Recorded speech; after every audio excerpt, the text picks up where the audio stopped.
Okay, welcome everybody. Welcome back to round 2, day 2. Here is the agenda for today's class, and we are going to go over all of this stuff today. Before we do, we're going to have a short review of some of the things that was discussed yesterday. I hope some of you brought some questions. Before we do a short review of what was discussed yesterday, I want to see if anybody has any questions. If you do, please raise your hand. I can unmute your microphone, or if you want to type them, feel free. Does anybody in class have any questions?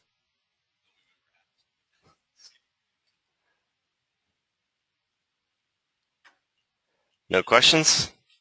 Okay, well, I'm going to go over a short discussion or a short review of yesterday's class.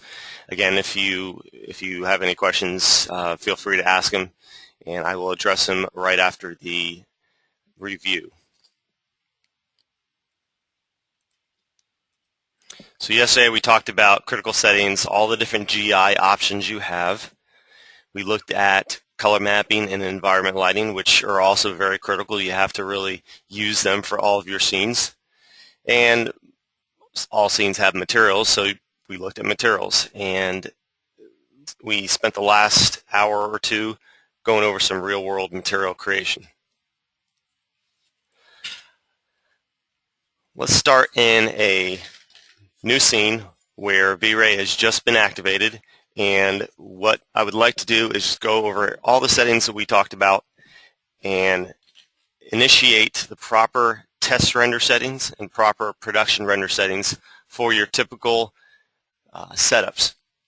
So I'm going to discuss the process I go through when I set up a scene, whether it's a new scene that I get from somebody else, whether it's something I'm starting from scratch. Here's what I do. If this is going to be a test render, I know that I want to use adaptive subdivision with the default adaptive subdivision settings. The settings that you see here are really good for test renders and the test renders, even though these settings are good for test renders because they show a certain minimum level of quality you need to see the testing, to do the testing that you need to do. If we are doing production renders, the vast majority of the time we're going to use adaptive DMC, and we're going to set minimum subdivisions to 2, maximum subdivisions to 5. We know we don't want to have the noise threshold value inside the settings tab to control or to dictate the adaptive nature of the DMC sampler. Therefore, we're always going to uncheck this box. We're always going to disable use DMC sampler threshold. And when we do that, knowing that this is going to be a production render and that we want to maximize the image sampler's ability to use 5 subdivisions where it needs to, we want to set the color threshold a little bit lower. We basically want to say pixels need to be 1/2 of 1% within the same color, 1/2 of 1% of the same color, and if not, go for a higher subdivision value up to the maximum subdivision. And we can use the show samples option to figure out exactly where, after we render, a minimum subdivision value is being used, a maximum subdivision is being used, or something in between. We know that we want to use environment lighting with all scenes. We can use environment lighting just by enabling this option or applying some color in the background. Any color that we apply here will serve as environment lighting, will produce environment lighting or skylight, ambient light, whatever you want to call it. There will be some light generated here unless you override it here. We know that we can add an HDRI in this channel, but we shouldn't. Today, one of the first things we'll talk about is HDRIs, and we'll talk about the proper way to implement it, and it is not here. We know that we can override what we see reflected in the sky or the background by enabling this option and changing the color or adding a map here.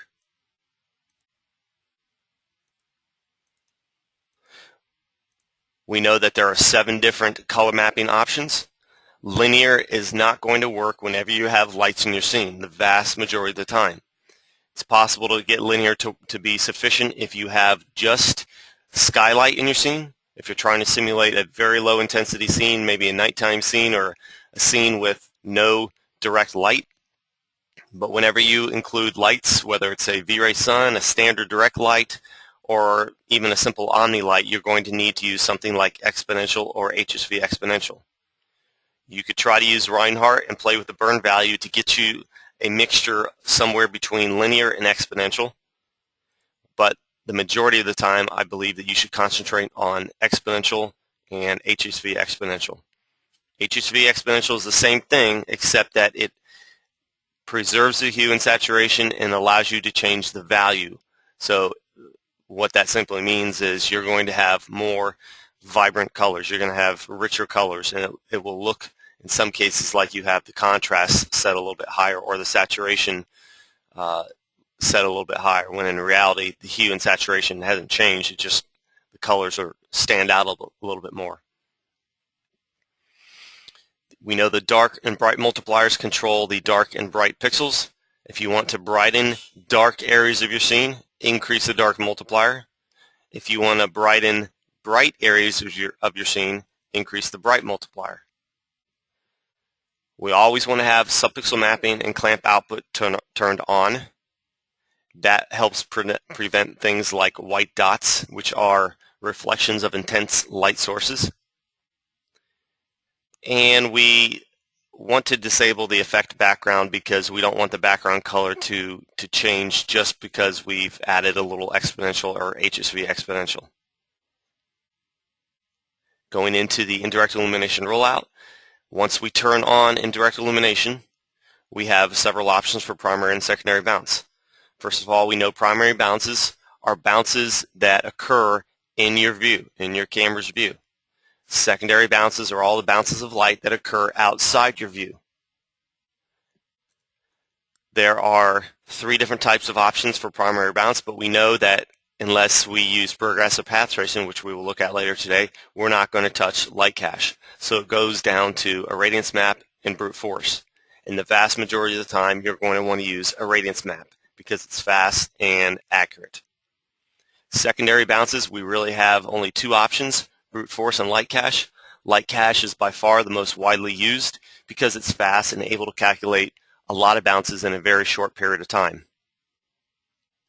Brute force has its benefits. Those benefits include it consumes far less RAM than light cache or a radiance map because it's like a bunch of small little renderings, because each bucket and each pixel is independently calculated from every other bucket, every other pixel, and every frame of an animation is calculated independently, so there's no borrowing of information, unlike the light cache and the radiance map. If we use brute force, we can control the noise level by adjusting the subdivision in conjunction with the very important noise threshold value. We know that increasing this value to some point is not going to have any effect if we don't likewise reduce the noise threshold. Because if this 1% color variance is achieved with 20 subdivisions, then it's not going to go any higher than 20 subdivisions. If you want that color to be more accurate and therefore the noise to be reduced, you need to drop this to something lower, like maybe 0.05, 0.005 or 0.003 or 0.002. Just understand that the lower you make that, the less adaptive all of your blurry effects become. So that value in conjunction with noise threshold controls the noise for brute force. If we want caustics, typically all we have to do is select the on button. And we can adjust the strength of the caustics and play around with the search distance to control the spread of those individual flares that you see in caustics. But that's it. It's pretty simple. Moving to the settings tab, we know that except for maybe things like HDRIs, we want to leave the adaptive amount to 1.0. When it's 1.0, your scene is 100% adaptive. Every setting that is adaptive in nature is allowed to be 100% adaptive. If we set it to 0, which we should never do, then the scene is 0% adaptive. And all the settings that can take shortcuts are prevented from taking shortcuts. When we have this set to 1.0, we allow the noise threshold to dictate how much of a shortcut an adaptive setting can take. If we have adaptive mount set to 0, this value is rendered useless because it's not going to take any shortcuts. And if it doesn't take shortcuts, then there's no minimum level of quality you have to achieve. And that's about the limit of what we talked about inside the render scene dialog box. And we'll cover everything else today. We also looked at the material editor. And we created a VRay material by clicking the material type button, selecting VRay material. And within the VRay material type, we know that we can control things like reflection, refraction, and if we want 100% reflections on an object, we set the color to pure white. If we want 100% refractions, we set it to pure white. But we can't see refractions if we have 100% reflections. So we have to drop the reflections down in order to allow light to go through. Light can bounce off an object or go through. If it bounces off, then it's not allowed to go through and refraction is rendered useless. If we have 100% reflections, we can control the blurriness of the materials by dropping down this reflection glossiness. The lower we make that reflection glossiness, the higher the larger the specular highlight on the material, and the more blurry the material will become. And of course, the longer the render time will be. Anytime we have blurry effects, they increase render time. Anytime you make an effect more blurry, it will increase the render time. We looked at Fresnel reflections, and we saw how proper Fresnel reflections occur when you have values greater than 1.0 and less than 2.0. Although you can go up to above 2.0 up to 100 to achieve Fresnel reflections that are only a reflection of the diffuse color channel. In other words, instead of reflecting the environment, it shows you the diffuse color change depending on angle. And we also saw how there is an index of refraction chart where we can specify an exact index of refraction of a particular material that you would find in the real world. We looked at max depth and how when light bounces around inside an object or off the outer surface of an object, it can only bounce so many times before max stops calculating what's going on with it. And that max depth is set for each material here, and we have a max depth value in the global switches rollout in the render scene dialog box that allows you to control max depth for all materials.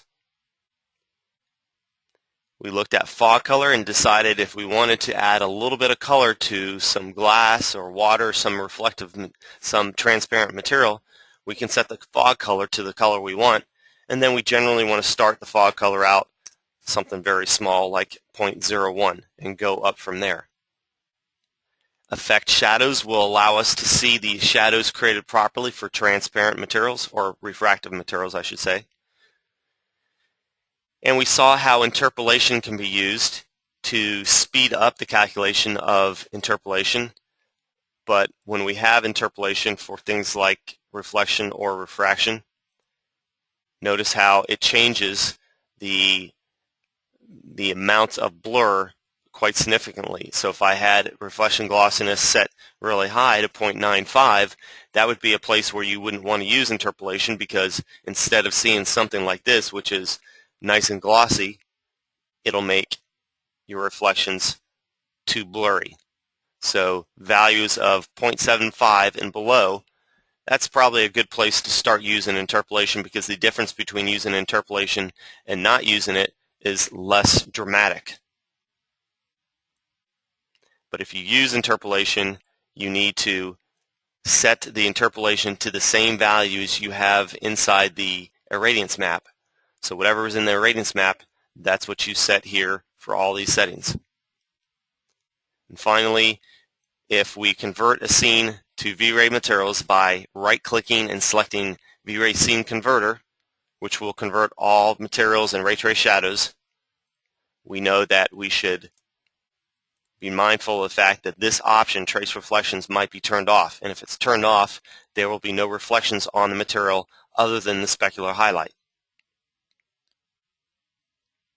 Okay, with that being said, and one last thing, inside the render scene dialog box, we looked at the VRay frame buffer, which we're going to start using even more today, and we saw how with the VRay frame buffer we have some great features like track mouse while rendering, which allows us to, wherever the mouse goes, that's the next set of buckets that get rendered.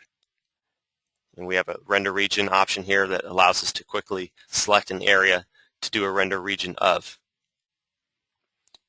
And one last thing I just noticed, the anti-aliasing filter, very important thing. You either render animations or stills. If you render stills, my suggestion is to use Catmull ROM because it's a nice sharpening filter. It doesn't sharpen it too much, but it gives you a nice, crisp, clean looking image. If you render an animation, my best suggestion would be to try to use no anti-aliasing filter and let the image sampler do all the work to remove artifacts. But if you have flickering, pixel dancing, swimming, and those sort of things, then you will need to use an anti-aliasing filter. And the ones that you would probably want to focus on would be video. And if things are really problematic, you can always switch to soften, which will blur your renderings or your animations dramatically. And not only that, they will increase your render time significantly. Video filter can increase your render times 20%, 30%. Soften can increase your render times 50%. So with that, hopefully that is a understandable overview and everybody can comprehend everything I just said. Does anybody have any questions? Did you have a question, Novell? When I was setting the reflection glossiness down and making it blurry, yes? Yep.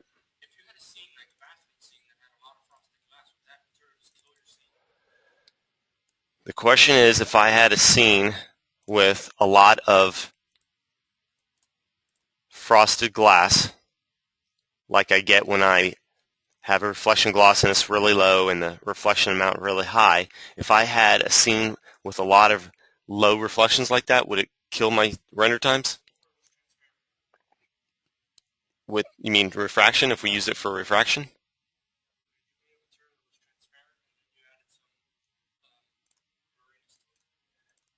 When I made a material that was transparent like this and added some blurriness to it like that, it takes a second to update because it takes so much longer to calculate. Oh, yes, you're right. Wrong box. But it does take a long time to calculate. This is a very fast computer, and look how long it's taking to calculate just a sample slot. So are you asking, is it going to... Yes, the blurrier you make this, the blurrier you make any effect in VRay or Max, the longer it will take to render. But blurry refractions are particularly time-consuming to calculate. Yes. Okay, go ahead. Mm-hmm.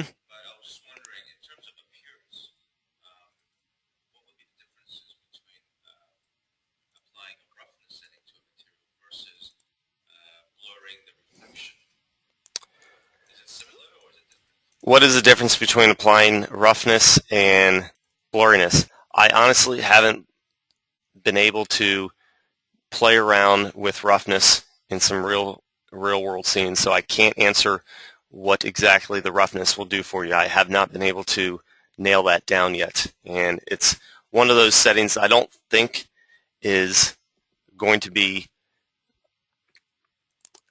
I don't want to blow smoke in giving an answer that I'm not fully confident with, and I don't have a grasp on what that is doing, so I can't answer that for you. I don't want to say it doesn't mean that I don't want to say that it means that you don't need it. There are a lot of settings in VRay you simply don't need. I just don't know if that is something that works in a real production scene. Okay, somebody's asking, can you repeat how to convert standard materials to VRay materials? Yes. So if I have a standard material and that standard material has a little bit of a specular highlight and I want to convert this to a VRay material, very simple. Right-click anywhere in the viewport and select VRay Scene Converter. All scene materials and ray trace shadows will be converted to VRay materials and shadows. Are you sure? Yes. And when I do that, I see that the highlight glossiness is already set to give me the kind of reflection highlight that I need. And I also have a little bit of reflection set up here that would give me that specular highlight. But I also have trace reflections turned off.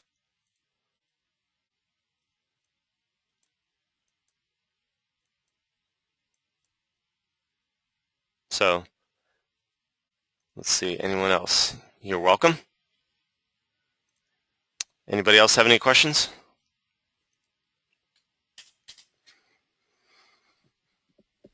Alrighty. Let's go ahead and look at today's agenda again. So we have, to start out with, we are going to concentrate on lighting. The first 3 hours will be primarily lighting. We'll start with HDRIs. We'll transfer over to standard photometric and VRay lights and look at all the different types of lights that you could possibly want to use to light your scenes. Okay, I want to open up a scene under the folder of VRay files that you received today. If you haven't downloaded these files yet, it's okay, because the file that I am I'm not going to use one of these files. The file that I'm going to use is from yesterday's folder. It's the folder that you already have, and it's a file called, if I can find it, it's called Lights02. Lights02. Everybody should already have this file. I'm getting a message, do you want gamma correction to be enabled to correspond with the setting in the file? I want to say no. And I also want to select no when it asks me if I want to change the settings because of this scene being saved with a previous version of VRay. No. So everybody should have this scene. If not, if you don't want to follow along, or if you don't have the scene, you can sit back, watch this demonstration. So we want to add HDRIs. What exactly is an HDRI? Well, let's go into the folder from today's files and take a look at some examples of some HDRIs. Here is an image that was created solely with HDRIs. It was lit entirely with the HDRI that you see at the bottom of the screen. This HDRI, which stands for High Dynamic Range Imaging, or images, this HDRI looks like a simple JPEG. It looks like a typical standard normal JPEG, but it's not. An HDRI is created by taking the same picture over and over again with multiple exposures. You know how with a regular camera or a real camera you can change things like the f-stop or film speed or shutter speed or different things like that. You're changing the amount of exposure that the film is subjected to. You're changing the amount of illumination that strikes the film.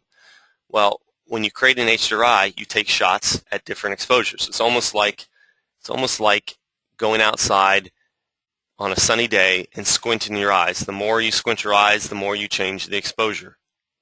Okay, so this image, while you see it in one particular way, when viewed in an HDRI viewer, you would see the same image in multiple exposures. When you feed this into Max, it knows that information is there and it knows how to pull it out. And wherever the sunlight is, or the light source in your scene, it doesn't have to be a sun, it can be any light source.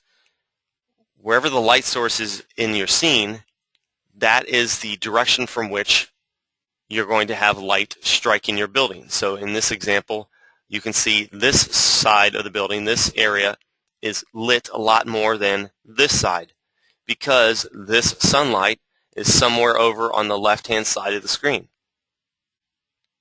Some more examples. A little bit different illumination. A little more different. This particular HDRI type is not a spherical HDRI. It's not a spherical map. It is called an angular map, which we'll see there's a inside Max, you will see the term angular.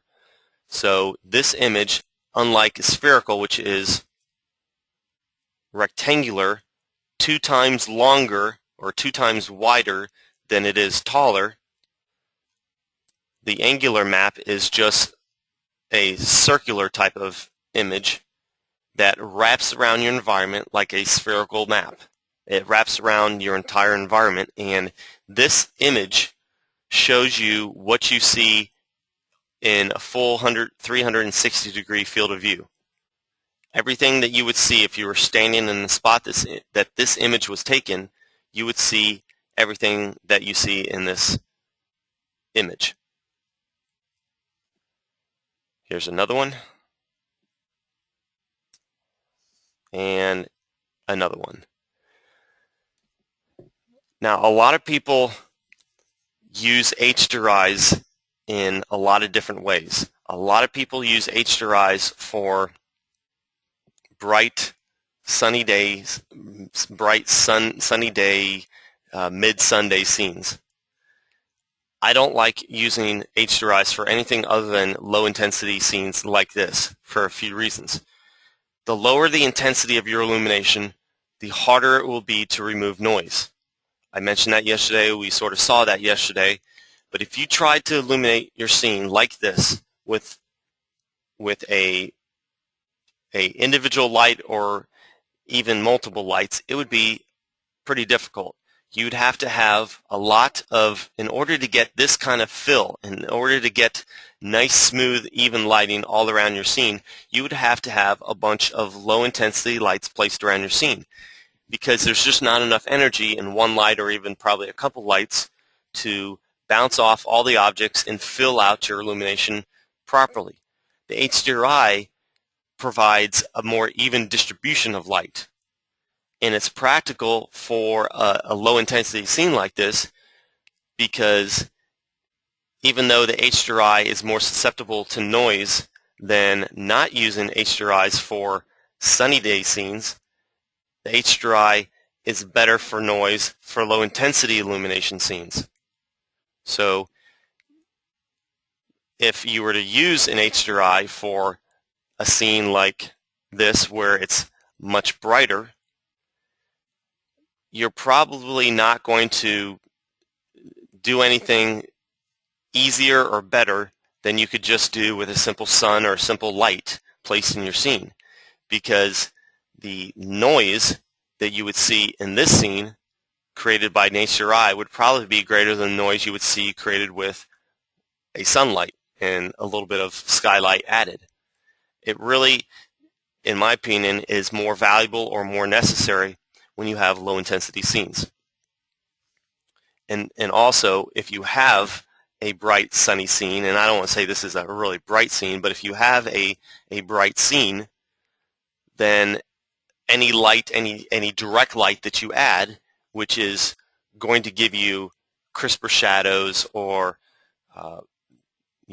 much brighter directly lit surfaces versus indirectly lit surfaces, if you have a sunlight in your scene or some sort of light in your scene acting as the sun, it's going to overpower or overshadow the benefit that you're trying to achieve with the HDRI. So the brighter your scene, the less you're going to see of the skylight. Okay, so let's look. Well, there's a couple more examples here. A nice orange type of HDRI used to create this illumination. This one I know was created in conjunction with a direct light. So notice these shadows here. These shadows are a little bit more difficult to achieve, and in some cases impossible to achieve, without a really good HDRI. And by good HDRI, I mean very high resolution and a lot of exposures. There's a big difference between the HDRIs you can find out, on the internet. If you download some cheap HDRIs or HDRIs that don't have many exposures or good enough resolution, you're going to have much less richness. You'll have less depth to your shadows and less contrast between the shadows and the bright areas, and you simply can't achieve some of the images that you saw just a moment ago. This one I know used a direct light in conjunction with it, but notice how this is sort of a sunset scene. This is not really a bright midday scene. So if it was, then the HDRI probably wouldn't be as practical. And it was used here to achieve this sort of sunset orange type of feel to the environment. Here's another one. This one was also used in conjunction with a direct light. And this sort of illustrates the point I was just making about the benefit of using HDRIs in a sunset, in a midday scene. There is a direct light casting shadows. You can see the shadows of the chairs and shadows of this gazebo, and most HDRIs don't even give you the opportunity to have nice crisp shadows like this.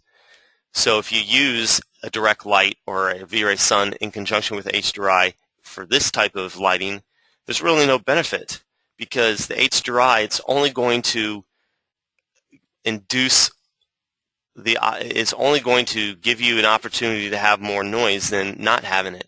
So if you wanted to achieve the same illumination, you should probably just get rid of the HDRI and use a little bit of skylight, either the VRay sky map, which we'll look at, or a dome light, or just a little bit of environment lighting that we saw in the environment channel.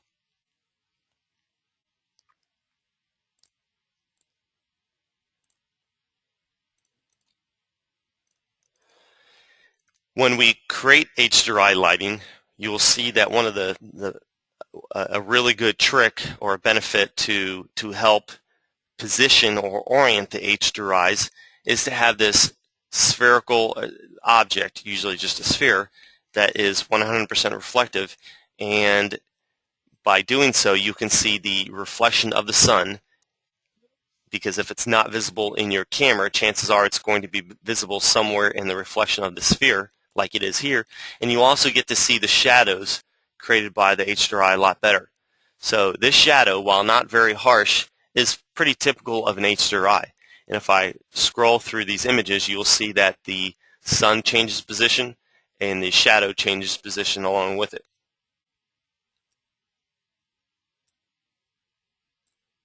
So you can use this as a tool, and we will use it as a tool to figure out how to position HDRIs in our scenes.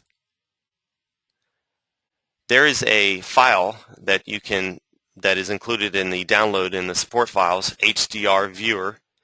This is a free program that allows you to look at HDRIs and see all the different exposures that are built within the image. I have two HDRIs that I want to look at here. One is called Free HDR Sunset, and then another one is Crater Lake. Let's open up Crater Lake. It is in the files that these files are in the second folder that you received this morning.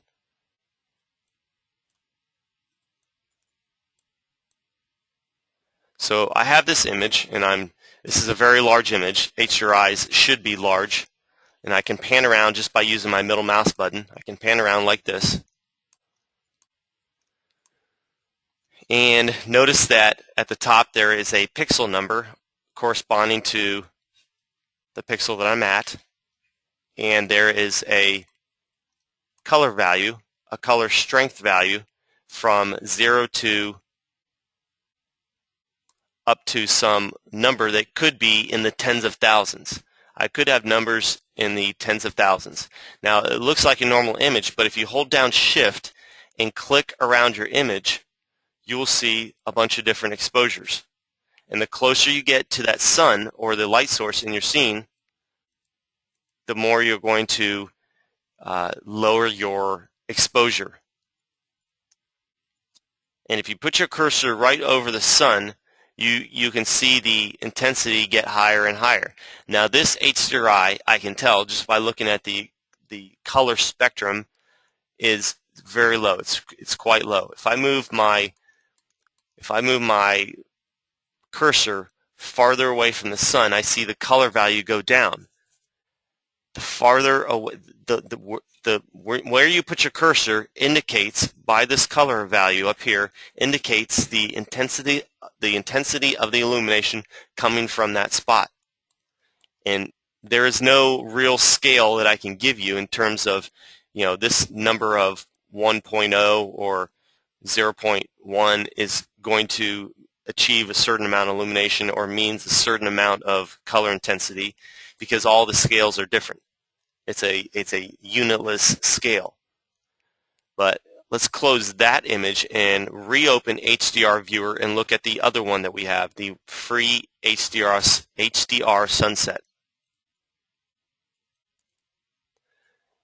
Now this one is a little bit better. It doesn't have this as high of a resolution, but it has a lot more f-stops, a lot more exposures that it was created with. And I can see that in a couple ways. If I move my cursor around and put it farther up towards the top, I see a color of about 0.19, 0.18. And as I get closer to the source of illumination in the scene, it drastically goes up. Now it's at 1.1, a little bit closer, 3, 4, 7, 8, 11, 20. And it sort of looks like that's the highest, but I have to put my cursor right on top of that sunlight to really see it. And if I hold down Shift and get closer and closer to this light source, I can see just how many exposures were used to create this image. And now I have the lowest exposure and I have one little white dot. You can't see it on the projector up here, but there's one little tiny white dot, and that indicates where the sun is. And if I put my cursor right over that dot, notice the scale jumps up dramatically to, it's got to be right on it, 1,732. I think there's one pixel I can move it over and get a little bit higher, 2,300. Okay, so this is sort of what I was talking about yesterday with color mapping. Color mapping tries to get all of your pixels in your scene into a suitable range, at least exponential and HSV exponential. It brightens dark pixels and darkens bright pixels. And those problems that we saw with the dots yesterday, the reflected sunlight, which produced those white dots, that was because some pixels, even though those white dots were at a pure white pixel color, which was a pixel strength of 765, even though it was clamped at 765, the color mapping didn't bring that color value that it wanted to be displayed. It didn't clamp that color at 765 before the color mapping was applied. It applied color mapping and then applied a clamp output. And the bottom line is, some light sources like this light source wants to be way higher than the intensity that you see on the intensity that you would see with a pure white pixel. So in this case, the color that would want to be reflected would be the color of the sunlight that would want to be reflected would be 2300 or whatever the maximum value is, and that's much larger than that 765 value that we saw before. So all of the illumination out here is still important. It's pretty low, but it's still important because it still fills your scene with illumination. You could actually create your own HDRIs in Photoshop by creating multiple exposures and saving it as in HDR or in EXR. There's also EXRs, which are a more, I don't want to say advanced version, but it was actually a file type created by Industrial Light and Magic back in 2001 or 2002 to improve on what HDRs or HDRIs do. So there is some software out there that is used to facilitate the creation of HDRIs, and I know there is a way to do it in Photoshop. I have not created my own in Photoshop. I don't have a need for it. I don't have any desire to create my own HDRIs. I would rather purchase HDRIs that are already meticulously created by other companies, like, for example, Dosh Design. Here is the extreme high-res HDRI package. In the disk, it comes with a lot of different HDRIs, all these different types of environments. So the idea is, if you throw an HDRI into your scene, you will achieve the same kind of illumination that you see here. So if you were to have a 3D model that is similar to what you see in your image and then throw the HDRI in that scene, you would get the same general looking illumination and the same general rendering that you see in these images. A lot of people use HDRIs solely for lighting, and a lot of people use HDRIs for lighting and as their background. I don't like using an image inside the environment channel or inside the background channel because it's too hard to control the mapping of that image. I would much rather use an image mapped on a cylinder or a sphere. And if I'm using a spherical map, which is what you see here, or even if I was using an angular map, I would want to use a dome to place this on, unlike a regular image that would be mapped onto a cylinder. And a regular image, a non-spherical image that's placed on a cylinder, will not be distorted because the cylinder wraps around your scene and the image wraps around with it. But spherical maps are already distorted, and to sort of undistort them, they need to be placed on spheres or hemispheres.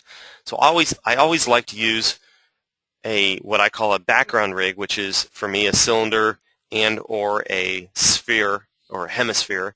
But in order to do that, you have to have a suitable resolution. You have to have something at least on the order of 4,000, but preferably something closer to 6,000 or even 10,000. The background image that is used or that we're going to use in the scenes today, I believe, is somewhere in the neighborhood of 9,000 pixels, if I remember correctly. This image here, no, not that one. Not sure where, there it is. 360 panorama, 9,000 by 2250.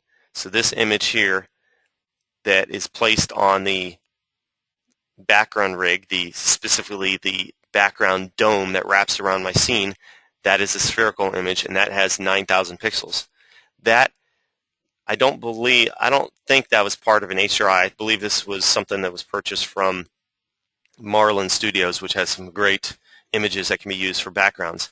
But if I'm going to use an image like that for the HDRI, I might also want to consider using it as the background, but not the background channel, just the background dome or the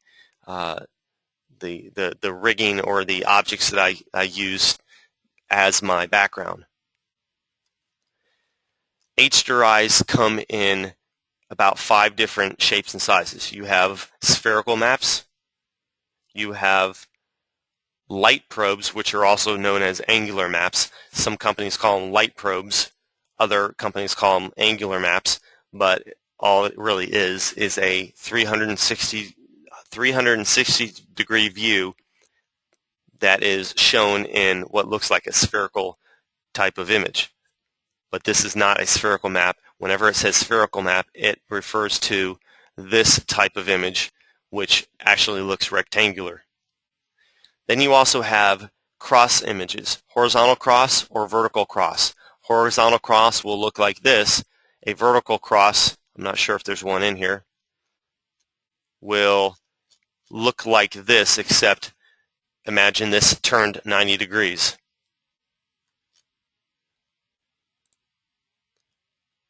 I have some examples. Do I have any examples? Yep, here's one example of a vertical cross. Okay. Somebody has a question. It is a very powerful tool to integrate a 3D model in a real shoot or pick for movies, visual effects. Okay, so that was just a comment. All right, so let's start playing around with HDRIs and try to get them to work in our scenes. So pretty simple scene. Let's do it the wrong way, and then let's do it the right way. Let's open up the render scene dialog box. F10 is the shortcut if you want to get there quickly. And inside the environment rollout of the VRay tab, we see that we have some skylight already being produced. We have the GI environment override already enabled. Let's just render the image to see what we have to start with. So in this image, this light, this GI environment skylight, is the only source of illumination in the scene. And I can prove that or see it by changing it to pure black, rendering again, and in fact there is no illumination. So now I know that that setting that I just adjusted was the only source of illumination in the scene. So I'm putting it back, and I want to load an HDRI into this map channel, and as soon as I do, it's going to override everything you see here. So let's load an HDRI map. Click the None button to open up the Material Map browser, and once you're in the Material Map browser, you should see all the different map types that you can load, and the one that we want is called VRay HDRI. So double-click VRay HDRI. There it is. It's loaded up. Now if I render, it will be pure black again. Why? Because I've overridden this blue with an HDRI, but I haven't loaded a map in the HDRI channel.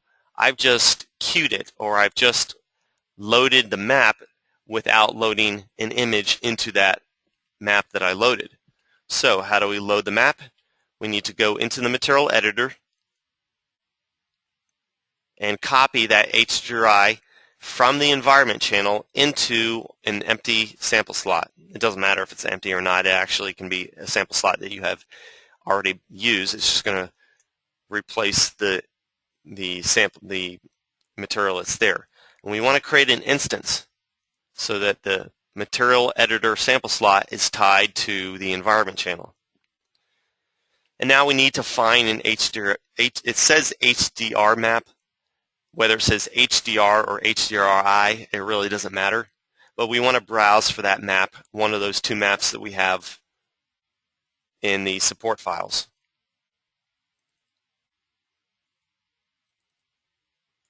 And let's use the free HDR sunset image. Now if I open up this sample slot, and I did that by double-clicking the sample slot, that's how you can make a sample slot bigger. If I open up the sample slot, this is what I see. And it's not the same thing that I saw with the viewer program that we were looking at a moment ago. It looks distorted, it looks weird, or it looks different. Well, it's because we have the map type set wrong. This is a spherical image, as we saw a few minutes ago, and it's not an angular map. An angular map is that kind of map where it was on a sphere. It was on a circular, it was a circular looking map. We want to set this to a spherical environment so we actually see it as it would be applied to a sphere wrapped around our scene. And now when we do that, we can see the map undistorted. Let's just go ahead and render as is and see what we get with that.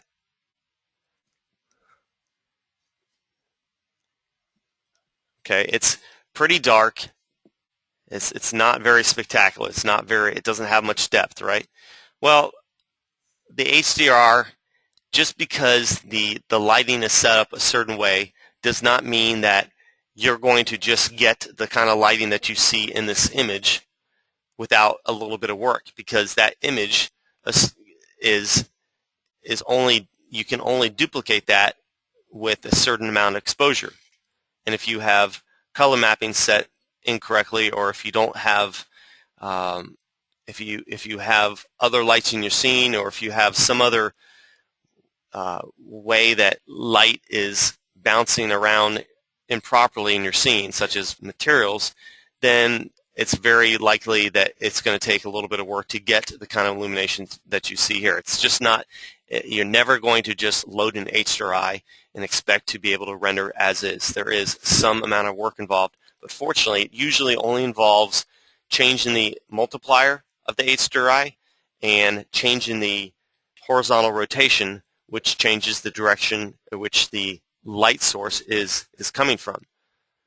But before we go any farther and spin our wheels trying to get this HDRI to look right, let's do what I suggested before, which is create a sphere, place it somewhere in your scene, and then create a VRay material on that scene, on that object, and have that material be 100% reflective. I want to go to an empty sample slot. You can scroll over to the right and pick an empty sample slot. And I want to drag and drop an empty sample slot material onto that object and change the reflection to pure white. One thing to be careful with is, since this scene was converted, just like I discussed before, two things are going to be different. Two things you might need to adjust are the highlight glossiness, which was set during the conversion to 0.466, and that would have to be set to 1 to prevent any blurring on the material. But you will also have to turn on trace reflections under the options panel, or under the options rollout. And it's always a good idea to turn on the background icon here. Is anybody having trouble keeping up? Anyone not following along? Anyone online having any problems? Raise your hand. Make a comment if you think I'm going too fast. Okay, I see somebody saying no. Okay, that's good. Hopefully everybody's able to keep up. Again, please stop me. We have plenty of time. Stop me if I'm going too fast. So without further ado, let's go ahead and render with that 100% reflective object to see if we can see what's going on. And the first thing that I noticed that I have not yet done is I'm not seeing the HDRI inside my environment. I am not seeing it reflected because I still have the background color in there. So there's no good and there's no point in throwing that sphere in there if we're not trying to find the background image reflected in that sphere. So the step that we didn't do yet is load that same HDRI that is inside the environment channel into the environment map. Now again, if this were my scene that I was creating from scratch, or if this was a real scene that I was doing production in, I wouldn't load an image here in the environment map. I would use a background rig. But that's okay. This is a scene that we're using for demonstration purposes. So let's just go ahead and drag and drop the HDRI from the environment channel, from the VRay environment channel, into the max environment map channel. And of course you want an instance so that they're all tied together. Let's render again to see what we get. And just by doing that, we can see the background properly, and we can get an idea of where the sun is in this scene. Everyone good so far?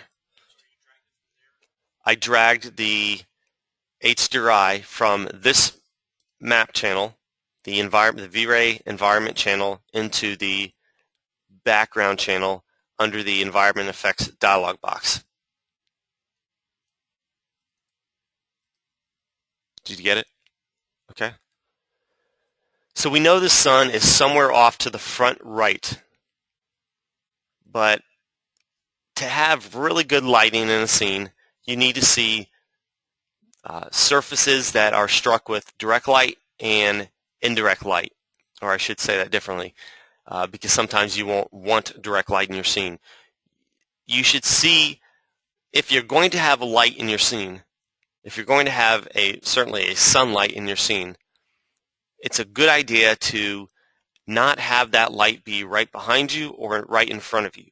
It's a good idea to have one side of a building illuminated differently than the other side. It's good to have, if you have direct light in your scene, which you can sort of call this indirect light, but it's probably more appropriately called indirect light because the sun is so low on the horizon and the illumination is so low.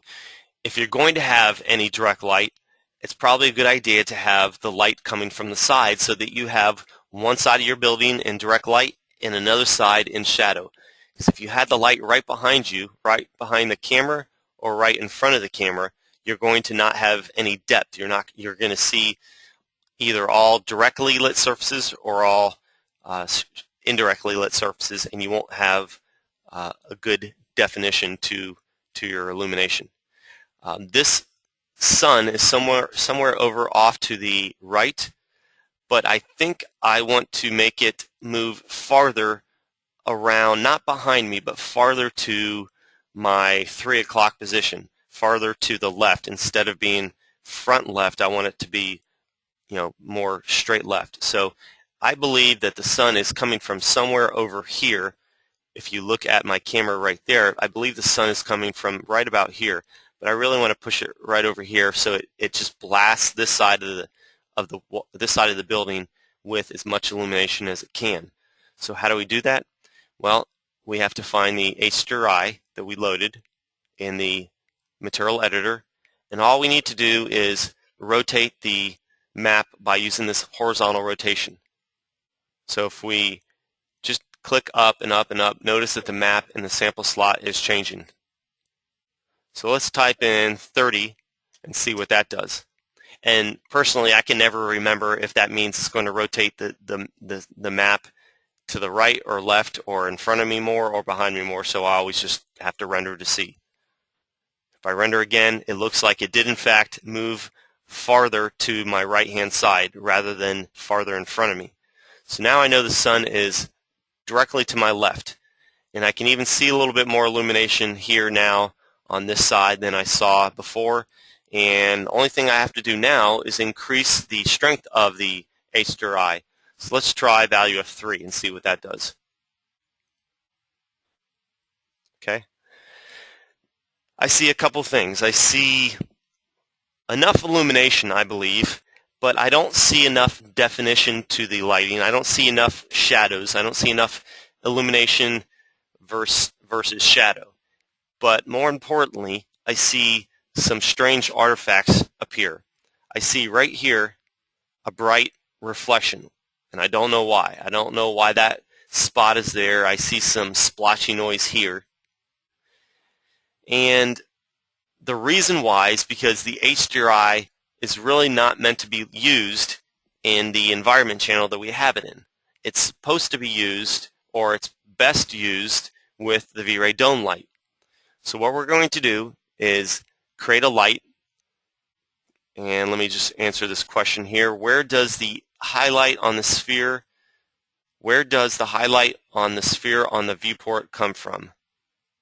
Where does the highlight, this highlight on this, I assume you mean this highlight, where does this highlight come from? That, I believe, comes from the default lighting that we have with every new scene. There is currently no light in my scene. I have an HDRI, and that's producing illumination, but it's not a light. The minute I throw in a light in my scene, it overrides the default lighting. So as soon as I drop this in here, notice that my highlight moves. And now if I delete that highlight, if I delete the light, it'll return to default lighting. You also have an option, a keyboard shortcut, which is Control-L, and that toggles between default lighting and viewport lighting. If I go back to having that light in there and toggle on and off Control-L, it will toggle between showing illumination in my viewport caused by the light that I have in my viewport and disregarding the light in my viewport and showing what it would look like if I had default lighting. And default lighting, remember, is there's two lights in your scene to create default lighting. One in front and to the left, one in behind to the right. So this highlight reflected here is the light behind me and to the right. Okay? So let's create a VRay dome light. How do we do it? Well, it's of course under the Create Light panel. And instead of a standard light, instead of a photometric light, we're going to create a VRay light. So create that VRay light. Not only, I say VRay light, there is a VRay category within the light drop-down, within the drop-down list that you see here, but there are multiple types of lights within the VRay category. You see VRay light, VRay ambient light, VRay sun, VRay IES. Let's create a VRay light, and notice that there are several options for this VRay light. We have a plane, dome, sphere, and mesh. Let me explain each of these briefly. A mesh is turning an object into a light. You could turn the sphere into a light. You can turn the entire building into a light. And I have a couple examples of this. Here's an example of where you can have an object be a light source. Here's another example where you might want to use an object to create illumination.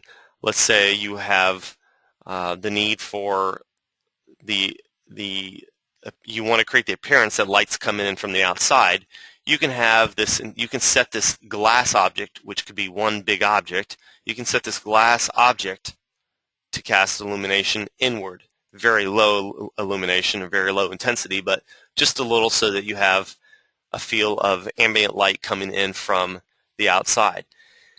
I mentioned yesterday, and we're going to do this many times today, where you have to create a VRay fill light, specifically a VRay plane light, and have that plane light in every window and every door opening. Well, you can't really do that here because the whole wall is a window, and you'd have to have a bunch of VRay lights, and they'd have to be positioned and oriented just right to prevent some problems from occurring. But you could set the entire glass to be a light source. So when we enable the VRay light category, we see all these different drop-downs, or all these different light types. We have mesh, which I just explained. Sphere is probably best described as an omni-light with attenuation, real-world attenuation. That's the best way I can describe it. So you can use it for a light bulb. You can use it for any source of light that emanates from one small point. It should not be used for skylight, or I'm sorry, it should not be used for a sunlight because the light rays are not parallel. The light rays of a VRay sun or a standard direct light are going to be parallel, but not the sphere here. You have a VRay light plane, which I just discussed, is the kind of light that you want to place in every window and door opening to fill your interiors. And then you have the dome, which is what we're going to use here. If I click on dome, I can drop it anywhere in my scene. It doesn't matter where I put it. It's not going to change anything. It doesn't matter where I put it along the home grid, and it doesn't matter how high I put it up in the sky. The only thing that matters is the orientation of it. If I were to select rotate, if I were to go to the rotate transform and rotate this around, I'm not going to do it, but if I was to rotate this around, you would see the gizmo rotating, and the map that is applied to that gizmo would be rotating as well. So if I right-click this select and rotate transform icon, I can see that. I'll go ahead and rotate it. If I rotate this, you see that that light has a certain rotation applied, and now the map will be rotated, and anything that you see through here, or anything you expect to see through here, would be skewed. The angle would not be true. So this is this angle, this horizontal rotation, is assuming that you have this rotation removed, or no rotation for this dome. It also matters you also wouldn't want to rotate this dome light along one of the other axes as well, because then you would have the light position in a different orientation around your scene. This dome looks like a hemisphere because that is where the light is going to emanate from. If for whatever reason I decided that I wanted to have light emanating from below and shining upward, I could flip this dome light around, and now all the sunlight that is in that HDRI is coming from below and coming up instead of starting from above the horizon and shining down. So I don't want to do that. There's no reason to do that. So with that VRay dome in, let's go to the Modify panel. And there's a lot of different bits of information here. And unfortunately, I have to scroll up and down because I can't see the same rollout appear in two different parts of this command panel. So I was hoping to see more of this without having to scroll, but I do have to scroll. But the part that we're concerned about is this texture channel down here, because this is the channel that we're going to load that HDRI that we see in the material editor. So we can do it one of two ways. We can just drag and drop from the material editor, drag and drop from the environment map that we have loaded here, or if we had it still loaded in this environment channel, we could load it here. And I want to drag and drop it from here because we know that we have to remove it here. If we had the same HDRI here and here, it would really be bad because we'd have two domes or two HDRIs doing the same thing, and that's never a good thing. So let's drag and drop from this environment map over into the texture channel and select copy, not instance, copy. And we got to get rid of this, so the easiest way to do it is to right-click the map channel. Just right-click anywhere along that map channel and say clear.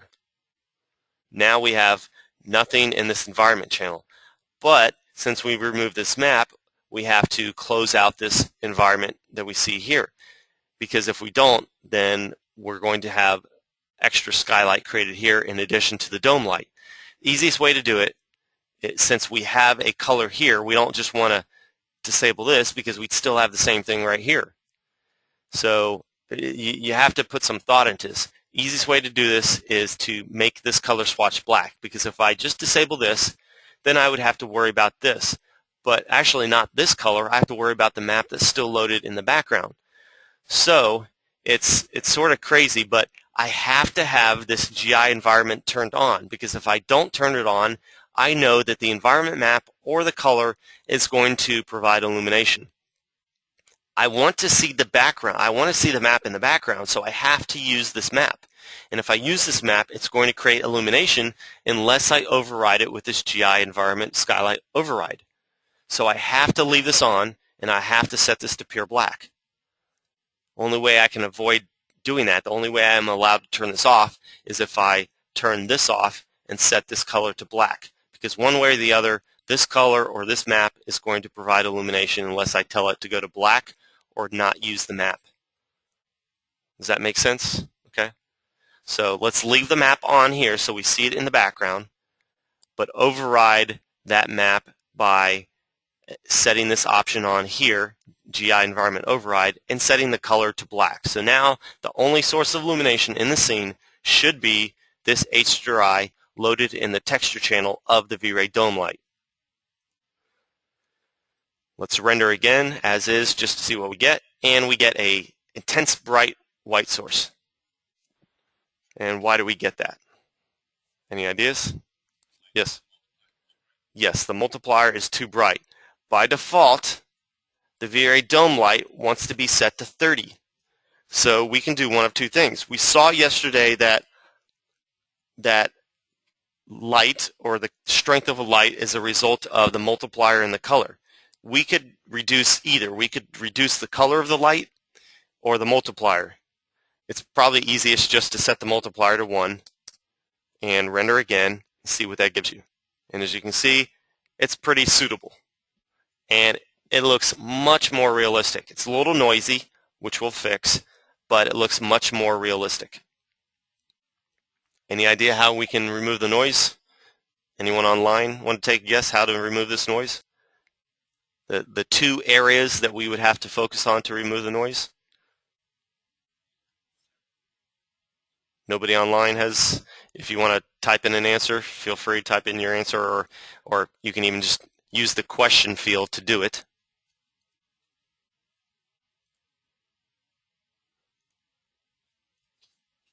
Any ideas in class? Sampling. Okay, how do we improve the sampling of this HDRI? The light is coming from the HDRI, yes. Where you go to sampling, what do you mean by go to somewhere? You're saying go somewhere in the parameters rollout?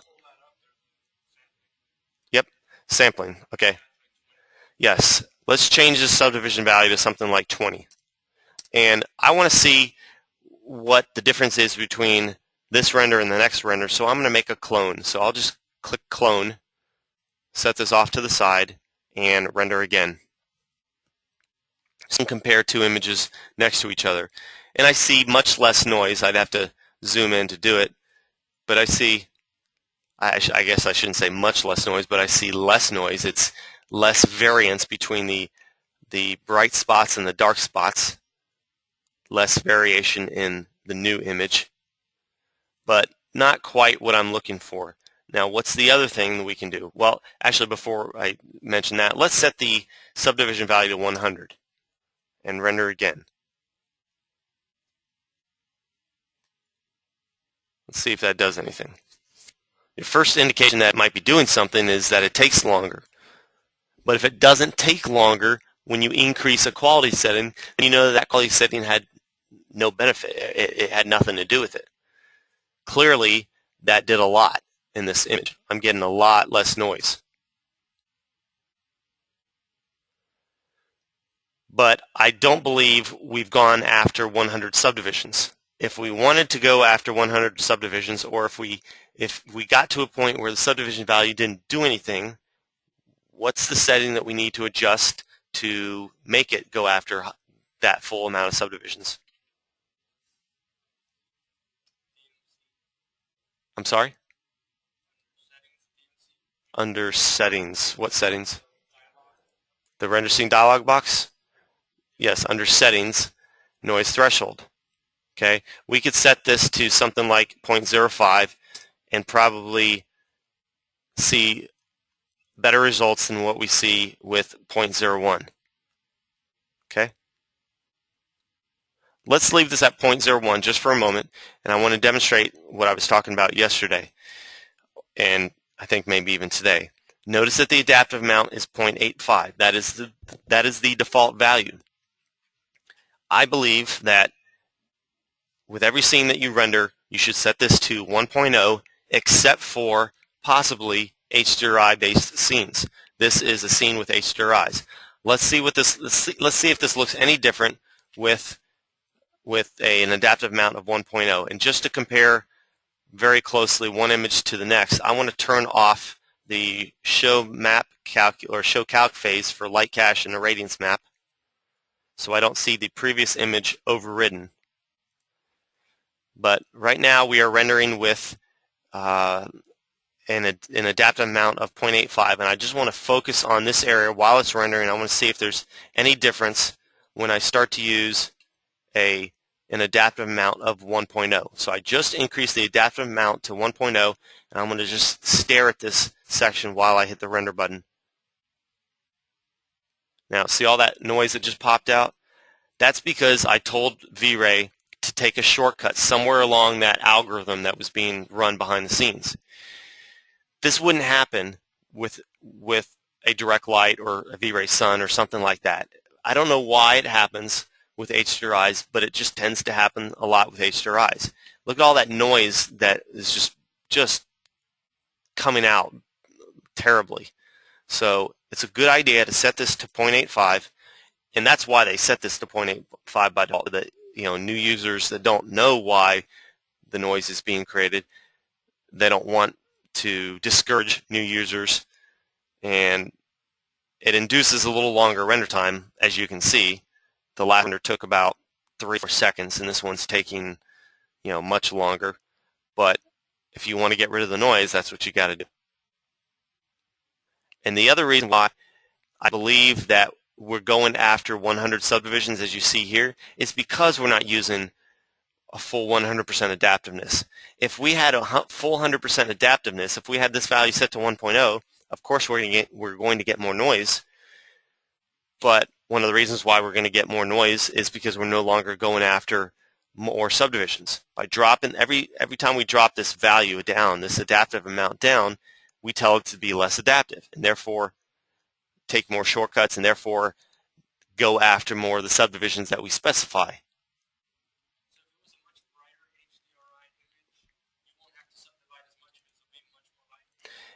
The question is, if the HDRI was much brighter, we wouldn't have to subdivide as much to get.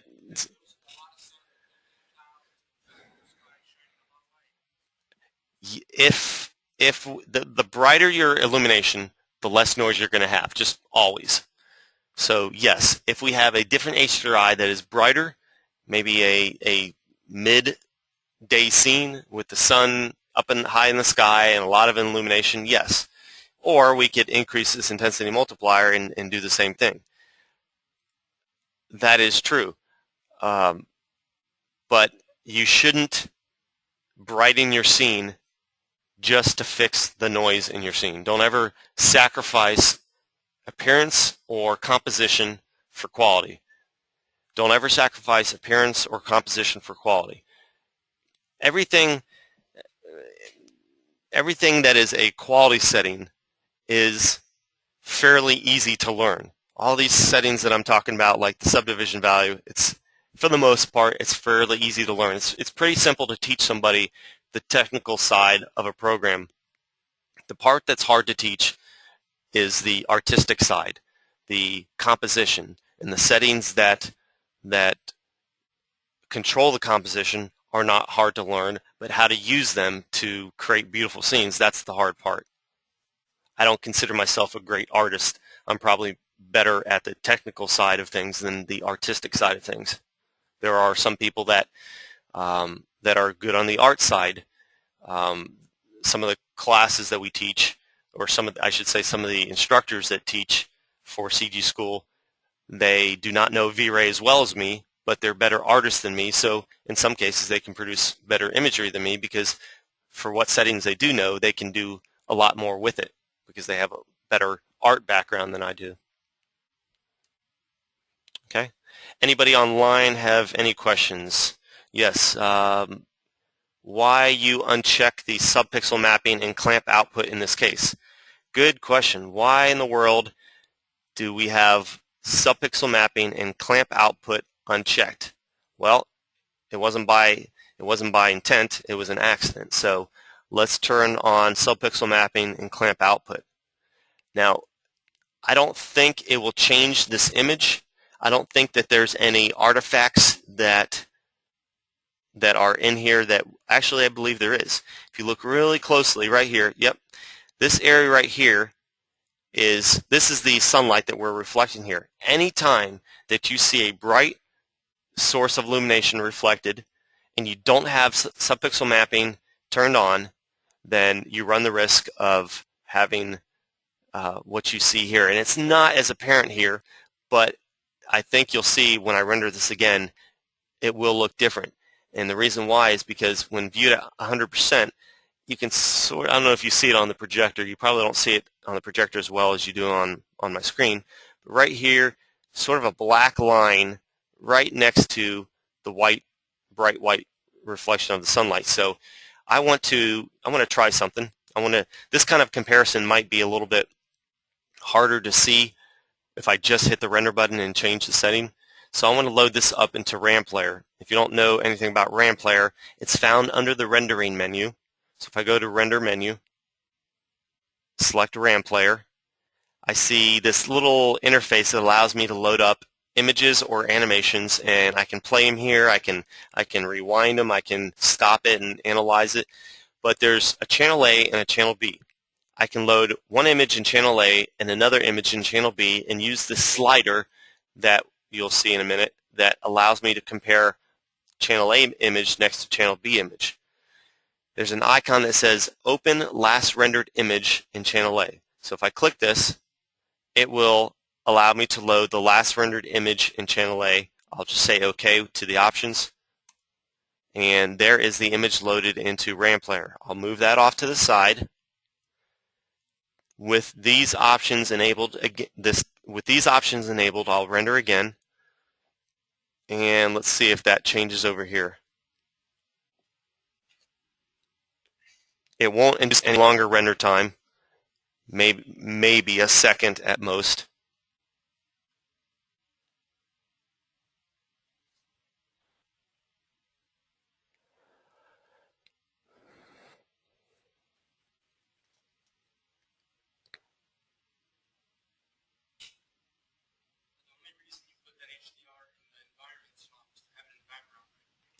The question is, the only reason to have the HDRI in the background is to see it in the only reason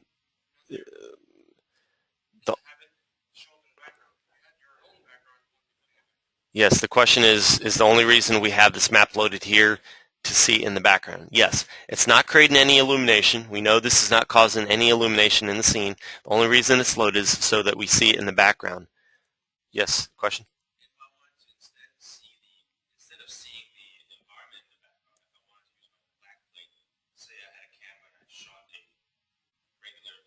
Okay.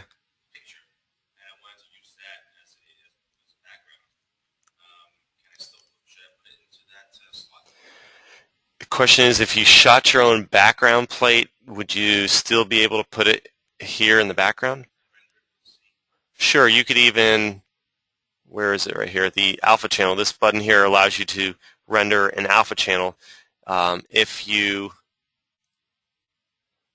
you had no background, right now we have a dome, and that dome is what's causing us to not see the background. I was going to get to this in a second, but there's an option here called invisible. And if I enable this option, it hides the background dome. We're actually looking at the background dome right now. The background dome has the map applied to it. So if we turn off or turn on invisible, it's going to hide the dome and therefore hide the image. Well, if we hide the dome, then we can have an alpha channel where the building and the ground show up as white and the background shows up as black, and we can use that to create a selection set in Photoshop and load an image to replace the background that we see here. So, is that the best way to do it? I don't want to say it's the best way to do it, but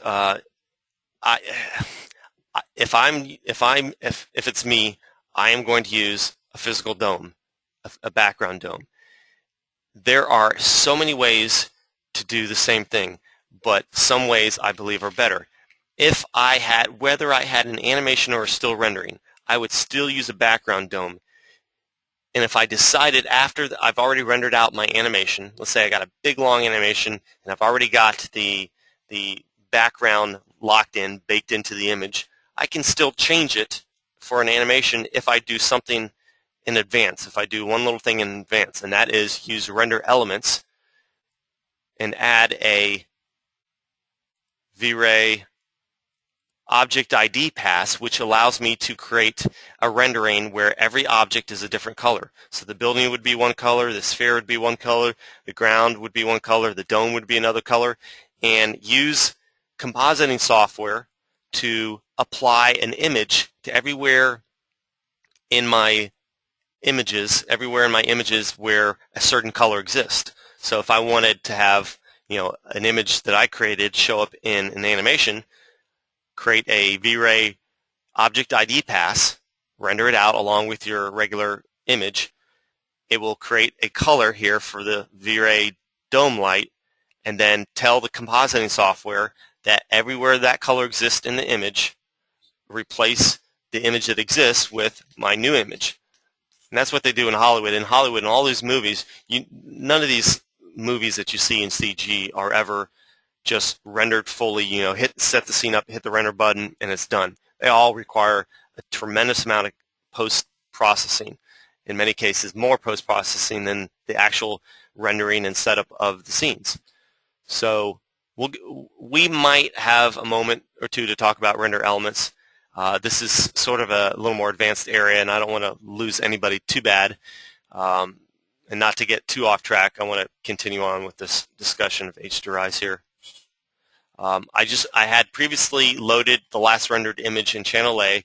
Now I can load the last rendered image into channel B, which was the one I just rendered. And once I do, I can use the slider, move it back and forth, and see if there were any artifacts that I just removed. And if you look really closely right there, are you able to see it on the projector? Yep, if you look really closely right there, this is with image B, this is with the second rendering, and that is with the first rendering. So on the first rendering, there is some sort of improper color mapping applied right here because you have dark pixels right next to white pixels. And that subpixel mapping fixed that. So thank you for, I forget who pointed that out. That was Juan. Thanks, Juan, for pointing that out. Okay. Let's take a 10-minute break, and when we come back, we will continue on with a discussion on HDRI's standard photometric VRay lights. We're sort of doing a class that utilizes all the stuff that you see here. So this is not really an hour on HDRIs, an hour on all the other light types, an hour on advanced lighting techniques. This is sort of a mixture of all three. So with that, let's go ahead and take a 10-minute break, and we'll be back. So let's continue on. And we're going to continue on with a little bit of discussion in the current scene that we're in, which is a scene with HDRIs. And we're going to talk a little bit more about the VRay light type that we have, which is the VRay dome. Fortunately, all the different light types that you see, all the different VRay light types that you see in this drop-down list, for the most part, use all the same settings. So we don't have to go over this with all the different light types. So I'm going to briefly cover all these different settings. Just like any other light type, there is an exclude button, so you can exclude or include certain objects from illumination. So if you didn't want the dome light to cast illumination on a building, you can exclude the building from that. You can set up the units however you want, the intensity of your units. So you can set it to real-world settings if you want to. For the purpose of a dome light, it's probably not a good idea to do that. This is it defaults to an image type, meaning that it assumes that you're using an image for this VRay dome. So regardless, with this HDRI, leave it set to image. If you wanted to try to use real-world settings and duplicate a particular type of light that you find in the real world, you can then play around with different units here. Multiplier, the default value for any VRay light type is going to be 30, so you will need to, in most cases, drop it down. And the reason why it is 30 by default is just like you'll see with the VRay sun, the VRay light is set to a value that works with the VRay camera. The VRay camera has exposure control built in. And if you played around with VRay a little bit and didn't know any better and just tried to throw in a sun into your scene and didn't adjust the multiplier, probably you would have a very bright scene. Everything would be washed out. And that's because the default value of 1.0 for a VRay sun is too high, just like the default value for a VRay light here is too high. With a VRay camera, the default value of 30 for the VRay light or 1.0 for the VRay sun would work properly. Every light has a color, and you can adjust the color right here or adjust the temperature, as you can see here. Let's set this back to pure white. There is a size value, which I will get to when we cover some of the other light types. I'm not going to mention it here because we can't even change it here. Let's look at the different options we have. Some of these are self-explanatory. Cast shadows to turn those on and off. Double-sided, which simply means if I had a VRay plane, as an example, that plane is only going to cast illumination in one direction, the direction that the arrow is pointing on that VRay plane light, which you'll see in a minute. There's no sense or no point of having a double-sided VRay dome, but if you're using a VRay light plane, then you might want to have light emanating from both sides. This option turns off the dome so that if you wanted to not see the dome, then you can see, instead of seeing the light that's applied to the dome, you could see a different map loaded here. So you can have one map loaded here to serve as your background, or you can have a background rig. You can have a cylinder or some other object serving as your background plate and have a HDRI loaded in the texture channel and not have that be what you see through your camera. So when invisible is turned on, you don't see that VRay dome. Ignore light normals. There really are no light normals for this particular type of light, but if I use a VRay plane light, if I create a VRay plane light,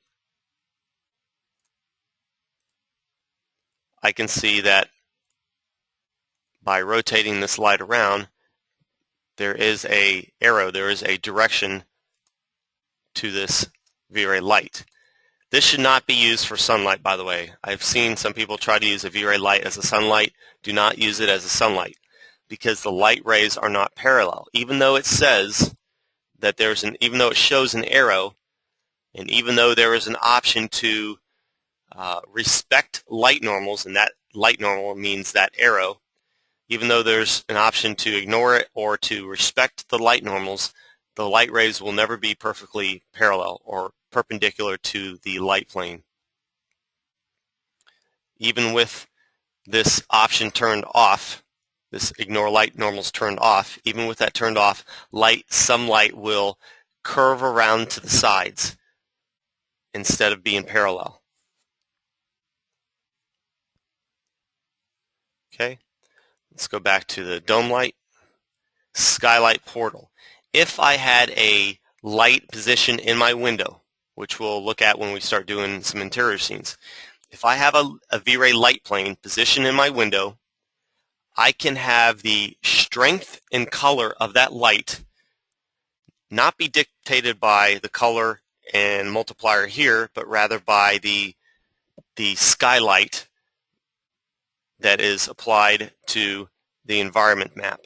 So if I wanted to have, let's say, orange light leaking into my room, all I'd have to do is have an orange background color or some map that I want, like this HDRI would be fine. I can use this environment channel to dictate what kind of light and how strong that light is coming into my room. So that is called the skylight portal option. When that option is on, it ignores the multiplier and the color. Store with a radiance map. When we start looking at animations, you will see how we use a saved irradiance map and a saved light cache to calculate animations quicker. So instead of calculating a full GI solution for each frame, we'll do it at frame 0, maybe frame 20, frame 40, every 20th frame, every 50th frame, or so on.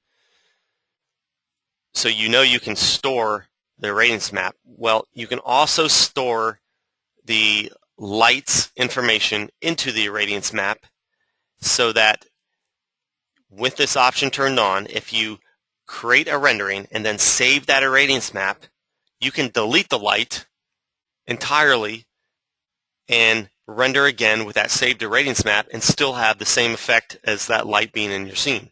So all you're telling it to do is not only store the GI with the irradiance map, which is all that is saved with an irradiance map. An irradiance map is to calculate GI, which is indirect illumination. Instead of just storing indirect illumination, you're telling it to store direct illumination.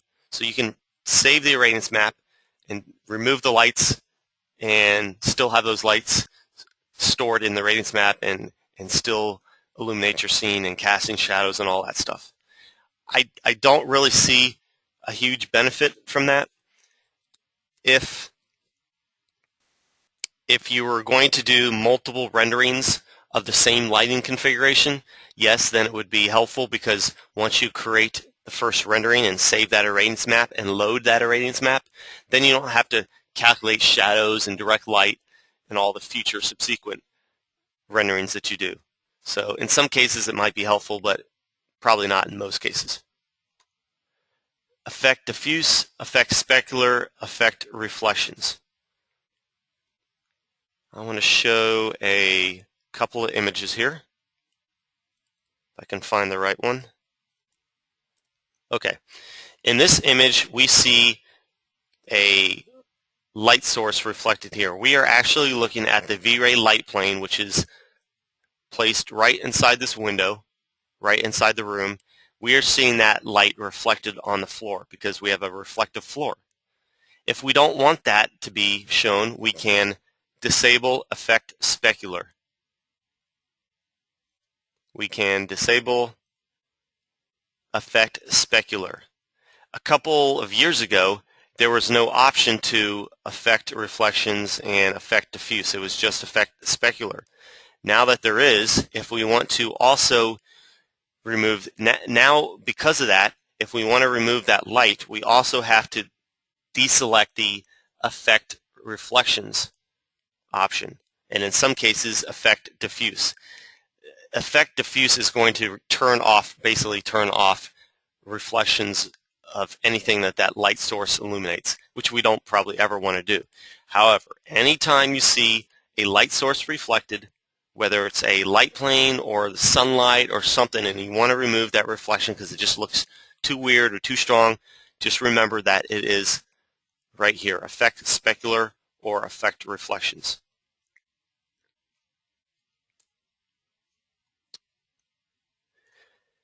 Anytime you see the word bias in Max, it means offset. And without getting into a long, complex animation or explanation, we don't need to adjust bias ever. It's just a setting that is somewhat off of zero. It's a setting that is set up usually off of zero, in this case 0.02, to prevent objects from casting shadows on themselves. If you had an intricate column or a balustrade, for example, with a bunch of thin, tiny little shapes or parts to it, setting the bias to something other than zero prevents some strange artifacts from appearing where it doesn't know how to cast shadows properly on itself on something that takes up less than a pixel width. All right. We already know how to load and use an HDRI, but we hadn't talked about the resolution and adaptiveness. The HDRI that is loaded in the scene is pretty large. It is, I'd have to look at it to know exactly what size it is. I have to find my viewing program. If I go into HDR viewer and load the free HDR that's in the scene, I can see the size. I put my cursor right down here. This is 2040, probably 2048 by 1024. Okay, so 2,000 pixels wide. The resolution plays a great role in how much you're going to take advantage of the illumination that's stored in that HDRI. You can set this to, I believe, a maximum of 2048. I'm going to type in a larger number. Yep, 2048 is the largest you can have. This map that we have loaded is 2048, and that is the most that we're allowed to use, and in any case, the most we would ever need to use. All that simply does is if you use an HDRI that is, say, 10,000 pixels wide, so that it can be wrapped around your scene and still see, and so that you could still see a nice high-resolution image, even though you're only looking at one tiny little part of that image. If you use a 10,000 pixel image or something like it, you don't need 10,000 pixels in your HDRI to define the lighting solution. You need something much less. The default value of 512 works in many cases, but in a lot of cases, if you want nicer shadows, a little bit crisper shadows, a little bit more detail to your shadows, and a little more definition to your light, a little more contrast, you can set this higher, up to 2048. You'll induce a little bit longer render times, but it might be worth it. It might help reduce the noise too. But every HDRI is different, every scene is different, and rendering this right now can't guarantee I'll see anything different. Just understand that that is an option, and it is in some cases the only way to improve the illumination in your scene using this HDRI. I don't see, rendering this right now, I don't see a huge noticeable difference from the last rendering to this, so that probably did nothing more than consume some extra RAM that I didn't want. So I could put this back to 512 and leave it as is. That's plenty good enough for what I'm trying to do. Adaptiveness, this is a new feature. I haven't been able to experiment enough with this to know if there's an optimal setting here other than 1.0.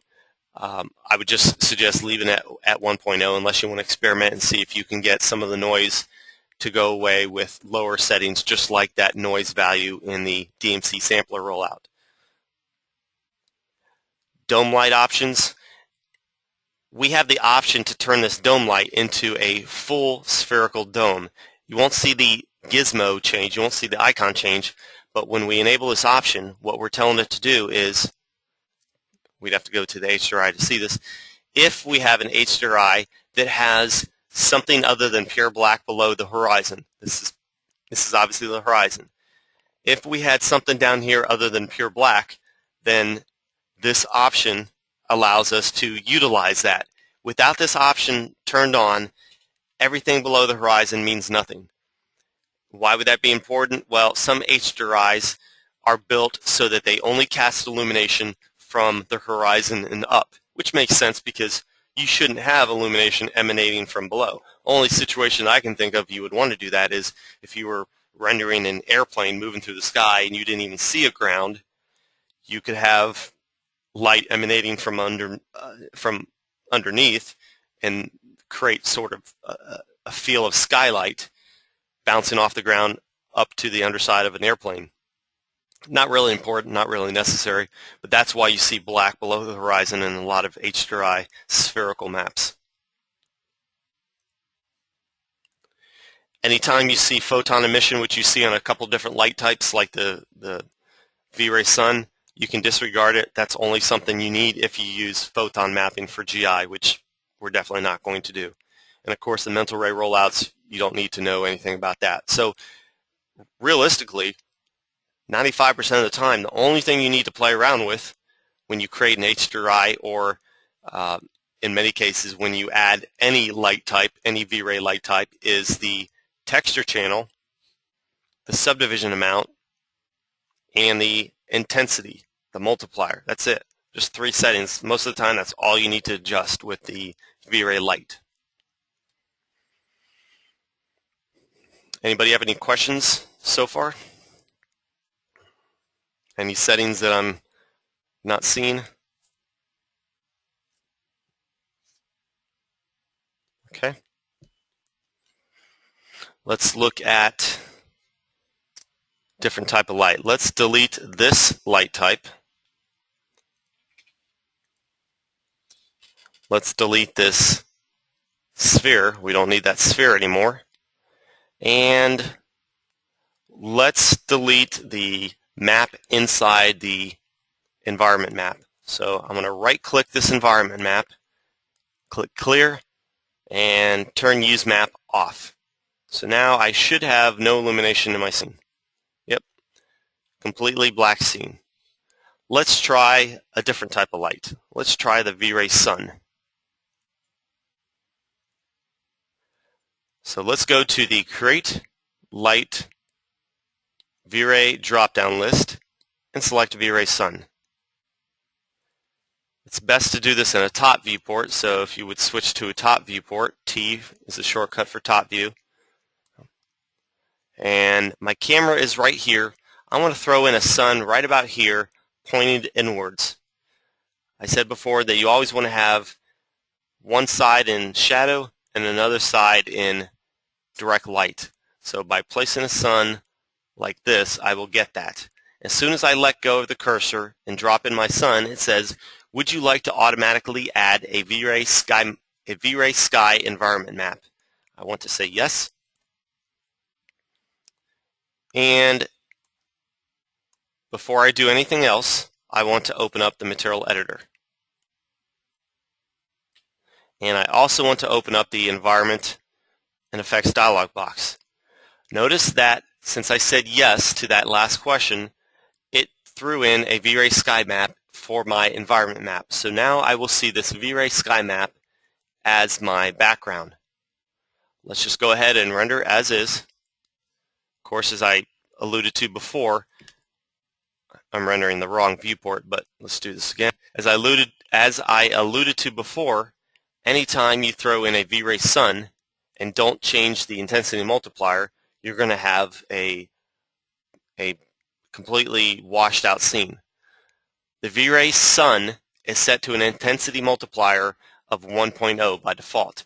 That is a value that really only works with the VRay camera. The VRay camera has exposure control built in, and 1.0 works for that, but not for standard cameras like what we're using right now. So we have to use a value somewhere on the order of 0.01 or 0.02, 1 or 2%. Let's render again. We have a very dark scene. We have a scene that is pretty much a sunset scene, although the sun is right on the horizon, so you're not really seeing any illumination whatsoever. One of the great things about the VRay sun is that its position determines the amount of skylight. Its position in the sky determines the amount of skylight. So as an example, if I click and drag this sky map, which is tied to the VRay sun, if I click this sky map and drag it into the material editor, create an instance, you will see the skylight amount that is created for that sun's position. The higher the sun is in the sky, the greater the illumination or the greater the skylight that is created. Let's close this environment effects dialog box. Now for whatever reason, I don't know, this is probably a bug, but if I move the sky, or if I move the sun up higher into the sky, notice that it's changing my illumination. And you can see over here, if I turn off default lighting by hitting Control L, you can see that I can change the sun position and it affects the skylight. But for whatever reason, it doesn't update the sample slot. You either have to open or close and reopen to have it update, or you have to double click the sample slot. Why it doesn't update, I don't know, but just understand that it doesn't update. So if I place the sun higher in the sky, let's say 45 degrees up in the sky, I get what is indicative of a midday scene. And notice that everything is ghosted out in here. All these settings that you find in the VRay sun are ghosted out because we are not in manual mode, we are in automatic mode. We are feeding off of the values in the VRay sun.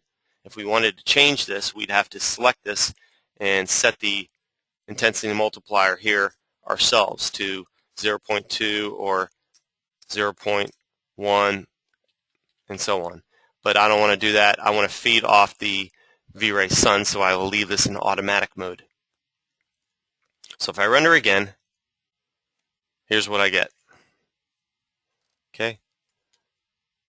We have a fairly bright sun shining down and illuminating our scene. Let's look closer at what's going on here. We have an intensity multiplier of 0.01, but everything looks too bright, far too bright. Any ideas why? Yes, because we have linear color mapping. We had linear color mapping before because we were using HDRIs and we didn't have any lights in the scene. But as soon as we throw some lights in the scene, we need to use exponential or HSV exponential. So let's turn on exponential, render again, and now it looks a lot better.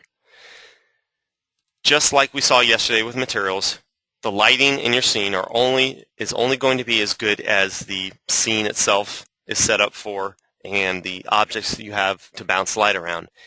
If all we have is a flat surface that is set to a solid gray color and a pretty bland building with not much going on, you can't expect to see much better than this. You can't expect to have anything too much better than this. But let's look at some of the settings that we have here. First and most obvious, we have the intensity multiplier.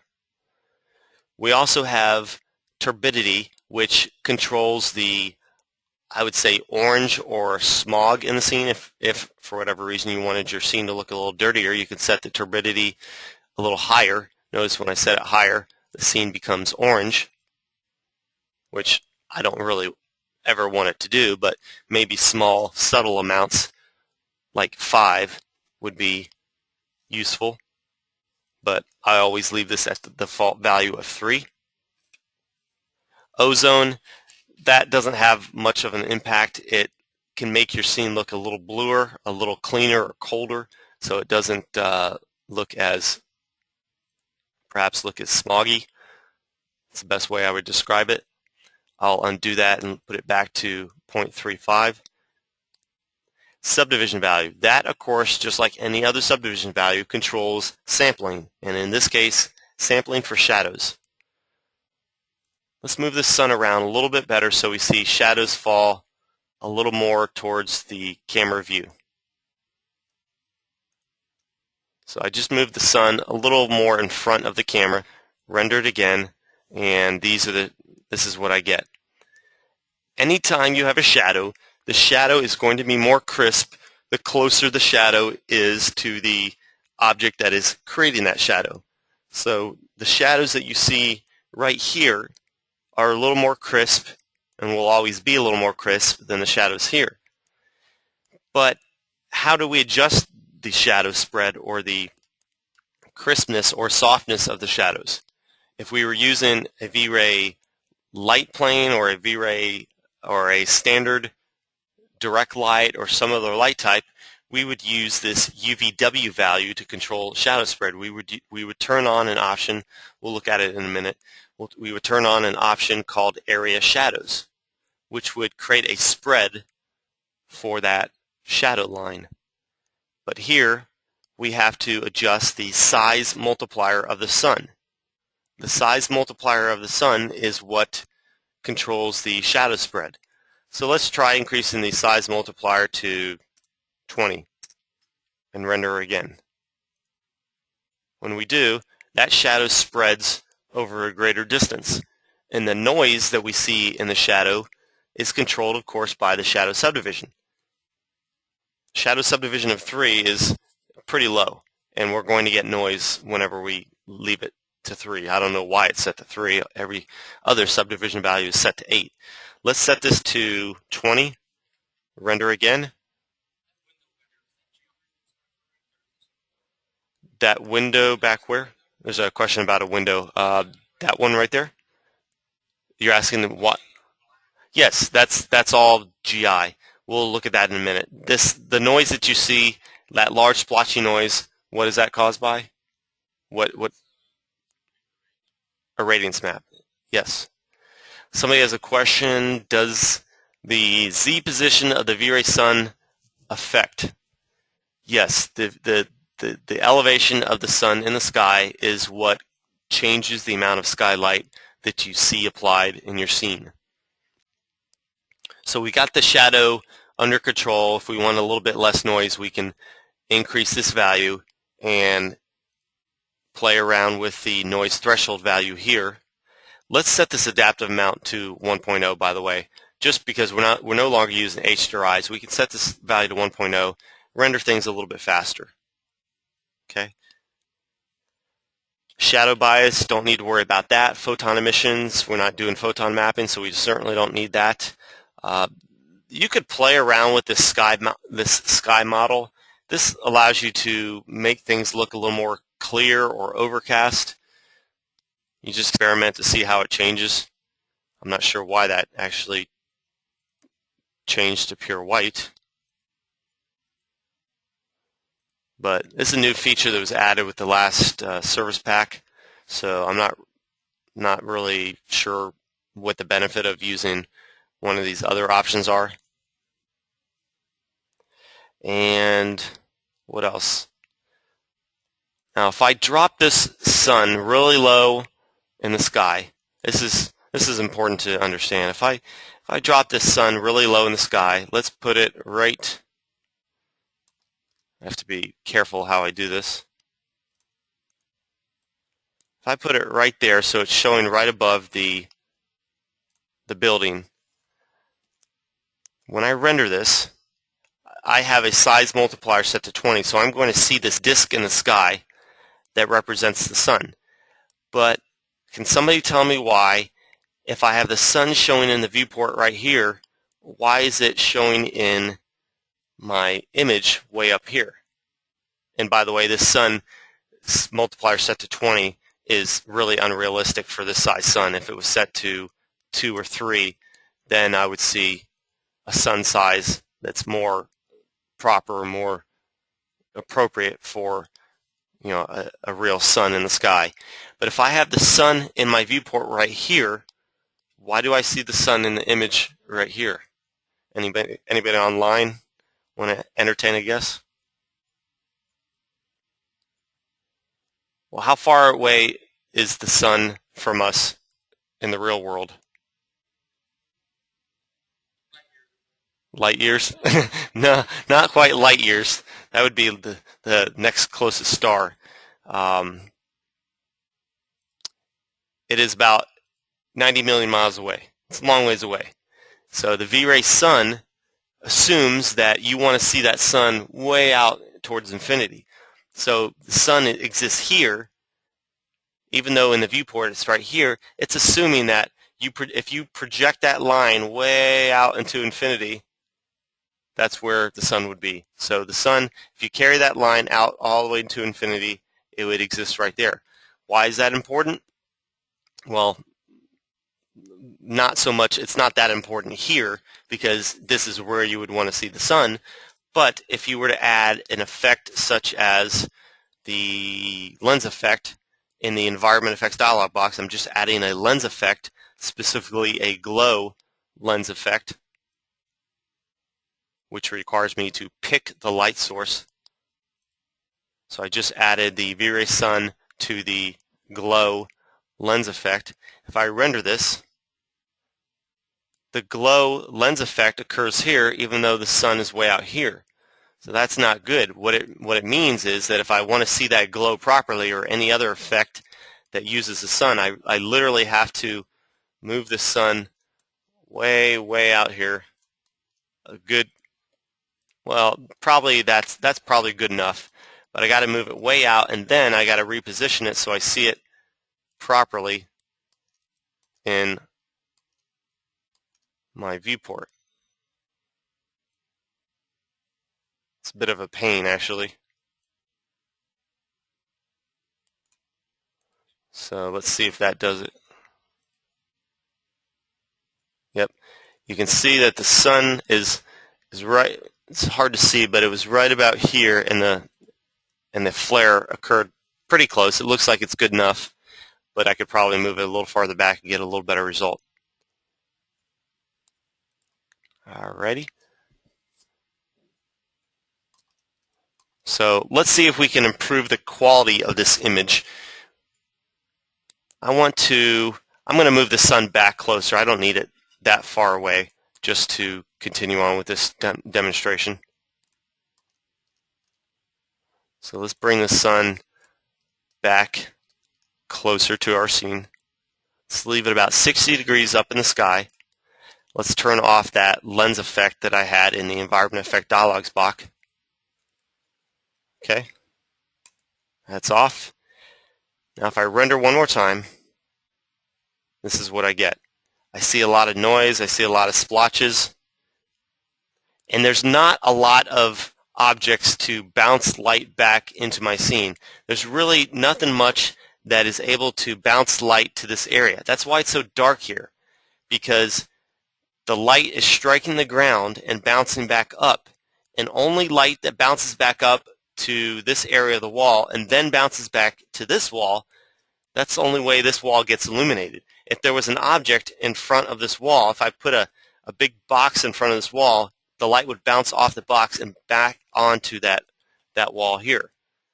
So this is not the best scene to work with, but it can still be cleaned up. So how do we do this? Let's set the default production render settings for this particular scene. We know we want adaptive mount at 1. Noise threshold we'll leave at 0.01. If we go to indirect illumination, we know we want a radiance map and light cache. The radiance map should be set to medium to start with. Interpolation samples 100. Light cache, let's set this to 1000. I have 12 processors on this computer, so I'll type in 12. Let's turn on use light cache for glossy rays. Everything else we can leave as is. Let's go to let's enable the VRay frame buffer, so we'll render to the frame buffer instead of this max buffer. Image sampler needs to be set to adaptive DMC. Let's set the filter to Catmull ROM, get a nice crisp image. The DMC sampler should be set to 2, 5, and of course we always want to disengage this use DMC sampler. And to get a good mixture of 2 subdivisions versus 5, from doing this enough, I know that we need to drop this color threshold to 0.005. And subpixel mapping is enabled, clamp output is enabled. Effective background should not be enabled because we're looking at the background right now and we're telling it to darken the sky with exponential color mapping, which we shouldn't. So that should be left off and that should help with the sky. And I believe that should do it. If I render again, we'll have a much bluer sky.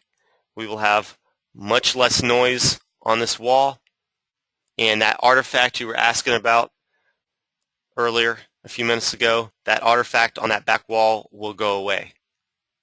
It's still dark right here, still very dark right here because there's just no way to bounce light back into it. The only reason it's not completely black is because we have skylight. If we were to turn off that VRay the VRay sky map, there would be nothing but direct light. There'd be a little bounce light off of the ground onto the walls, but since the light is going in one direction, which is this direction here, very, very little of it will bounce onto the ground and curve back onto the building. So setting up your scenes properly is really necessary. And just to illustrate this, watch what happens when I take a box and just place it just out of view of the camera. If I place a big box right here, like that, let's see from the side view, I've got this big box sitting over here. It's out of view, but light will strike this box and bounce back onto the building. So if I render again, oops, wrong view. Yes, it's going to bounce green light.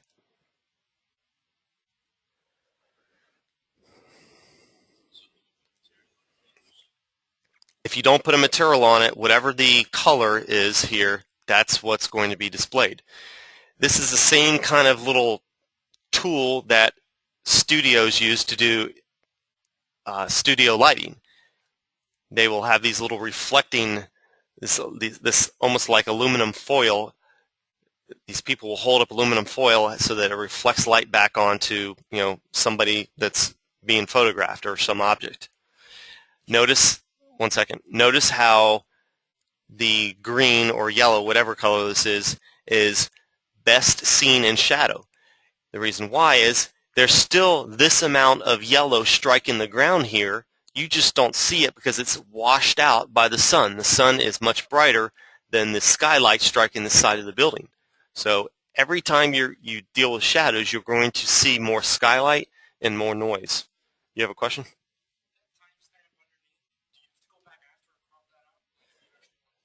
The timestamp right here, no, you don't have to crop that out. You can turn that off. It's on in the scene through the Settings tab in the Render Scene dialog box right here.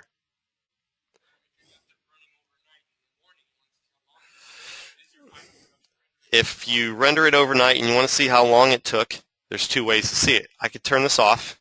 I don't want to leave that on in a production image because I would lose a tiny strip of my rendering right there. I wouldn't want to do that. I would just look down here at the time. It's shown down here, but if I hit the render button again, it's also shown right there, last frame time. It actually crops your image. Yes, now you won't see it. It was right down here below.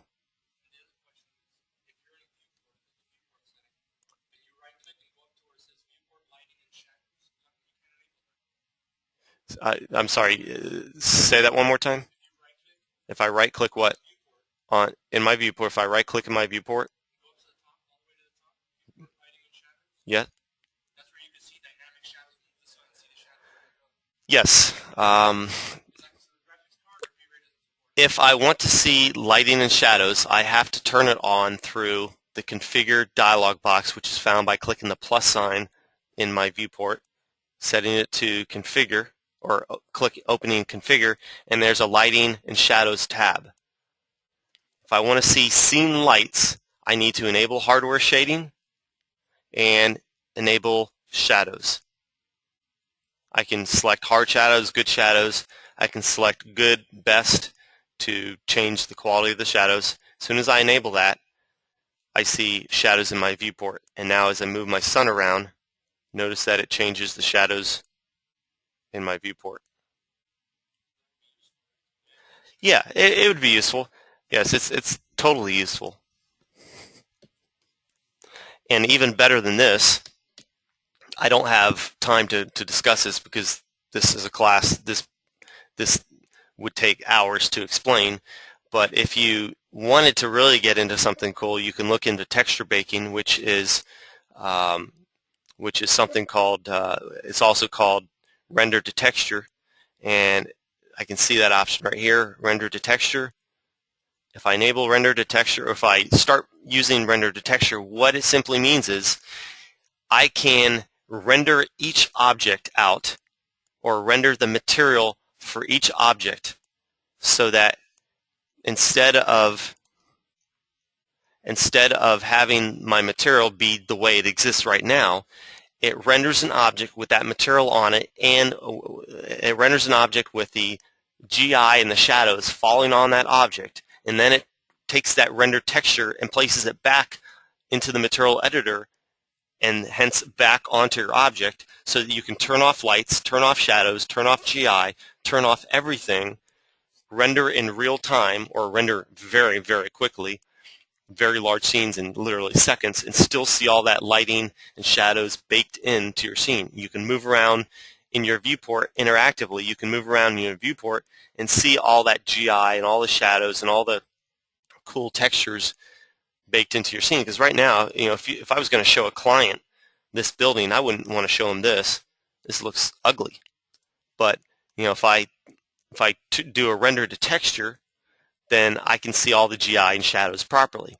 This is also sort of like the option, where is it? I haven't done this for so long. This is also like the option to do radiosity. I can't even remember where radiosity is found. I haven't done it for so long. It's under environment. Under, where do I go? I just can't remember where it is. Effects? Nope. Anyone online know where radiosity is? I haven't touched it for probably 2 years. But radiosity is an old form of GI that is pretty much out of date, and the only real benefit to me is seeing it in the viewport. And it's sort of like render to texture in the sense that you can see GI, global illumination, shadows, all that stuff in your viewport.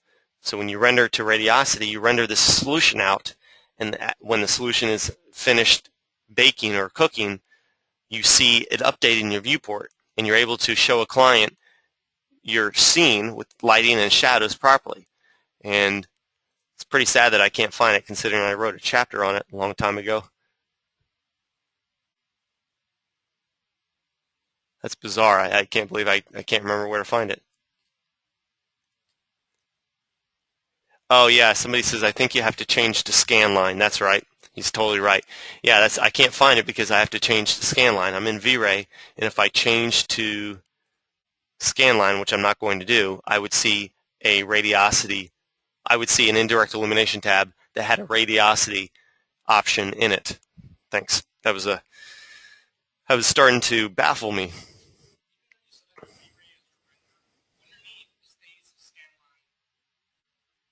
Even though what? Go back to where I can change my render? What's the question?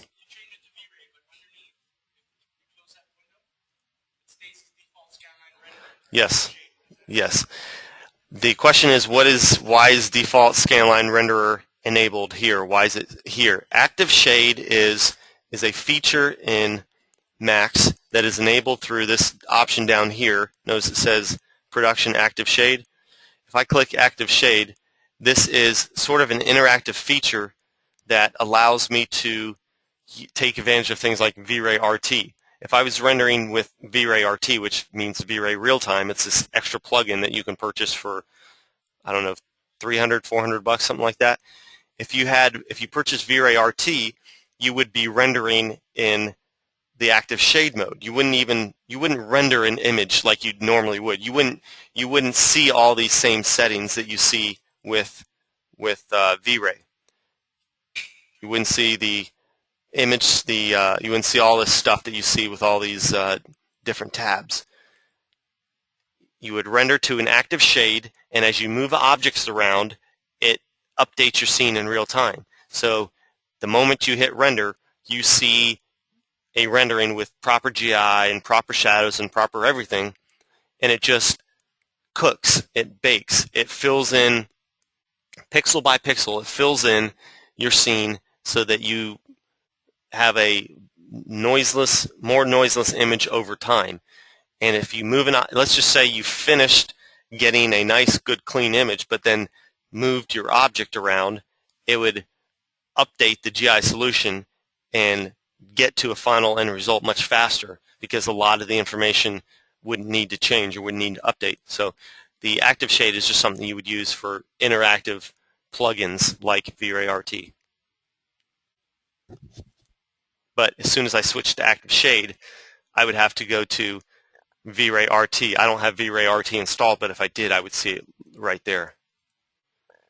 VRay RT is very, very cool. If you haven't played around, I don't have it installed on this machine. If you haven't played around with it, you might want to consider getting it, because when you can show a client a finished GI solution and move things around in real time and walk around your scene, go anywhere you want in real time, it is really, really cool. You could see what it's all about by Googling VRay RT. You could go to YouTube and see a bunch of demonstrations with it. It's very, very cool.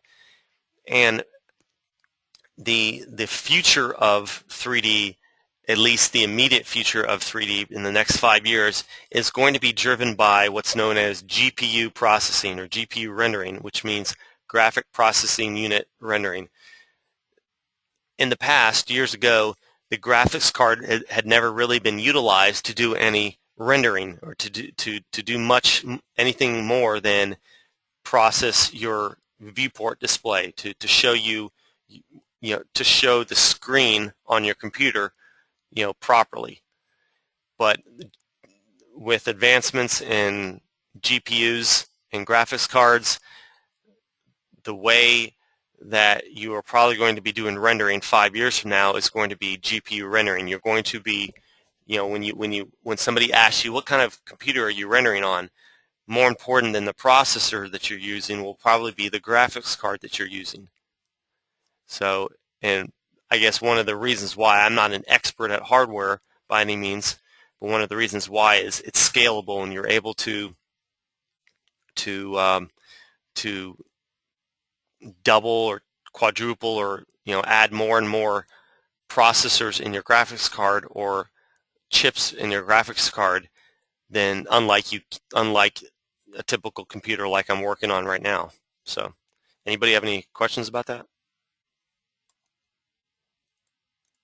So, getting back to the scene, I've placed a sun in the sky, and I think that's all we need to talk about with that sun. I believe that should do it.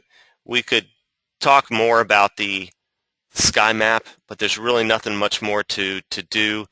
All the settings are the same.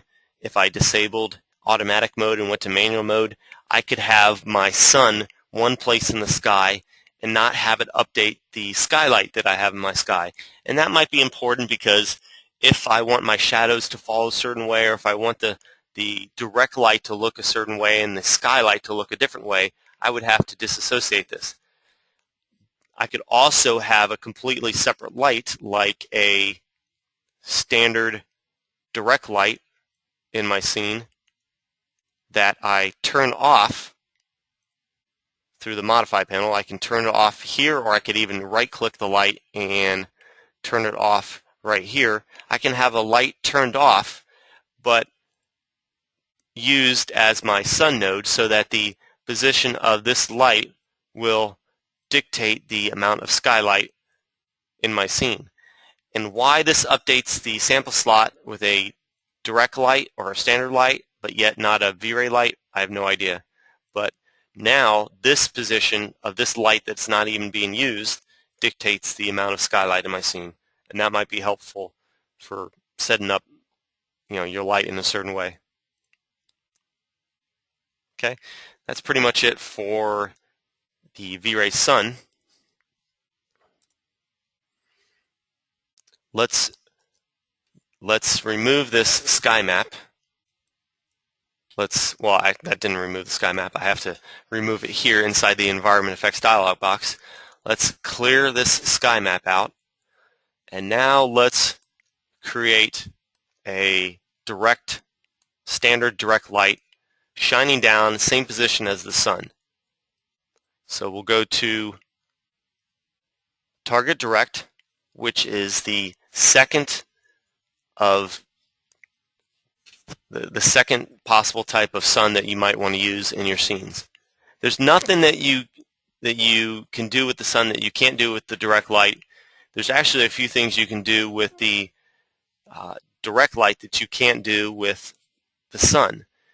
The direct light is a standard light, and because it's a direct light, you can have things like attenuation controlled specifically instead of have it be something that's automatically generated. Attenuation is light, the characteristic of light that causes it to fade over distance.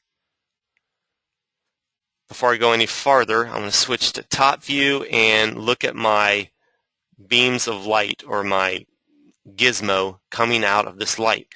If I rendered this right now, I would have a dark scene because the light doesn't encompass my entire scene. I have to use the directional parameters to change the hotspot and fall off so it includes my entire scene.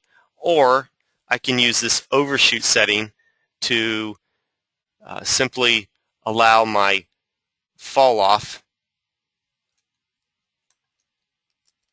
Basically, the overshoot is going to let your light go out to infinity regardless of the hotspot and the fall off that you use. So that's fine. I've got my entire scene encompassed. Whenever you use a VRay sun, you don't have to worry about the shadow type that you're using because you can't even change it. There's only, there is no shadow type to specify. But when you're using a standard light, you have to specify one of two types of shadows. You have to enable it, of course, but then you have to select from the drop-down list VRay shadows or shadow map. I have not played around with the VRay shadow map enough to say whether it's any better or worse than the shadows, the regular shadow type. So I'm going to select VRay shadows, and the intensity of this light is always going to be 1.0, and that should be fine. And that should be it. That's all I believe I need to do. Everything in the render scene dialog box should be the same. I've got the same color mapping, got all the same settings, and the only thing that I haven't added that I need to add is some skylight. If I render again right now, I will see a scene with no skylight, and I will also see a black background because I've got no image for my background. But notice how dark it is, and it's because I have no skylight. I would also say that the direct light is too weak also because it's not, the directly lit surfaces are not very bright either, so I can try increasing the multiplier to 2 to get a little bit more brightness on the directly lit surfaces, and that would help a little bit with the shadows, but it's still going to be far too little. So every scene needs to have skylight, and there's multiple ways to do it. You can add color through the environment, color through the VRay environment channel. You can add a map in either one of those. You can add a HDRI through the dome light. You can add a skylight, which is another light type that we haven't looked at yet. There is a skylight option right under the standard light type. Skylight can just be dropped in here and set to a certain multiply value. That skylight, doesn't matter where it is, it doesn't matter how high in the sky it is, doesn't matter where it is on the ground, it just needs to be oriented in the right way. So when I insert it and render, now I will see more illumination everywhere in my image. But it looks like it didn't do very much. So let's stop that. And I'm not sure why. I'm not sure why it did not render too much. Let's increase this to 10 and see if that will do anything.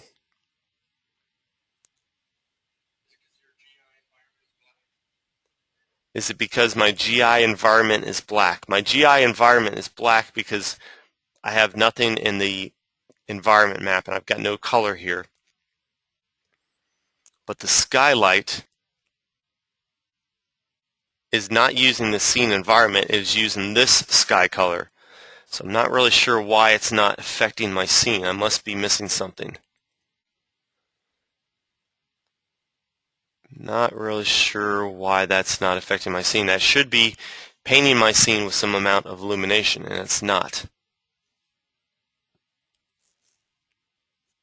I might have to come back to that because I simply don't know why that's not adding any illumination. So let's try, let's look at that later. Let's try adding a little bit of illumination through the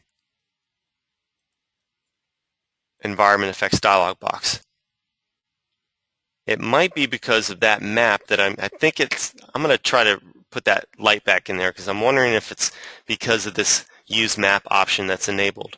I don't have a map, but it's possible that the map is blocking the skylight from appearing. So I just disabled that use map. Let's render again. Nope, that didn't do it. All right, I'm not sure why that light is not, something must be blocking that light. I don't think I have any option to disable skylight or environment light of any kind. But let's increase this color to something you would find on a midday scene, some sort of light blue color. Right about there. So not only is this blue going to be my background, it's also going to cast skylight into my scene.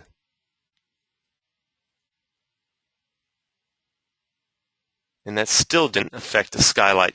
I have something, maybe it's because of my GI override. Do I have GI override turned on?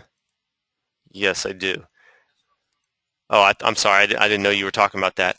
So that is probably why the skylight wasn't working. So that is why I didn't see any skylight when I added skylight through the color swatch here. And if I want to add skylight, I can either turn this off, I can turn off the GI environment override, or I can actually just drag and drop this blue color swatch into the black color swatch, basically make a duplicate. Render again, and now I will see blue skylight everywhere that's in shadow. Much better. So I think now if I turn off this GI override, it should, that looks much better. If I turn off the GI override, it should allow me to throw in a skylight again. And let's leave this set to 10, the multiplier set to 10.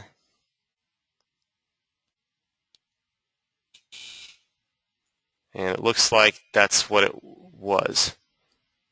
Nope, actually that's not true, because since I turned that off, the environment effects dialog box is this color is now providing the skylight. So I'm not really sure why that skylight's not working, because by enabling this and setting it to black, that should not, I know that shouldn't preclude me, that will not preclude me from being able to use other skylight. I even said a few hours ago that you have to make sure that this option is on and this is set to black so that you can use the dome light properly. Otherwise, you'll be adding skylight twice. I don't understand why this light is not working. It's set to on. If the multiplier is high enough, I just don't understand why that's not turning on, but that's fine. Let's look at one other type of light that you might want to use for your sunlight. So I'm going to delete the current light that I have in my scene and get back to this default setup that I have here, which gives me no illumination. As you can see, there's no form of light currently in the scene.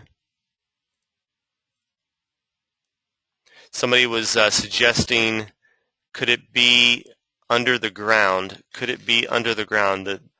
Could the dome be under the ground? I don't think that is it, but it's worth a shot. I want to take that skylight. It shouldn't matter where I place that light in the scene, but just in case it doesn't like the fact that it's sitting right on the home grid, let's move it up in the sky and see if that adds any skylight.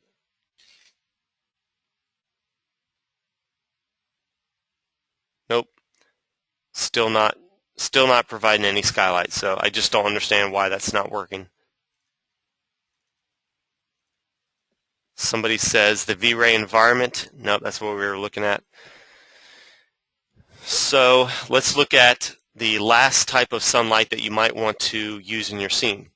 We know that we can use the target direct light or the free direct light, either one. We know that we can use the direct light, and we know that we can use the VRay sun.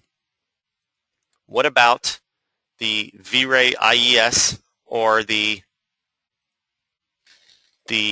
photometric version of IES, which used to be found in the photometric section here under the light drop-down list, but now it's found under the systems section. Okay, the VRay IES is pretty new, and I haven't done enough experimentation with this to do a proper demonstration of that, so I'm going to hold off on that. You can play around with it, but it's going to work fairly similar to the other light types that you've used. I'm going to concentrate on the daylight system, which incorporates IES lighting.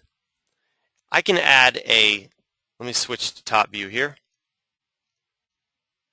This class is supposed to be a beginner VRay class, not really a class on Max, and this portion is really something that would be covered in a max class, but nonetheless, I want to cover it here because it'll only take a couple minutes, and I think it's important to understand if you're using VRay, because VRay is all about lighting, and this is some important type of lighting here.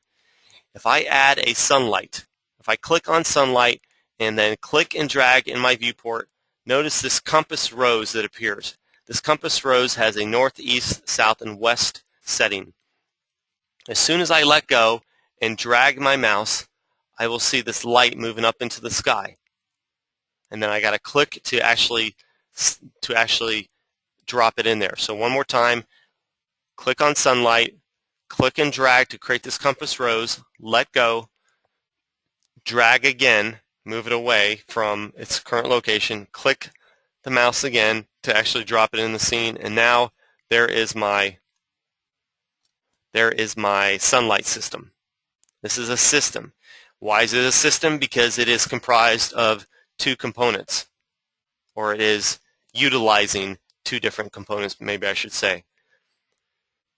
Once I create this light, I can modify it, but notice how there's nowhere in here to this looks like a standard light, and it is. All these settings are the same things you would find with a standard light.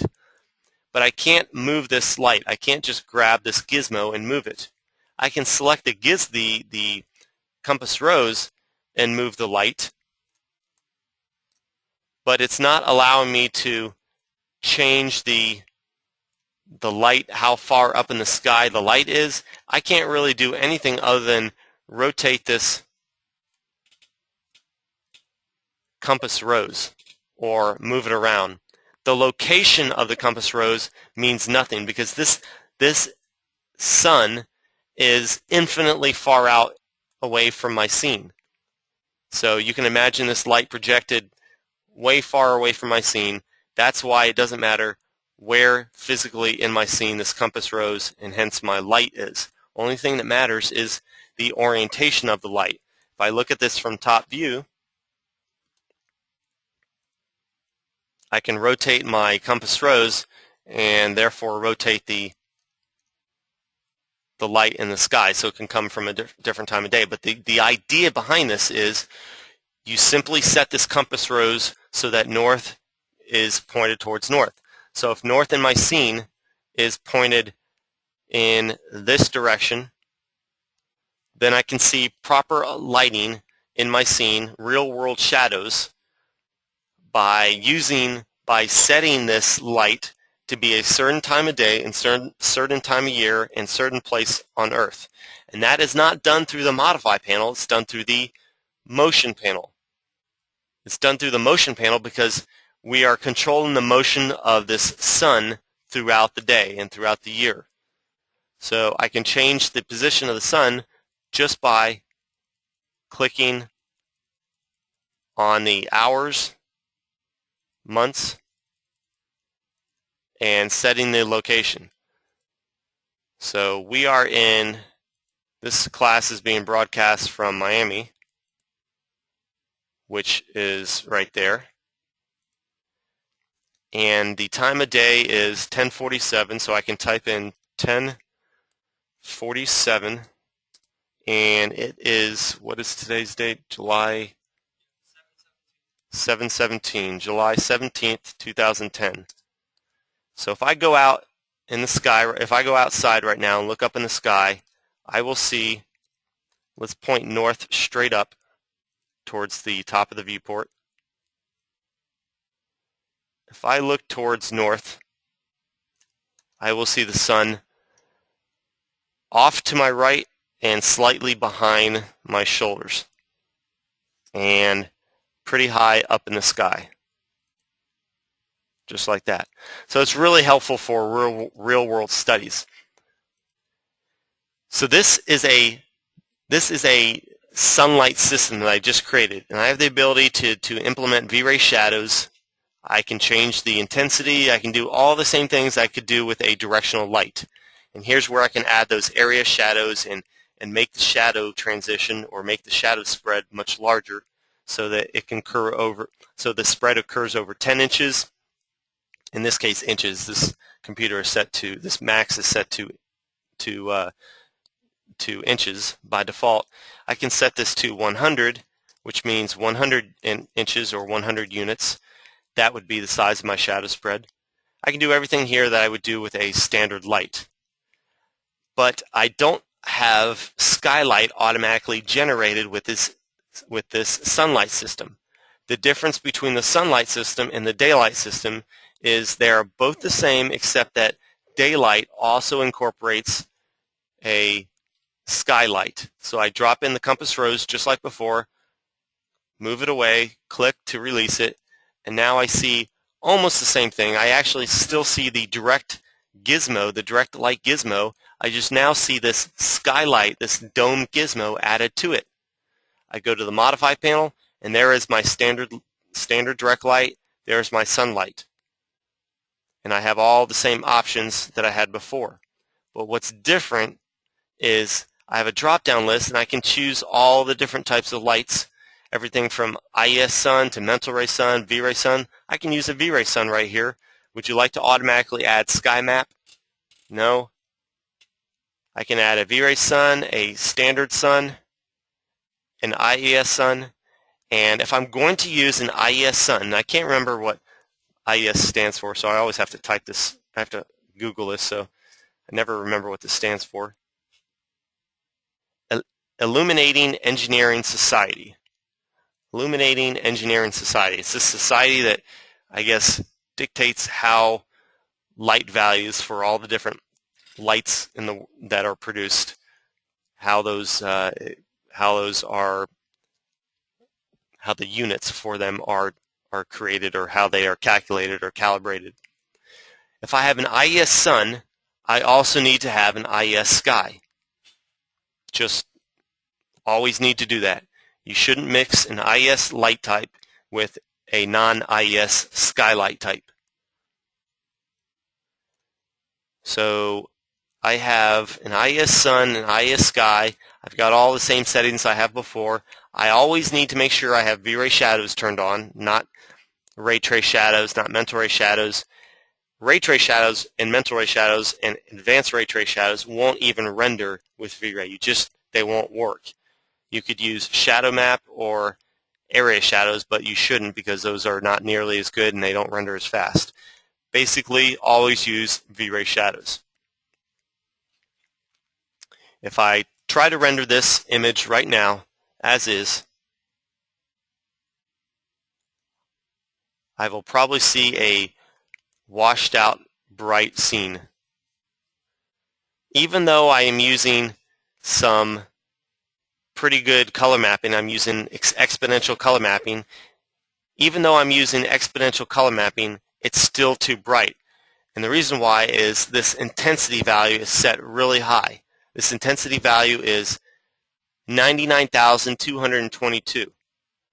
I could drop this down to something like 1, or change the color. I guess I can't change the intensity here. I could change the color, which in a roundabout way will do the same thing.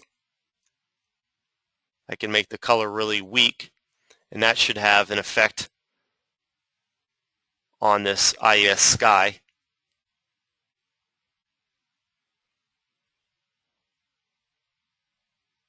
But and as you can see, it's still not affecting it properly. If I want to render this properly, if I want to do what you're supposed to do with IES lighting, I need to have some sort of max exposure control. I told you before that you should never use, I told you yesterday you should never use max exposure control when you use VRay, because VRay uses exposure control through color mapping. However, the one exception would be IES lighting. And with IES lighting, you really need to have max exposure control in addition to the exposure control that you have with color mapping. So if I want to use this IES lighting properly, I need to set this to logarithmic. Logarithmic really is the only suitable option. Linear is the same as linear color mapping, which means I can't get it to work with lights, so it's really not even an option. Automatic is not really suitable either. Logarithmic is good because it gives you this option to set exterior daylight. And when you do that, it assumes that you're using a bright light a bright light source. So the exposure is different with this option enabled than it is without it.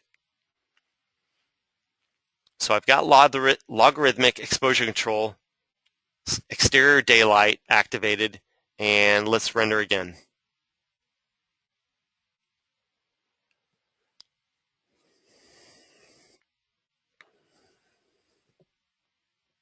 And my light is now not nearly as intense, but notice how different the lighting looks. It just doesn't look good at all.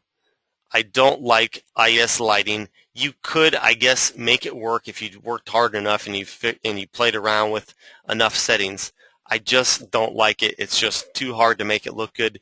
So I like to show settings that you don't use and show you why you shouldn't use them, so that you have more confidence in the ones that you should use.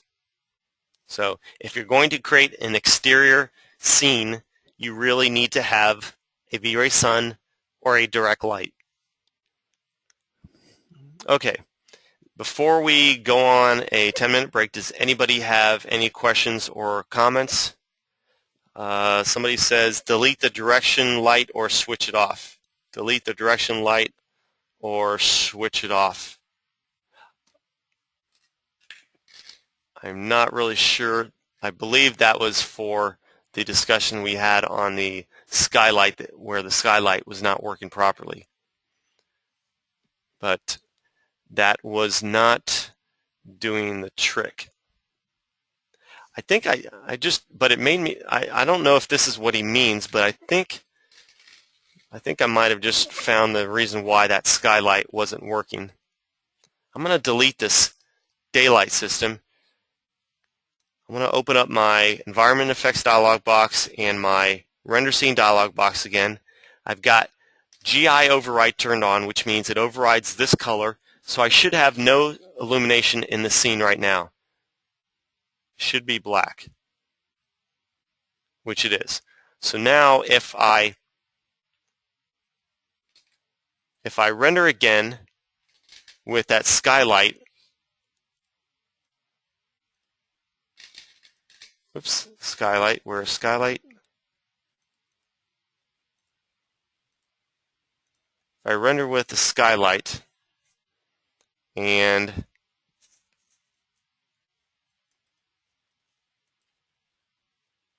well, default lighting is turned, nope.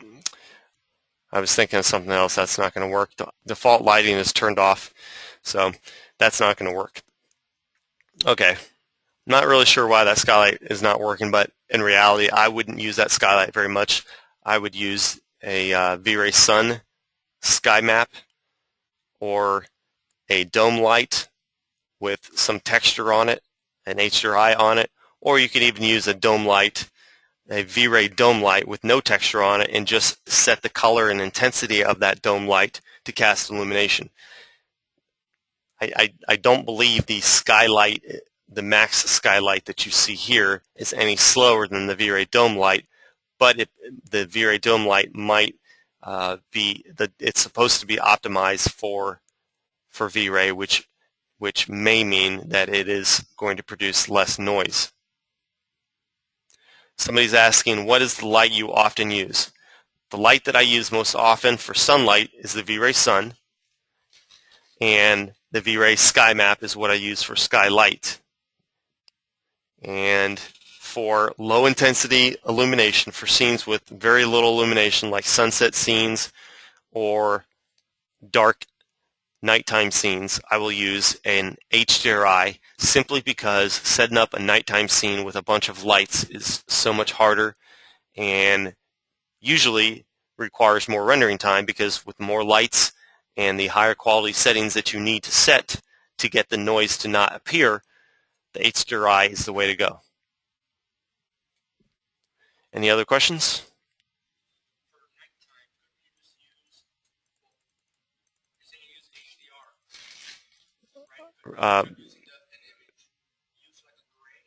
Instead of using an HDRI, use a gray.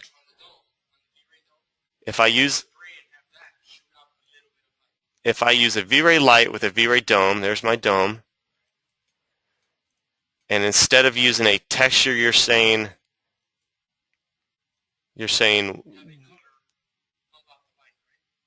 have a color pump out the light. Yeah, I mean right now, if I rendered right now, I would see, let's make this invisible so I don't see the dome light itself. If I rendered right now, the dome light would do the same thing the skylight does. It would fill the scene with illumination. But what's your question? If it's the night shot and you have no sun. Okay.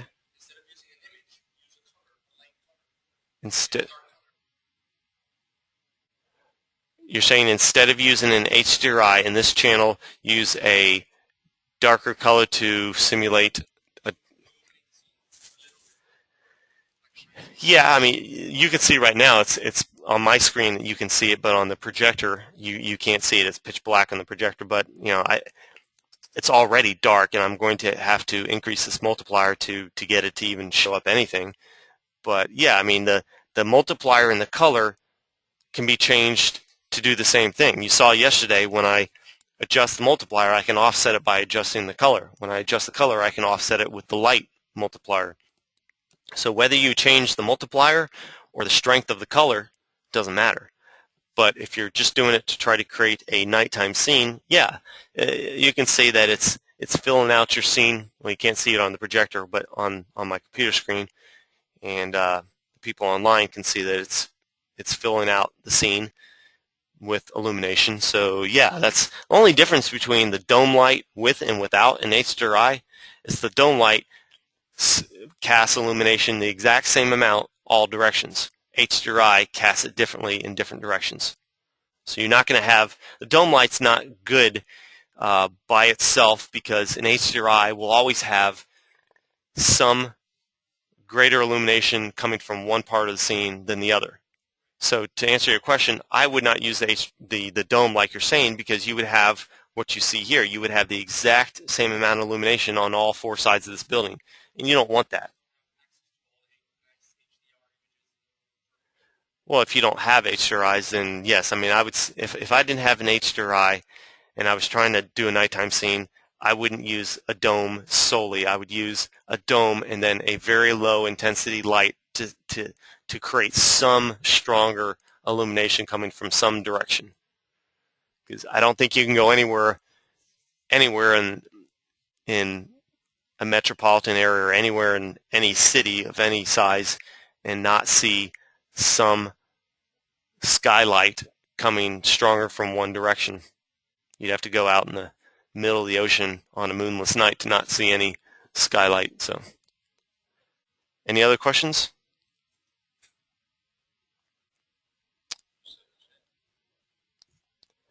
Yep. So how about we take a 10-minute break and we'll come back with, we'll move on to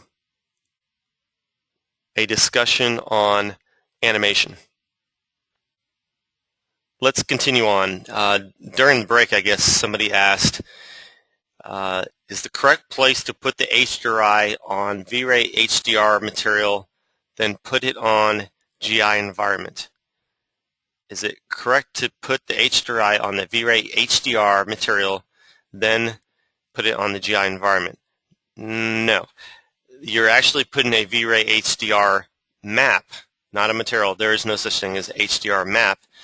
A VRay HDR map on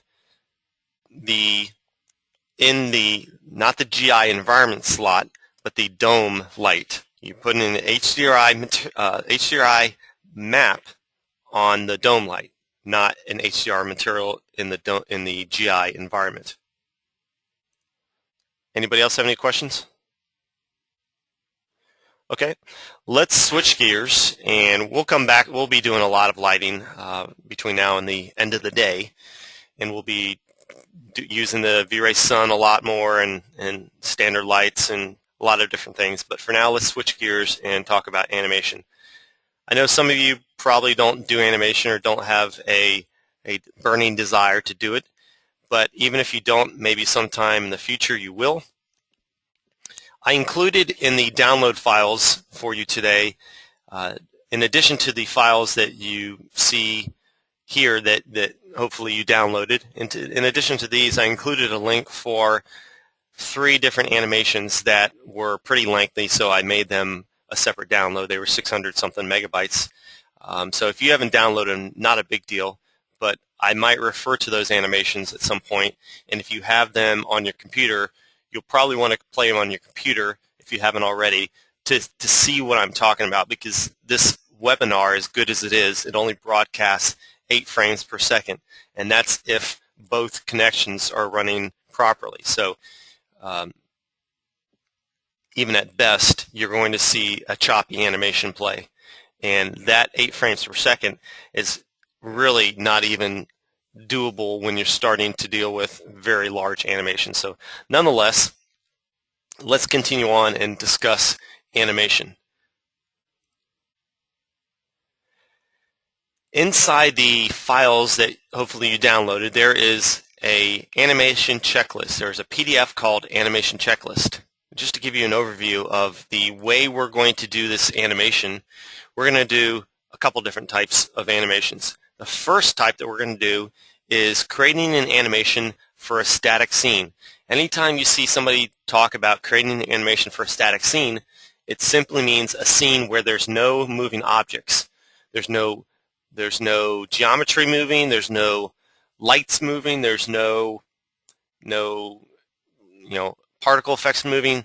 The only thing that you can have move in a static scene when you're rendering these steps, which is the typical steps you use for a static scene, the only thing that can move is the camera.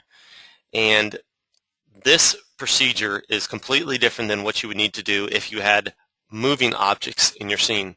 And we'll see how to do the moving objects in a little bit. So we're going to use this checklist and go down it one by one. And I would like to say from the start that if you attempt to do this by memory, you will probably miss something. If I've done these steps hundreds and hundreds of times, and if I try to memorize this certainly if I'm teaching a class while I do it, I'm going to miss a step. And it's really good to read each one of these steps and follow along. So just get in the habit of doing it, and you'll probably be better off for it. So let's go into a file called, it is in the second set of folders that it's in the folder that you got today, and it's called Animation. Let's select No for the warning message that comes up, and let's just go ahead and play the animation by clicking the play button down here at the bottom right hand corner. And so all we have is a camera moving around our scene, moving around this ball, I should say, and the camera is pointed just to the side of this ball. And I did that so the camera appears in a different location in the view. If I put the target right at the center of the ball would be stationary in the middle of the animation while the animation is playing and the background is moving. So I wanted to have this ball moving. So let's put this at frame 0, and let's look at the setup that we have, the render settings that we have. It's always a good idea to go through the render setup dialog box and check out the setup that we have. Let's enable the frame buffer, the VRay frame buffer. Global switches, we don't need to worry about anything there. Adaptive subdivision, that's what we want because we'll be using doing test renders primarily. Let's do a Catmull-ROM filter, since this will be, actually we can't use a Catmull-ROM filter. This is going to be an animation, and we can't use Catmull-ROM because it will produce flickering. Catmull-ROM cannot be used for an animation. No sharpening filter can be used for an animation because it will produce a lot of flickering and a lot of aliased artifacts. So what I like to do is turn off the filter entirely. I just want to get rid of the filter and see if I can render this scene without it. And if I have no flickering, if I have no artifacts appear, then everything's good. The environment is set up properly. All I'm trying to change right now is quality settings. I'm not trying to Actually, I shouldn't say that. I am looking for some erratic settings, but all I'm really concerned about right now is making sure that I have default test render settings set up for my quality settings. So I'm not really worried about environment. The environment is already set up. I've already got lighting set up. I'm using a scene with no lights in it. All I'm using is environment light to illuminate the scene. I can leave it on linear multiply because I have no lights. I want to turn on subpixel mapping, clamp output. Let's turn off effect background. Inside the indirect illumination rollout, we know we want an irradiance map and light cache setup. Let's use very low for the preset.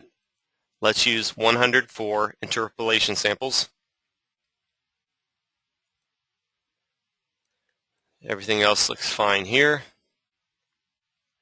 Let's set the light cache. We can leave this at 250 because this is a very small scene. Number of passes, I'm going to set mine to 12. Use light cache for glossy rays.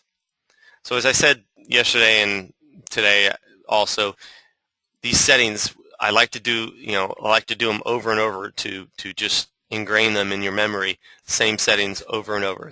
These are the settings that you typically will need to change time after time. Okay, that's it. That's all we need to worry about right now. If we were to render the scene right now, this is what we get.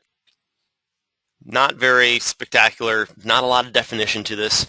The ball almost looks like it's floating to some degree because it's got no definition, no good detail in the irradiance map down here. If I had a higher irradiance map, if I had a higher resolution irradiance map, I would see much more detail and the ball would actually seem to not be floating.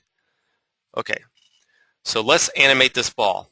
If you don't know how to animate an object, you might just want to watch the first time, and then I'll do it twice. The first time you can just watch, and then you can try to do it the second time.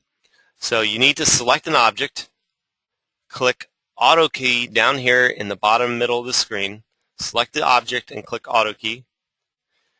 Move the time slider to frame 100, or I'm sorry, frame 200 in this case, and that's it. You can turn the auto key off to stop the process. Whoops, I didn't do anything. I messed up.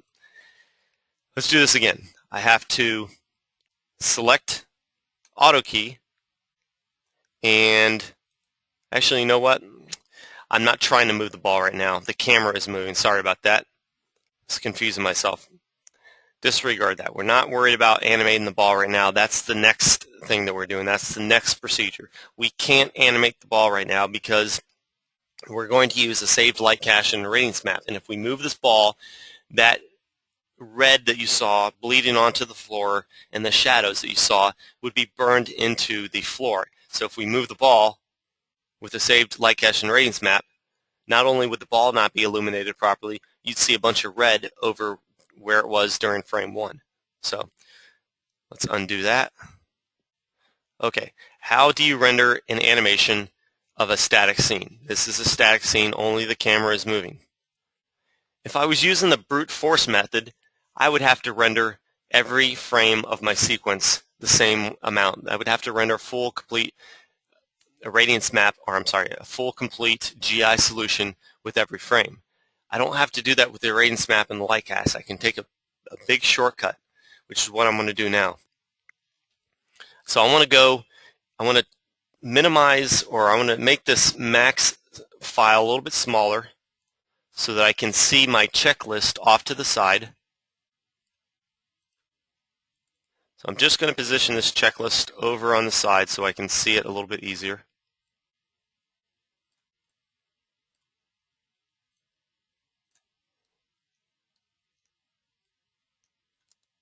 Okay. And let's follow the checklist. First thing I need to do is set primary and secondary bounces to light cache. I need to set the primary bounces and secondary bounces to light cache. I had said yesterday that you would never want to use light cache for primary bounce unless you're doing progressive path tracing.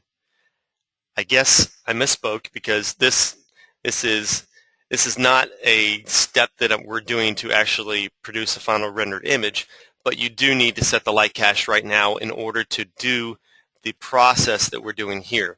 So we do need to set the light cache to primary bounces right now. In the global switches rollout, enable the Don't Render Final Image option. So we need to go to the VRay tab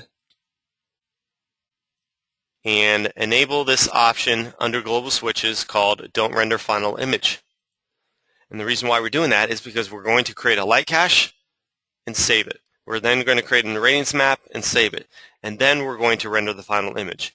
There would be no point rendering the final image right now because it would be a waste of time, because I'm only trying to calculate a light cache, and then I'm only trying to calculate an irradiance map. So the next step is enable show calc phase. Enable show calc phase. Within the indirect illumination rollout, within the light cache and irradiance, I'm sorry, I only have the light cache enabled. Within the light cache rollout, I have show calc phase already turned on, so you don't need to do anything there. Next, change the mode to fly through. The mode is found halfway down the light cache rollout. Currently it's set to single, but whenever we do an animation, we need to set it to fly through. Now, if I do not set this option to fly through, if I set it to single frame, and later when we look at the irradiance map, if I render the irradiance map in single frame, we will see a very noticeable problem. And if you have this animation already loaded up, or if you've already have it downloaded, you can see this, but if not, I'll try to make this as clear as possible. This is an animation that a student has allowed me to show. This is an animation where the student did not know how to create a animation properly. He did a couple things really wrong here. So this is not going to play very smooth. In fact, it's going to be very choppy, but I'm gonna stop it when it gets to the point that I need to show you something. So I'm going to play this. It's pretty short, but notice here in class with the projector and online, you won't see it as well online, but the lights or the illumination of this car is really, it's erratic. It's not working properly. And the first reason why is because he's rendering a moving object using the same process that we're using now, which can only be applied to static scenes. So if I move forward one frame to the next, notice how the back window in the previous frame is illuminated one way, but in the next frame it's illuminated a completely different way. Keep moving forward and you see all kinds of flickering going on. And the reason why is because there's not a proper amount of sampling going on with all these different objects in all these different frame positions. Not only that, you probably don't see it online when I play this, but there's tremendous flickering going on with these railings, kind of a pixel swimming effect, and a little bit of flickering throughout the animation. Let's see if I can find some examples.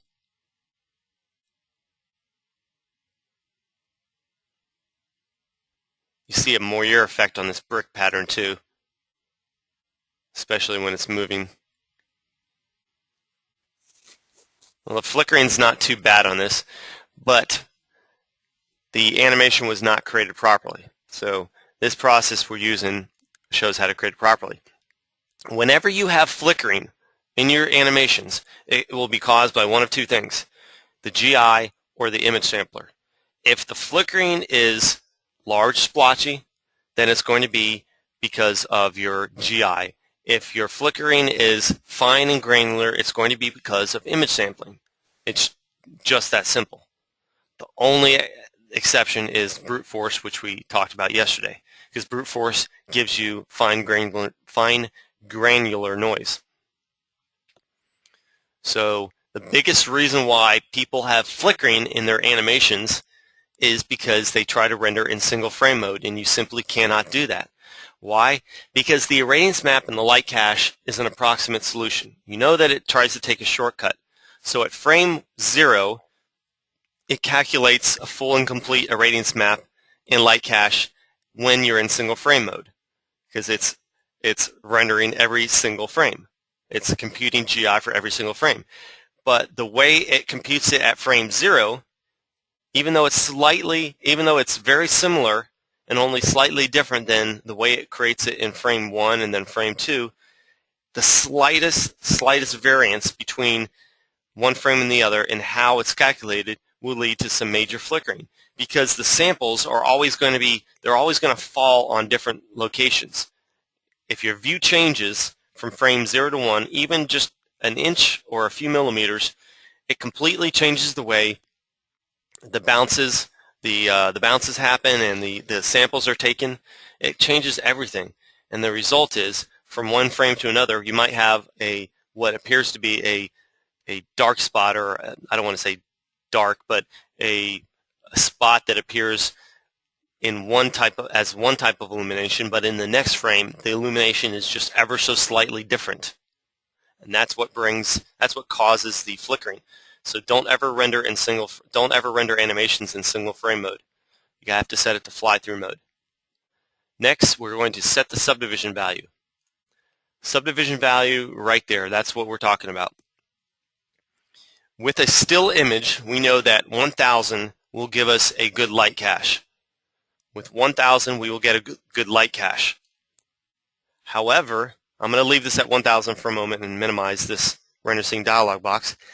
However, let's maximize this view. At frame 0, I see one set of surfaces, and just a few frames later, I see a completely different set of surfaces. And a few frames later, completely different set of surfaces, new surfaces, and so on. So my view changes constantly. I'm seeing a full 360-degree view. Well, if 1000 subdivisions for my light cache gives us 1 million rays, and we know that because the light cache subdivision is the square root of the number of rays taken. If we know that there are 1 million rays being shot out for a still image, it can't possibly be good enough to use 1000 subdivisions, or 1 million rays for an entire animation. So when you render in fly-through mode, when this option is set to fly-through mode, what it is saying is to take all those million rays and divide it between all the different surfaces that you see throughout the entire animation. So what is good for a still rendering or a still image will not be good enough for an animation. Pixel per pixel, you're not going to get as good a quality. So what do you use? So let's just look at this portion of the image over here. Notice that this portion of the image moves over to the right, and watch how long it takes for this side of this screen to move over and be on the right side. So I'm going to move this time slider, move it, and right about now, that section that was previously on the left-hand side is over on the right. So every 40th frame, I'm seeing a completely new set of surfaces. Another new set of surfaces, another new set, and so on. Another way to look at it is if I select my camera, well, I don't have my camera selected, my camera is hidden. My camera is, where's my camera? Let's switch to top view, there's my camera. If I look at the camera through the modify panel, I see the field of view being 45 degrees. Well, if the field of view is 45 degrees, I'm only seeing a small 1/8 picture of my entire environment. I'm only seeing 1/8 of what I see throughout the entire animation. So if 45 degrees is what I need for, or if 1000 subdivisions is what I need for 45 degrees, and I see 8 times that many surfaces in 360 degrees, I need to set that subdivision value to something that gives me 8 times as many rays. It doesn't have to be exact, but close. And we know that doubling this value quadruples the number of rays that are shot, right? So if I switch 1000 subdivisions to 2000, I go from 1 million rays to 4 million rays. So I've just quadrupled the number of rays. So I could essentially spread those 4 million rays out, and the density of the rays would be half what they were for a single still image at 1000.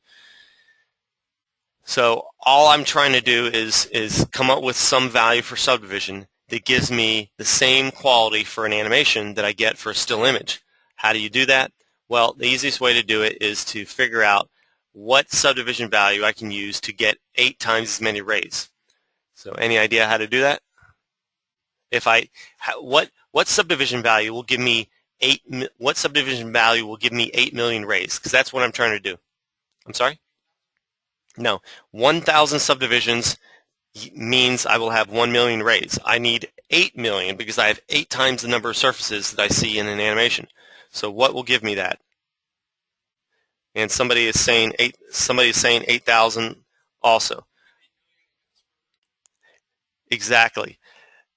8,000 is not the correct answer. If I type in 8,000 here, I'm going to have 64 million rays. I'm going to have 64 times as many rays, and it's going to take 64 times as long to render as 1,000 rays. I don't want 8,000 rays. I don't want 8,000 subdivisions. I want 8 million rays. So what do? I want to take the square root of 8 million. I want to take the square root of 8 million. How can you do that really quickly and easily here in Max? Well, there's a cool little feature in Max called the numerical evaluator, and you activate it by hitting Control N. Control N. And I can type in 8,000, or let's see, 8 million, 8,000,000, and actually I don't even know what the formula is. It's something like SQRT. I can't remember what it is. It's like SQRT, so I'm going to have to open up the regular calculator. I just can't remember what it is. So I'll go to my calculator. 8,000,000 square root. I need 2,828 rays, or I'm sorry, 2,828 subdivisions to give me 8 million rays. And with that, I know I'm going to get the same quality light cache for an animation that I get for a still. So it's the process that you need to understand. If the animation if my camera didn't move that much, if all it did was move a little bit from side to side, certainly I don't need to use that many rays.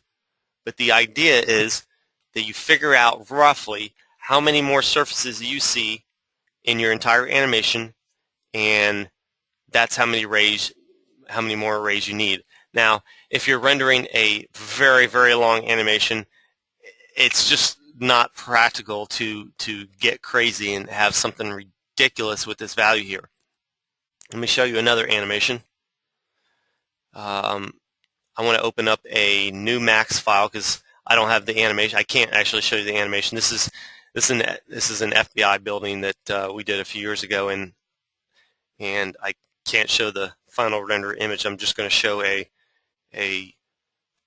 shaded view without any materials. But it's a pretty cool scene. But what they asked us to do, which I didn't want to do, and what I didn't like, was to have this 1.5 minute long, this like 90-second long, non-stop sequence.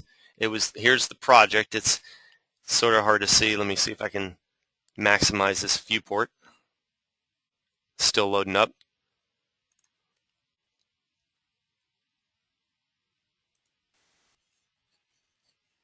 Okay, so here's the scene. If I drag this time slider around, notice this camera.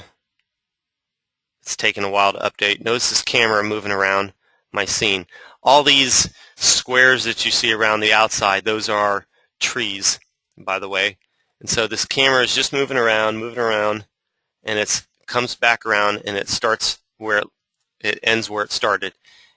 If I switch to that actual view, you can see this will be choppy online. It's actually choppy playing in real time here on my computer because there's so many faces. It's going to just appear pretty choppy. But they wanted this long, continuous, non-stop animation, and that's a lot harder. Whoops! Turn off these materials. I'm going to turn off the materials and just show the object colors. It also makes it easier to see, easier to display. So they wanted this long, non-stop, continuous animation. And the problem with that is when you're rendering a light cache into radiance map, which you certainly want to do for something this big or something this long, when you render light cache in the radiance map, you render the entire radiance map and the entire light cache for the entire sequence. So for all 2,666 frames that you see down here, we had to render one massive light cache, one massive irradiance map, and not only did that take a lot of file size and a lot of RAM, it took a long time to do it. But the other reason why, not only did it take a long time to do it, just because it's a long sequence, we had to have a pretty high light cache subdivision value because there's so many different surfaces that are seen in the animation versus what you see in one little sequence, in one little rendered image. So you don't have to go crazy with it. You should just get into the practice of trying to figure out with an animation how many more surfaces you see. And if you use the approximate method I'm using here, then everything will be fine. And in reality, it probably wouldn't matter too much if I set this to 2,000 versus 2,800. It's still going to get decent quality, but if you know the reason why I'm doing this and the practice, if you get into the practice, you'll probably be better off for it. Okay, next step.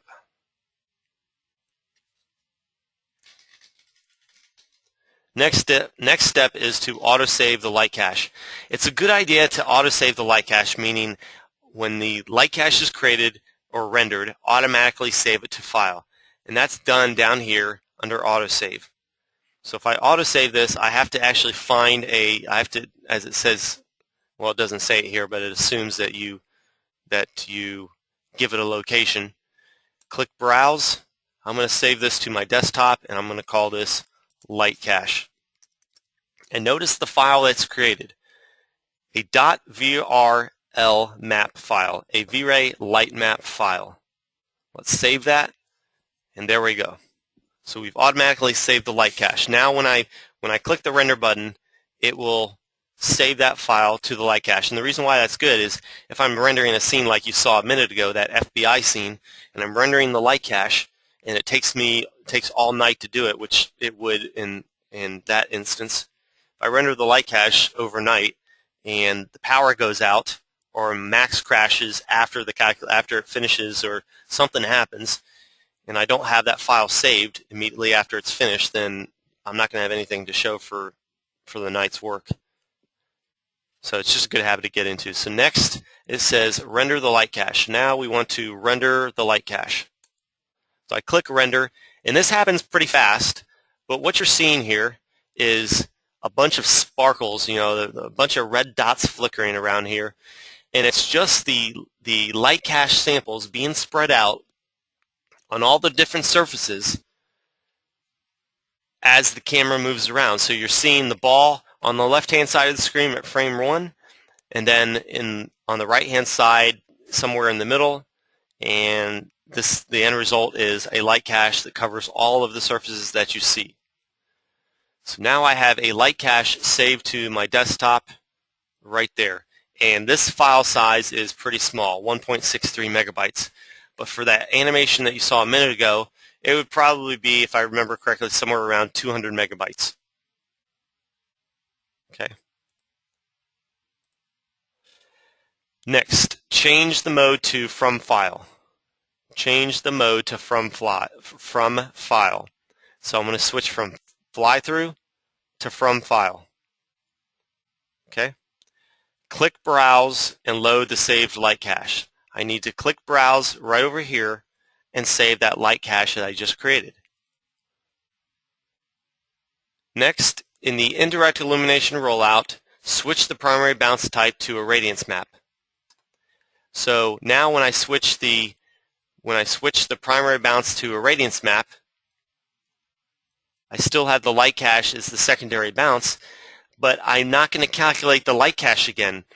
It's already saved, and I'm telling it to load from file. As you'll see in a minute, I don't even need light cache here in secondary bounces because it's going to be loaded from a file. But I'll leave this here for right now because I'm not at that step yet. Next, it says enable show calc phase. I've already got show calc phase turned on. Next, change the mode to incremental add to current map. Under the irradiance map, it too has a mode, and you don't want to render in single frame with the irradiance map, just like with the light cache. Here you have a lot more options. You have single frame, which you know, from file, which you know, and you also have multi-frame incremental and incremental add to current map. I'm going to read what it says for multi-frame incremental. When I click on multi-frame, it says at the start of the rendering, the irradiance map is reset, meaning it's purged from memory. If I have an irradiance map from my last rendering that I just rendered, it's going to purge it. And then each animation frame incrementally adds detail to the already computed map where necessary. This mode is suitable for fly-through animations. So all it's saying is it's going to purge the map that's in RAM, and it's going to render a full and complete irradiance map at frame 0. And as I choose to, using this every nth option, I'm going to be able to render every 40th frame, every 100th frame, every whatever.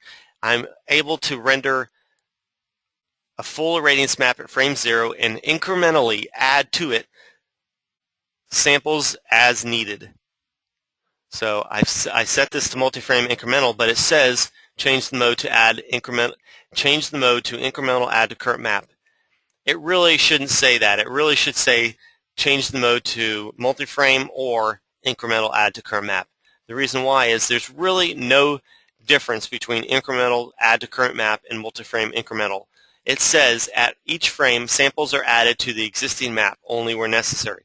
All that means is instead of purging the map that's already in memory, it's going to keep it in the event that some of the samples that are stored in RAM can be used in the next animation, which really is not necessary.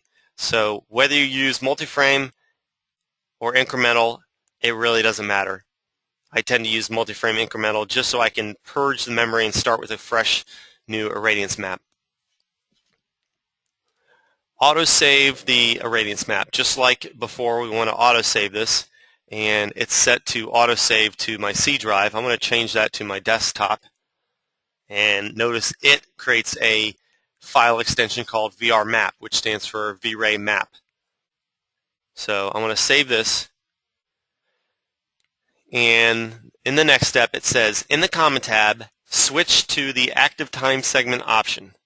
In the comment tab switch to the active time segment option. So here in the comment tab I want to make, instead of rendering single frame, I want to, instead of rendering just one single frame, I want to render the entire sequence. So I need to set this to active time segment. And here's the most important step in the whole sequence. Set nth frame value. I need to set this value right here appropriately. And to understand how to set that, I need to show you two other animations. You should have in the files that you downloaded two animations called Animation Sample 1, Animation Sample 2. I'm going to open up the first one.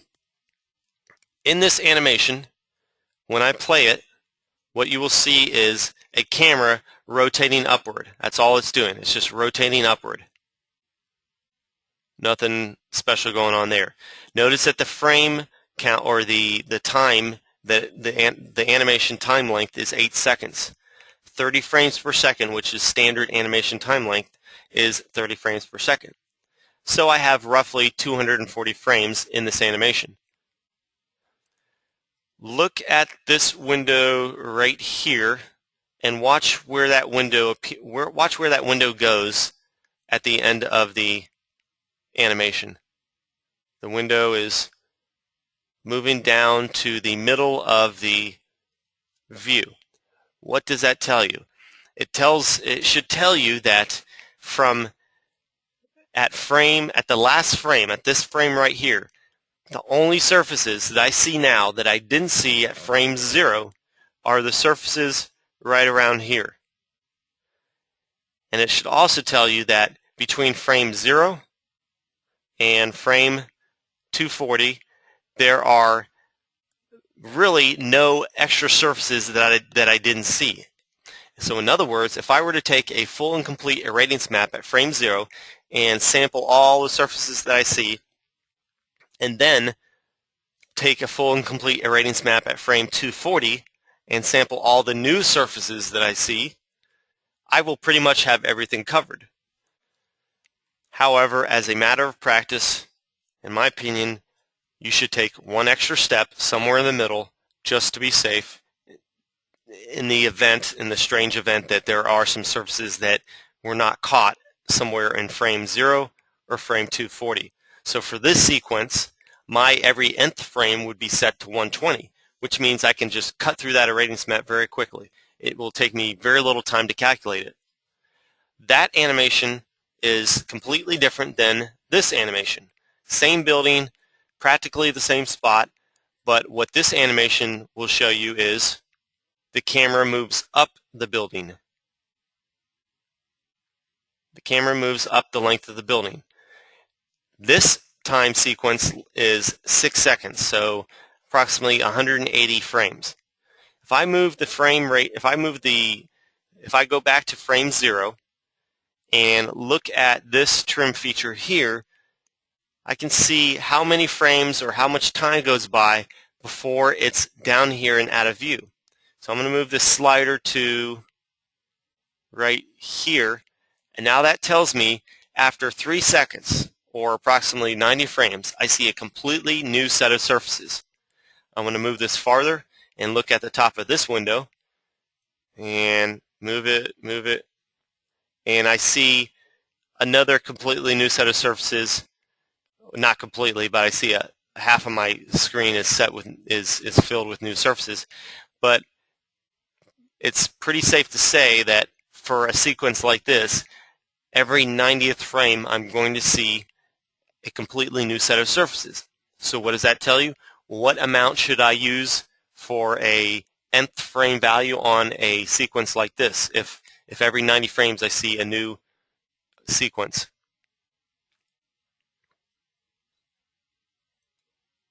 I'm sorry?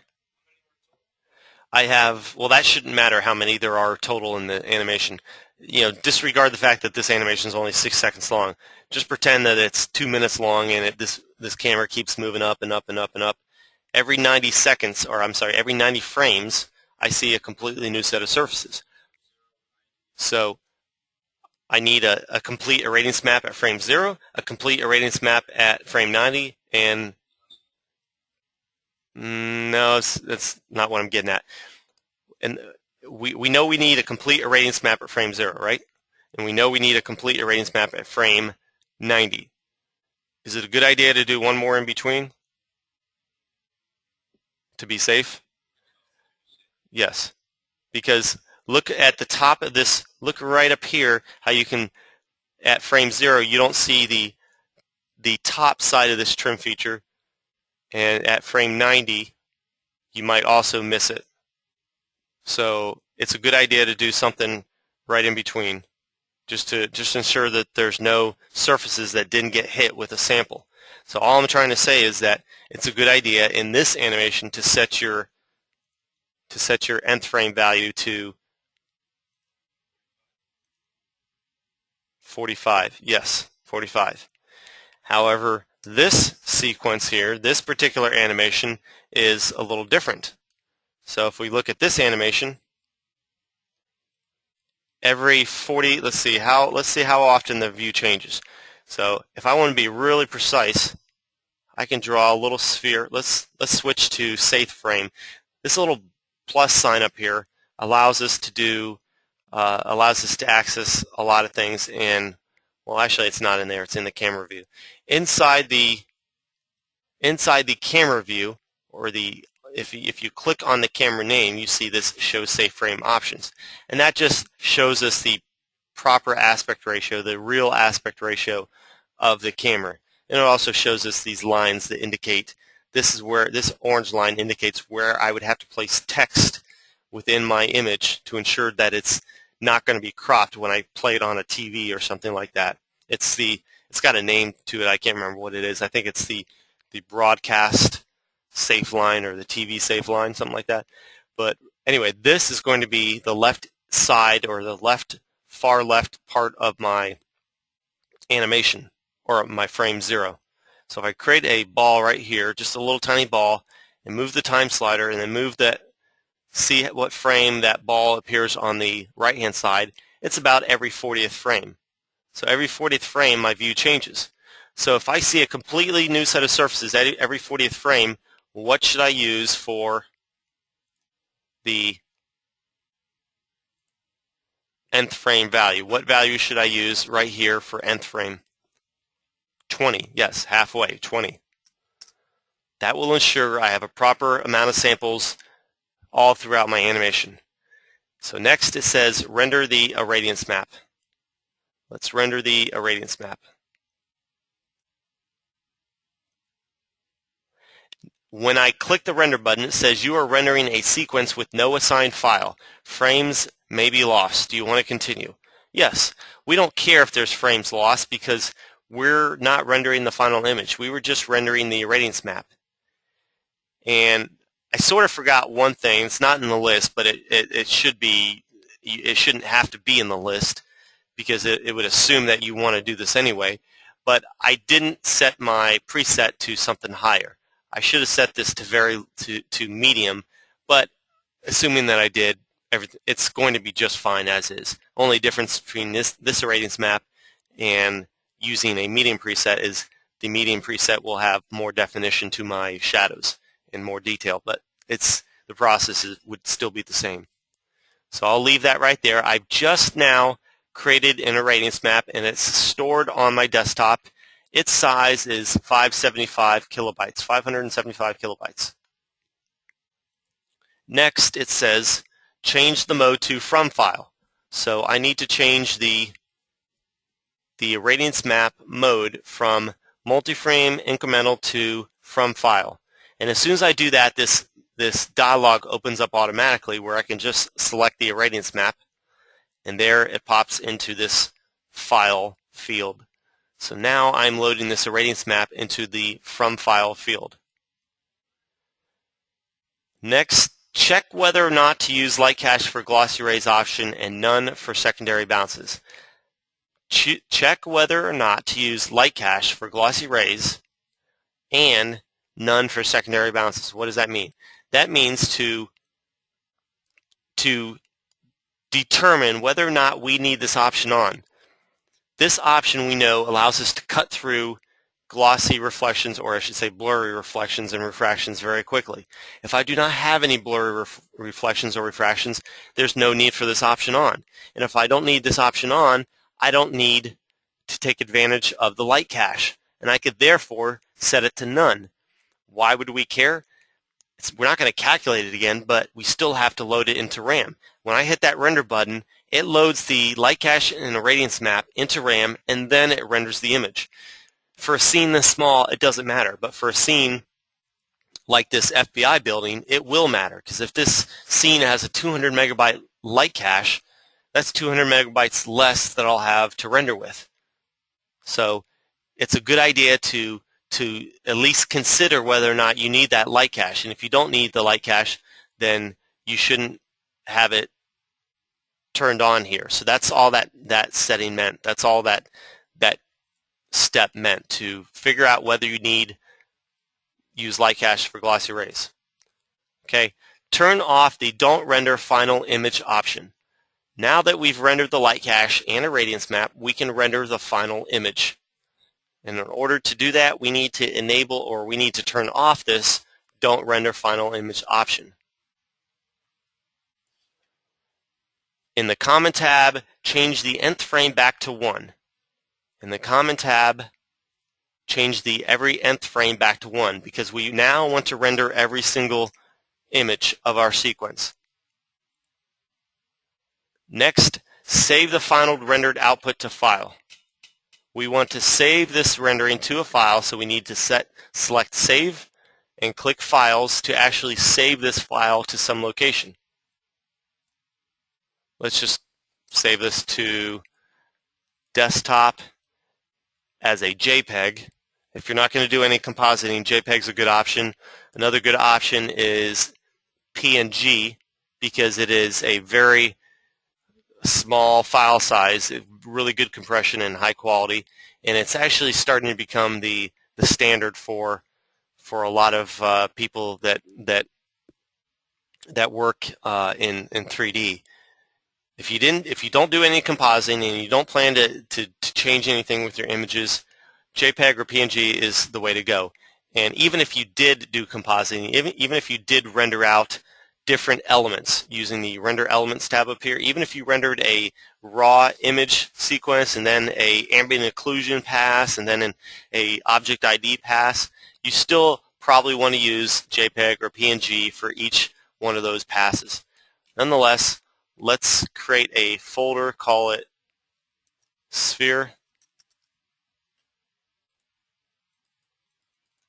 Save this as test.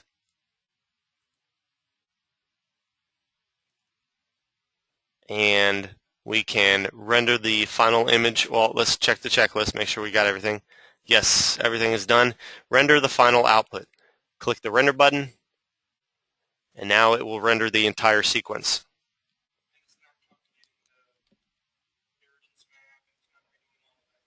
Yes, I'm going to go ahead and stop this, but to answer your question, it is not calculating a new irradiance map and light cache each time. I could change this to single frame and render the current frame, like frame 141, render it. Notice that all the GI looks proper. There's no imperfections. There's nothing that will cause flickering in this. And if you do this process, take my word for it, you will never have flickering with GI. If I rendered this out and let it play, which I will do during lunch or during the 1 hour break that we're about to take, I'm going to render this out and you will see that there is no flickering and no artifacts. But it did not calculate a light cache or irradiance map. And one last thing, when I did calculate the light cache and irradiance map for a still image, everything up to this point had been the light cache and the irradiance map with the still rendering, not with an animation. The light cache is always created first, and the irradiance map is always created second. Why do you think that would be? Why do you think it would be worthwhile to create the light cache and then create the irradiance map and then render the final image? Anyone online want to take a guess? Why would you create a light cache, render a light cache, then render an irradiance map, and then render the final image? What benefit would you have of doing it in that order? You know you have to calculate GI before the final rendered image, so it's obvious that you need to do that. But why would you do the light cache before the irradiance map? Which one of the two, primary or secondary, has to look at more surfaces? Which one has to calculate GI for a larger area? The secondary bounces, yes. So the light cache, technically the light cache has to do more work because it has to cover a larger area. So it figures out everything going on outside of your view. And in doing so, it gives the irradiance map a head start and lets it figure out a lot of information before it even has to do anything. So before the irradiance map is even started, it already has a good idea of what the GI is for that scene. And by calculating the light cache first, the irradiance map is sped up. If I didn't have a light cache calculated, the irradiance map would take longer than if I did have the light cache calculated. So for that FBI building, for example, if I just decided to do without if I tried to save some time and turn off secondary bounces and maybe just increase the brightness to offset that reduction of light that would be bouncing around on secondary surfaces, if I decided to do away with light cache and render the irradiance map, I probably would not save too much time because the irradiance map is going to take a lot longer to calculate now because it can't benefit from all that information. So I wouldn't take a shortcut with that approach if you were considering it. So anyone have any questions before we go on break? Okay, we have one question. For the light cache we calculate, it in fly-through mode and in the comment tab in single frame mode. For the light cache, we calculate fly-through mode and in common tab in single frame mode. I'm sorry, I don't understand your question. If you want, I can unmute your microphone. If you raise your hand, I'll unmute your microphone, but I don't understand what the question is. So you can write your questions during lunch, and when we come back, I can answer all the questions that you have. So I'm going to drop that question, and if you want to rewrite it or explain it more during lunch or during the break, I'll answer it when we come back. So if there's no further questions, we will see you guys in 1 hour. Okay, so let's go ahead and continue on. I am sure by now everyone's brains are ready to explode. Hopefully you're retaining the majority of the information that is being thrown at you. In the last hour, we were going over how to animate static scenes, and we are at the 1300 hour right now where we're talking about VRay physical camera. But before we do, I want to quickly go over the slight modification to the process of animating a dynamic scene or a scene with moving objects. So just to show what the last rendering looked like, I will load that sequence up in RAM Player. So I'm going to go to the location where I saved that sequence, and inside RAM Player, which is the tool again that I'm using, I can load a sequence. And when I open up a folder that has a sequence, I can just click on any one of the images. It doesn't matter which, because with that sequence option enabled right there, with that sequence option enabled, it will allow me to load the entire sequence. It'll ask me a few things like, do you really want to load the entire sequence? And do you want to change the rendered window size? I just select OK for all those. And then it loads up the sequence. 201 frames.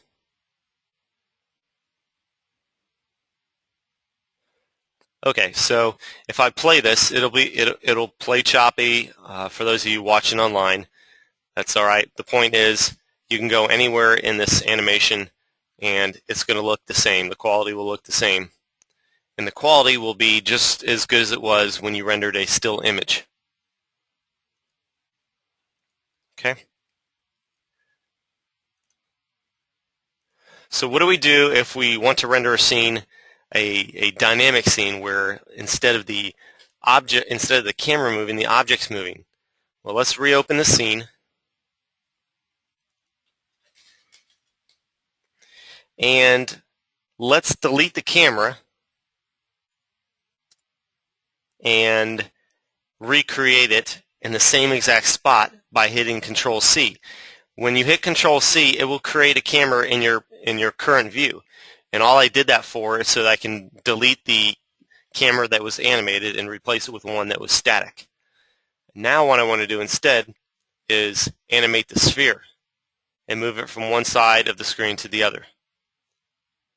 So I'm going to place it on the far left-hand side of the screen and give it a simple little animation. It doesn't really matter what I do as long as I move it from its current location. And to animate an object, it's really quite simple. Select Auto key, move the time slider to the point at which you want the animation to change to, and then make the changes you want to make. So when I move this ball from one side to the next, I can hit play, and I see that ball moving, or do whatever it is that you told it to do during those frames. And I can close out Auto key to end the animation.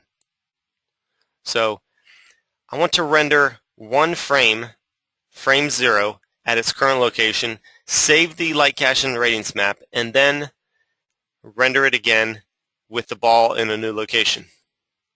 So really quickly, using the same process that we discussed before, and I'm going to do this really quickly.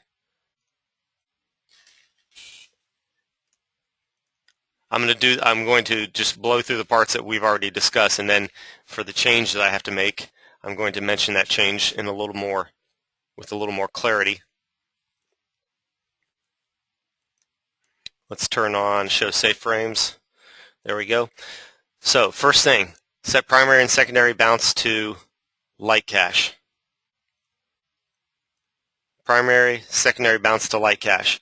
Global switches rollout, don't render final image. So I need to go to global switches rollout, don't render final image. Enable show calc phase, which I've done. Change fly through, change mode to fly through. Change this to fly through. Set the subdivision value. I'm sorry, yes, fly through, thank you. I'll set this to 2828. Actually, no, I don't need anything close to that because I'm only moving the object, not the camera. So what I used before, 1000, will be fine right now. Set the subdivision value, which I just did. I set it to 1000 because the camera's not moving. Autosave the light cache. Save it to my desktop, call it light cache. Render the light cache. There's the light cache being rendered. Okay. Change the mode to from file. Change this mode to from file. Find that file. Now, I've been asked in the past, why did the red ball appear only at frame 0 and how is that going to calculate the sphere properly if it's in all these different locations throughout this time sequence? Remember, the light cache is calculating the secondary surfaces that you don't see. At least when we finish calculating the irradiance map, the light cache will only have really processed secondary surfaces. So the fact that the sphere changes location, that really doesn't matter. In the indirect illumination rollout, switch the primary bounce type to irradiance map. Enable a show calc phase. We don't need to worry about that. Change the mode to incremental add to current map. This is where the step changes. This is where the process changes. So instead of using incremental add to current map or multi-frame incremental, we're going to use this thing down here called animation prepass. And this has only been around a couple of years, this new mode. And it says a new irradiance map is computed and saved separately for each frame. In this mode, the final image will not be rendered. Only the GI maps will be calculated. This is intended as a first pass for rendering animations with moving objects. So all it's saying is we will calculate a full irradiance map at every single frame. Okay.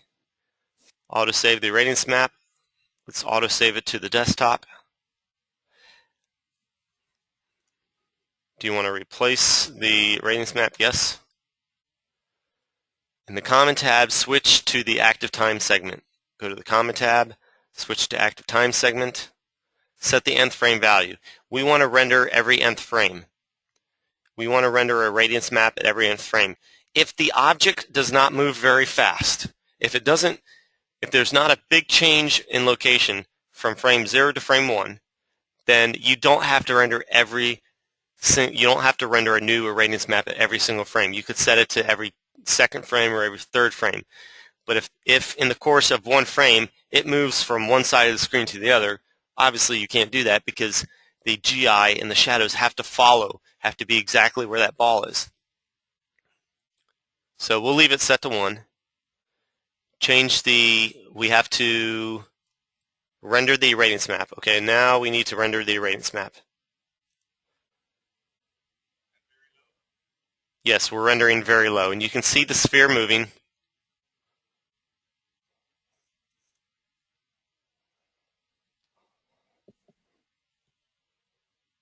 Let this go for, it's only got about 30 more seconds. You can see that GI following the sphere. The GI is following the sphere. So every one of these irradiance maps is going to be assigned a new frame, or for every frame that we render after this step, for every frame that we render, each frame will get its own irradiance map.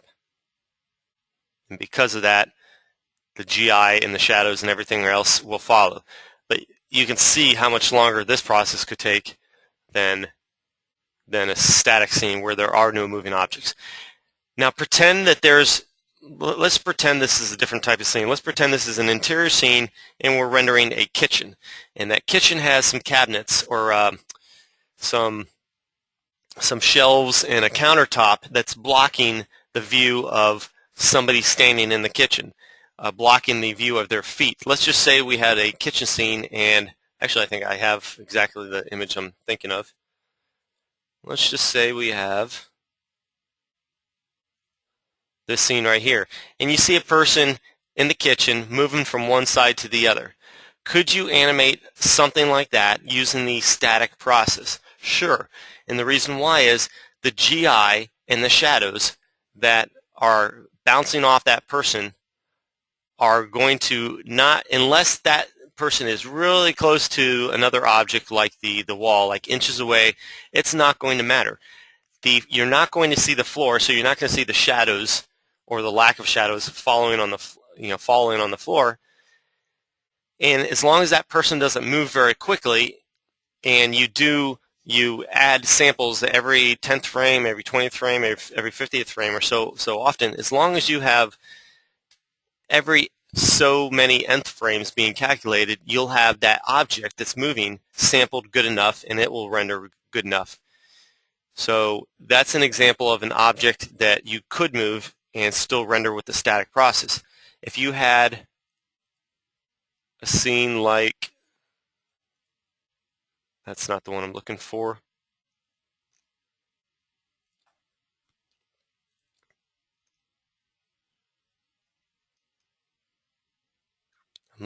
There's an image I'm looking for with the ceiling fan, and I can't remember where I put it. But if you had a ceiling fan moving around and around, that's another example of a animated object that you can render with the static mode that we looked at before the break. Because as long as that fan's moving around and around during the course of the animation that you are rendering these irradiance maps, you're going to hit that fan with plenty of samples. Even if you render an irradiance map at frame 0 and then add samples at frame 50, add samples at frame 100, it's going to get sampled plenty well enough. And any flickering you see on the ceiling would look normal, because if you have a ceiling fan, you would expect to see light and shadows swirling around and moving, and you wouldn't be able to notice that it's improper lighting anyway. So that would be another example of type of moving object. But something like this, you certainly can't do. Only if you had an object blocking the view of where the object meets the floor would that be inappropriate. So now that we have the irradiance map calculated, now we can render the final image. So change the mode to from file. I'm sorry, not change the mode to from file. This is also where the steps change, because instead of changing to from file, we are going to use animation rendering. And notice all these different images, I shouldn't say images, all these VR map files that were created, one for each frame, up to 200 frames. So all we do is we load one of the images, or we select one of the images, and it automatically detects that there's a sequence, and then we need to just have that sitting in our mode.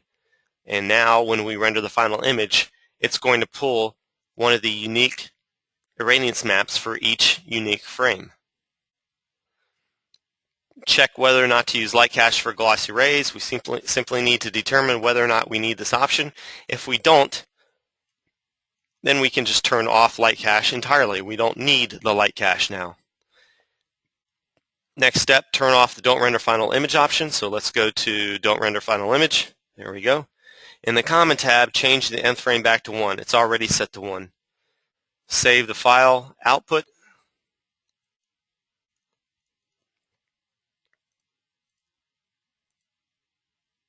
Let's make these JPEGs this time. And render the final output.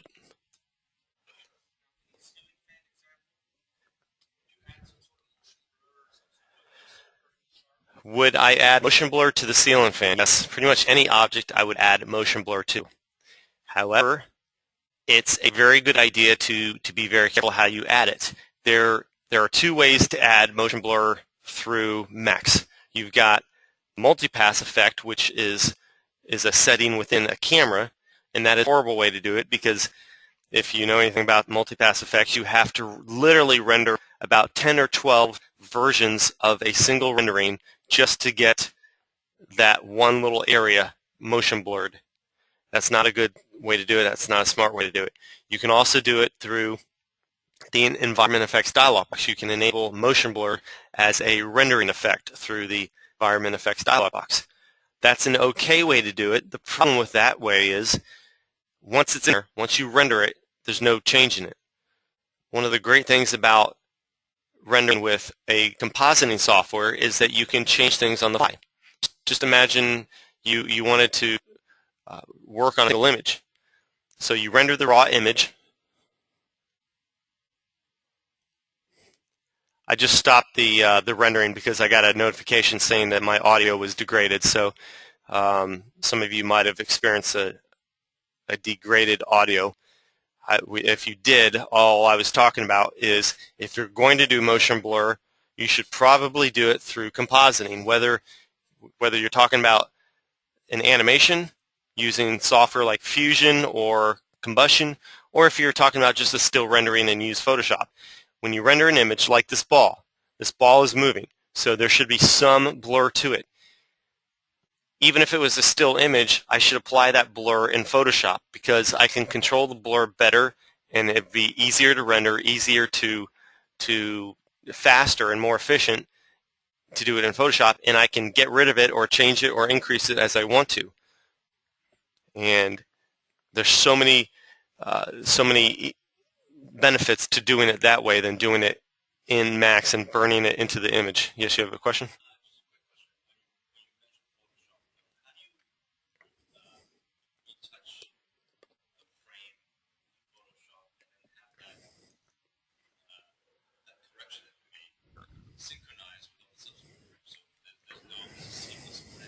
How do you have a well, you don't. Okay, how do you make a change in Photoshop to individual frames of an animation so they're seamless?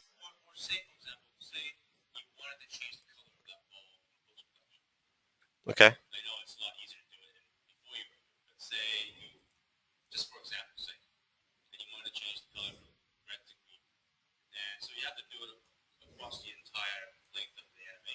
Okay.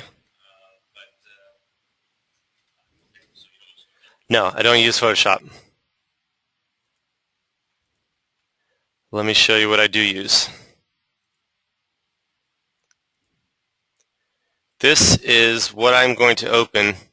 This is a pretty nice demonstration since we're talking about animations. I'm just going to pull up a sequence of files that were used for a book, the intermediate to advanced book that we did.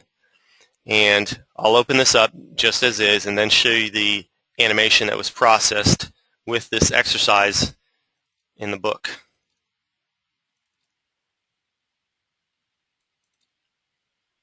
Okay, here is an AVI, and I know this is going to play choppy online, but you get the idea of the motion of this, the motion taking place with this bridge. So this is a bridge scene. What if we rendered this out, all these different frames, and we decide, gosh darn it, this water just doesn't look right. It's not the right color. What can we do? Well, fortunately, there's a lot of things you can do. If you go to the VRay folder that you downloaded today, if you downloaded it today, if I can find it.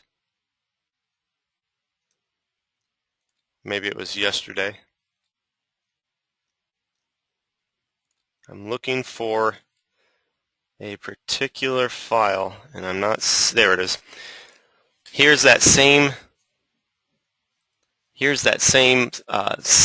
bridge sequence where you have an RGB pass, just your raw rendered image, a GI pass, a lighting pass, reflection, object ID pass, velocity pass. These are all passes that are done at the same time that the RGB pass is done, and it really doesn't take hardly any more extra time to do because all this stuff is being processed anyway, most of it. Like the GI has to be calculated, the refraction and specular has to be calculated, so there's really virtually no extra time to create multiple passes like this. But if you add these elements, and when I say elements, I mean elements that you would see in the render elements section of the render scene dialog box, if you add all these extra elements like the VRay Z depth. If you add these extra elements, you can create these images. And when these images are loaded up in compositing software or even in Photoshop, let's just say this was a still rendering. If you loaded this stuff up into your compositing software, you can manipulate different parts of your image very precisely. So notice that the water here in the object ID pass is red.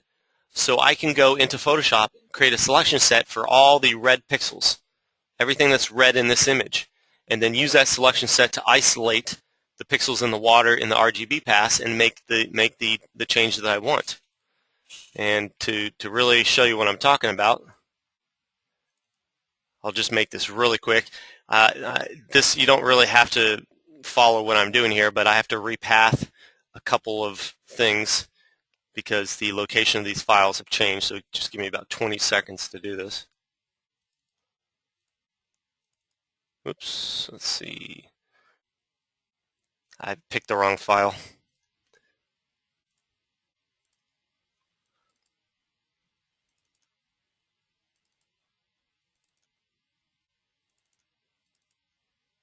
I'm looking for the RGB. There it is. RGB. This clip is a different length than the old. Yes. And we'll do one more, the object ID pass.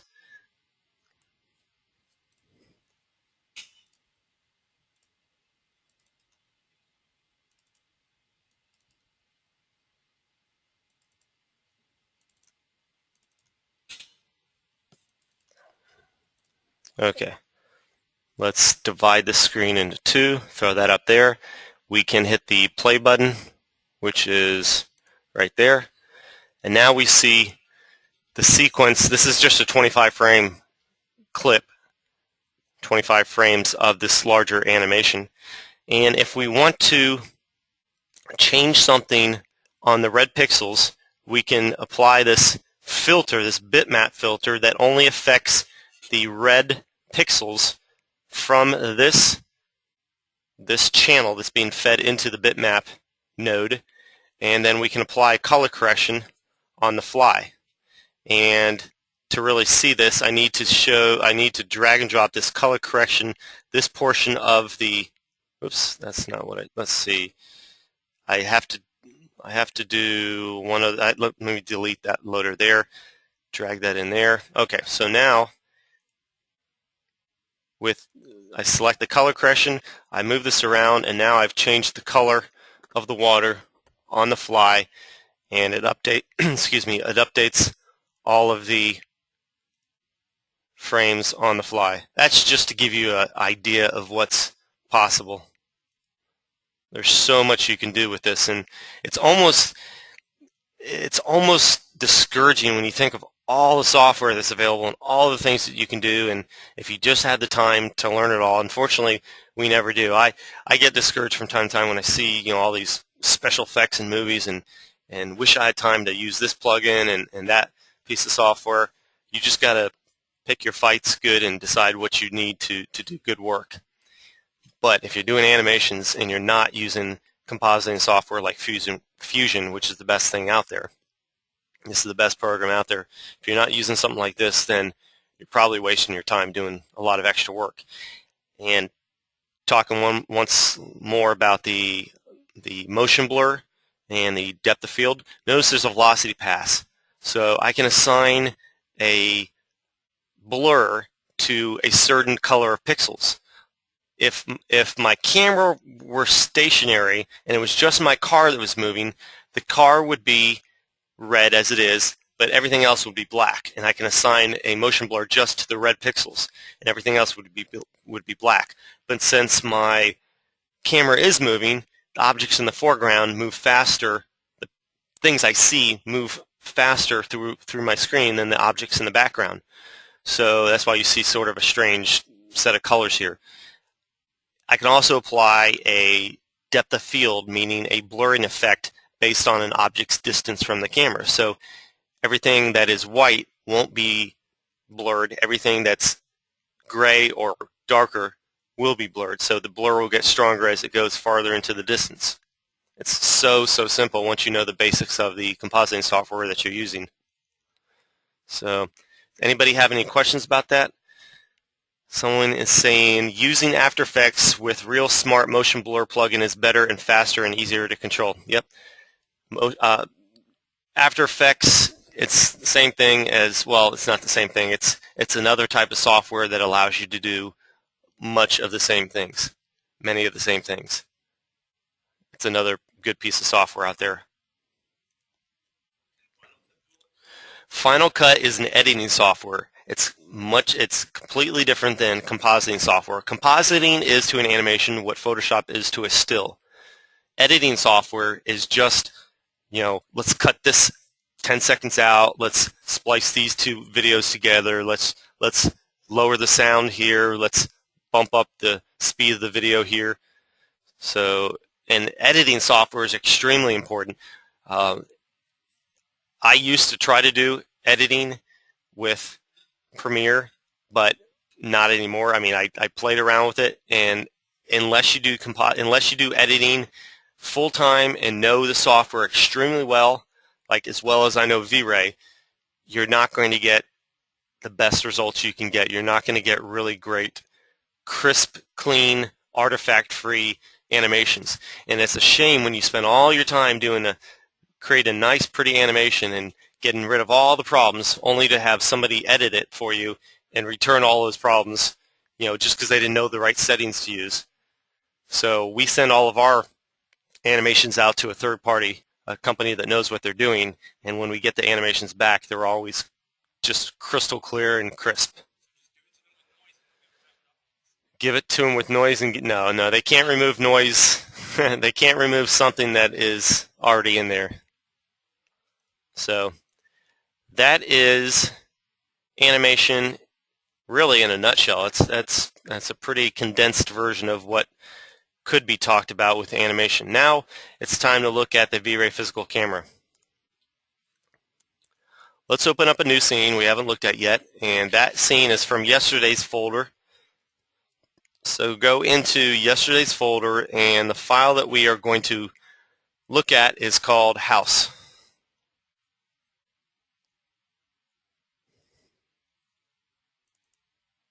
And incidentally, if you haven't already done so, for those that were in the beginner class that are also now, the beginner max class that are also now in the VRay class, if you haven't already done so, or if you already haven't figured it out, there are maps in some of these files that will not be mapped to the same location in your file that they are inside.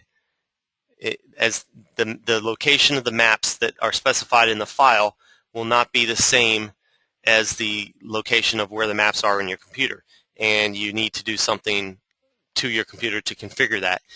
And to do that, this is just for those that don't know, under the Customize menu, there is a Configure User Paths directory.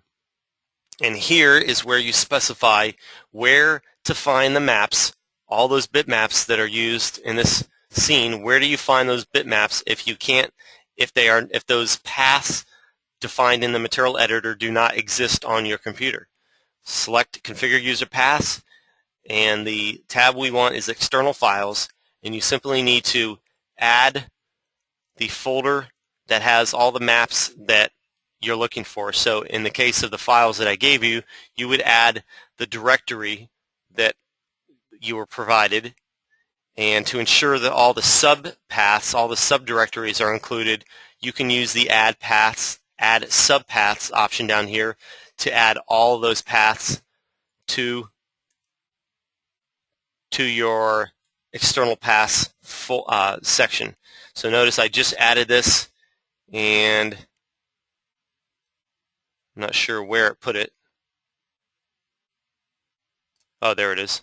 So added that folder to my Configure User Paths. I just wanted to point that out because I wanted to make sure nobody was having these error messages saying bitmaps can't be found. Okay, so let's just render this as is and see what we have to work with. So we have a simple house with a background rig, and this is what I call my background rig. It's made up of a bunch of 2D trees, 2D crisscross trees, and then there's a bunch of scattered triangles or scattered faces at the base of the trees just to break up the horizon, just to break up the look of what would otherwise be sort of a carpet-like appearance to the grass or to the terrain. There's a simple VRay plane out here to collect the shadows cast by the house. And this rendering is got a lot of artifacts. There's a lot of strange lighting and strange things going on. That is completely 100% because of the test render settings that are being used. If we use the typical production render settings that we've been using, that would not happen. So let's use the VRay camera and see what we can do with this. So the VRay camera is found under the Create Camera section, Create Camera panel, and there's a drop-down list and it says VRay. Select VRay and you see a dome camera and a physical camera. Let's go ahead and click physical camera and just drag and drop anywhere in the viewport. And when you do, you see this camera, this square-looking gizmo with these three planes. And notice as I drag this around, the target distance in the command panel off to the right-hand side, right over here, the target distance is changing. What are these three planes for? The middle plane, the one that my cursor is on right now, is the focal point, which is, notice it's also the target distance. It's where that, you can't see it too well, but there's a little purple square there. That is the target distance, and that is also the focal point of this camera. That is where this plane represents the part that is most in focus. Everything in front of this plane and behind this one, basically everything between the far left and far right planes are going to be in focus or considered in focus. The closer it is to the middle plane, the more in focus it'll be. Objects way out here will be out of focus if I enable the depth of field option.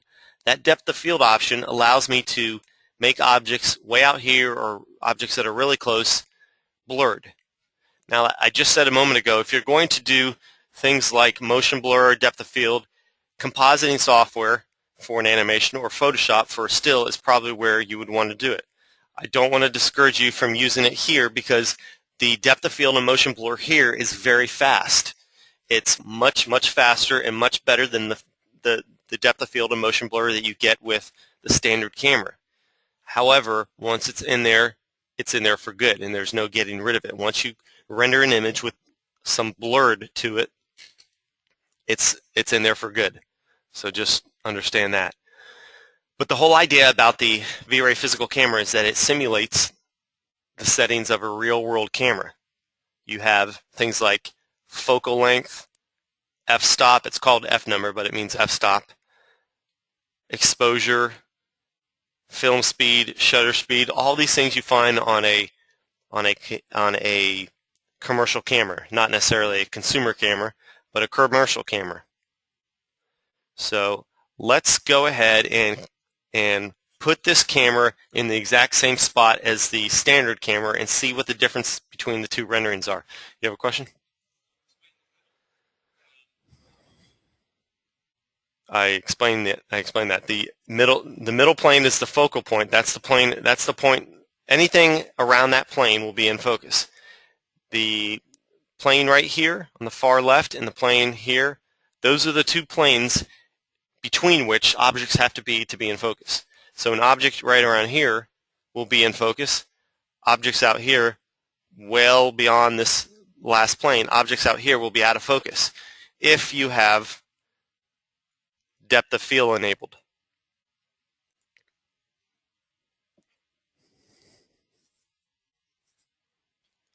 And we will get into it in a moment, but as I increase this focal length,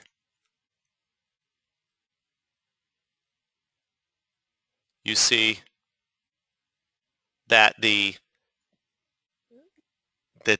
threshold or the area, as I increase this focal length and bring it higher and higher and higher, basically creating a telephoto lens.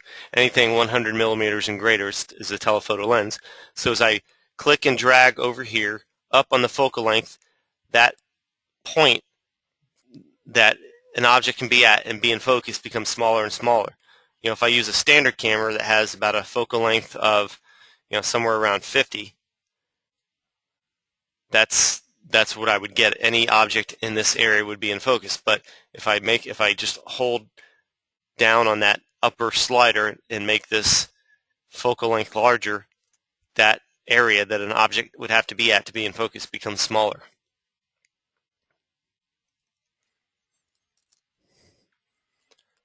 Let's switch to top view, and I want to just basically put this VRay camera in the exact same spot as the standard camera. And there's a really quick, easy way to do it. If you don't already know, on the main toolbar there is an align icon, but it's also a flyout. And the second icon down is the quick align tool. With an object selected, you can use the quick align tool to just quickly move another object to the same exact location. And I can do the same thing with the target.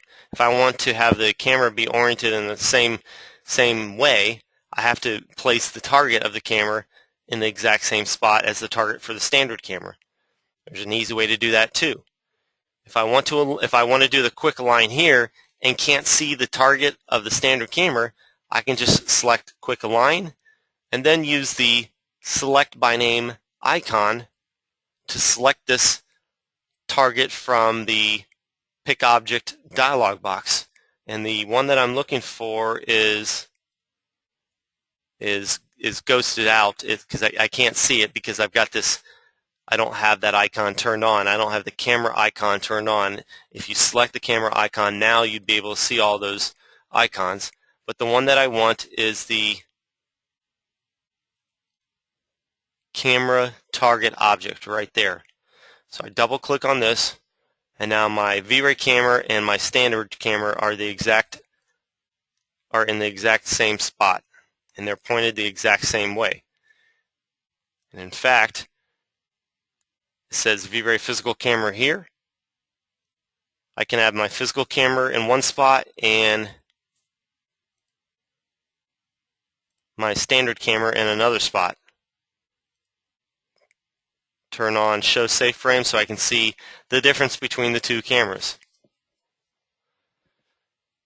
And if you're wondering what this strange pattern or texture is on this wall, it's just because the show bitmap and viewport option is turned on for this stucco texture that I have loaded in the bump channel.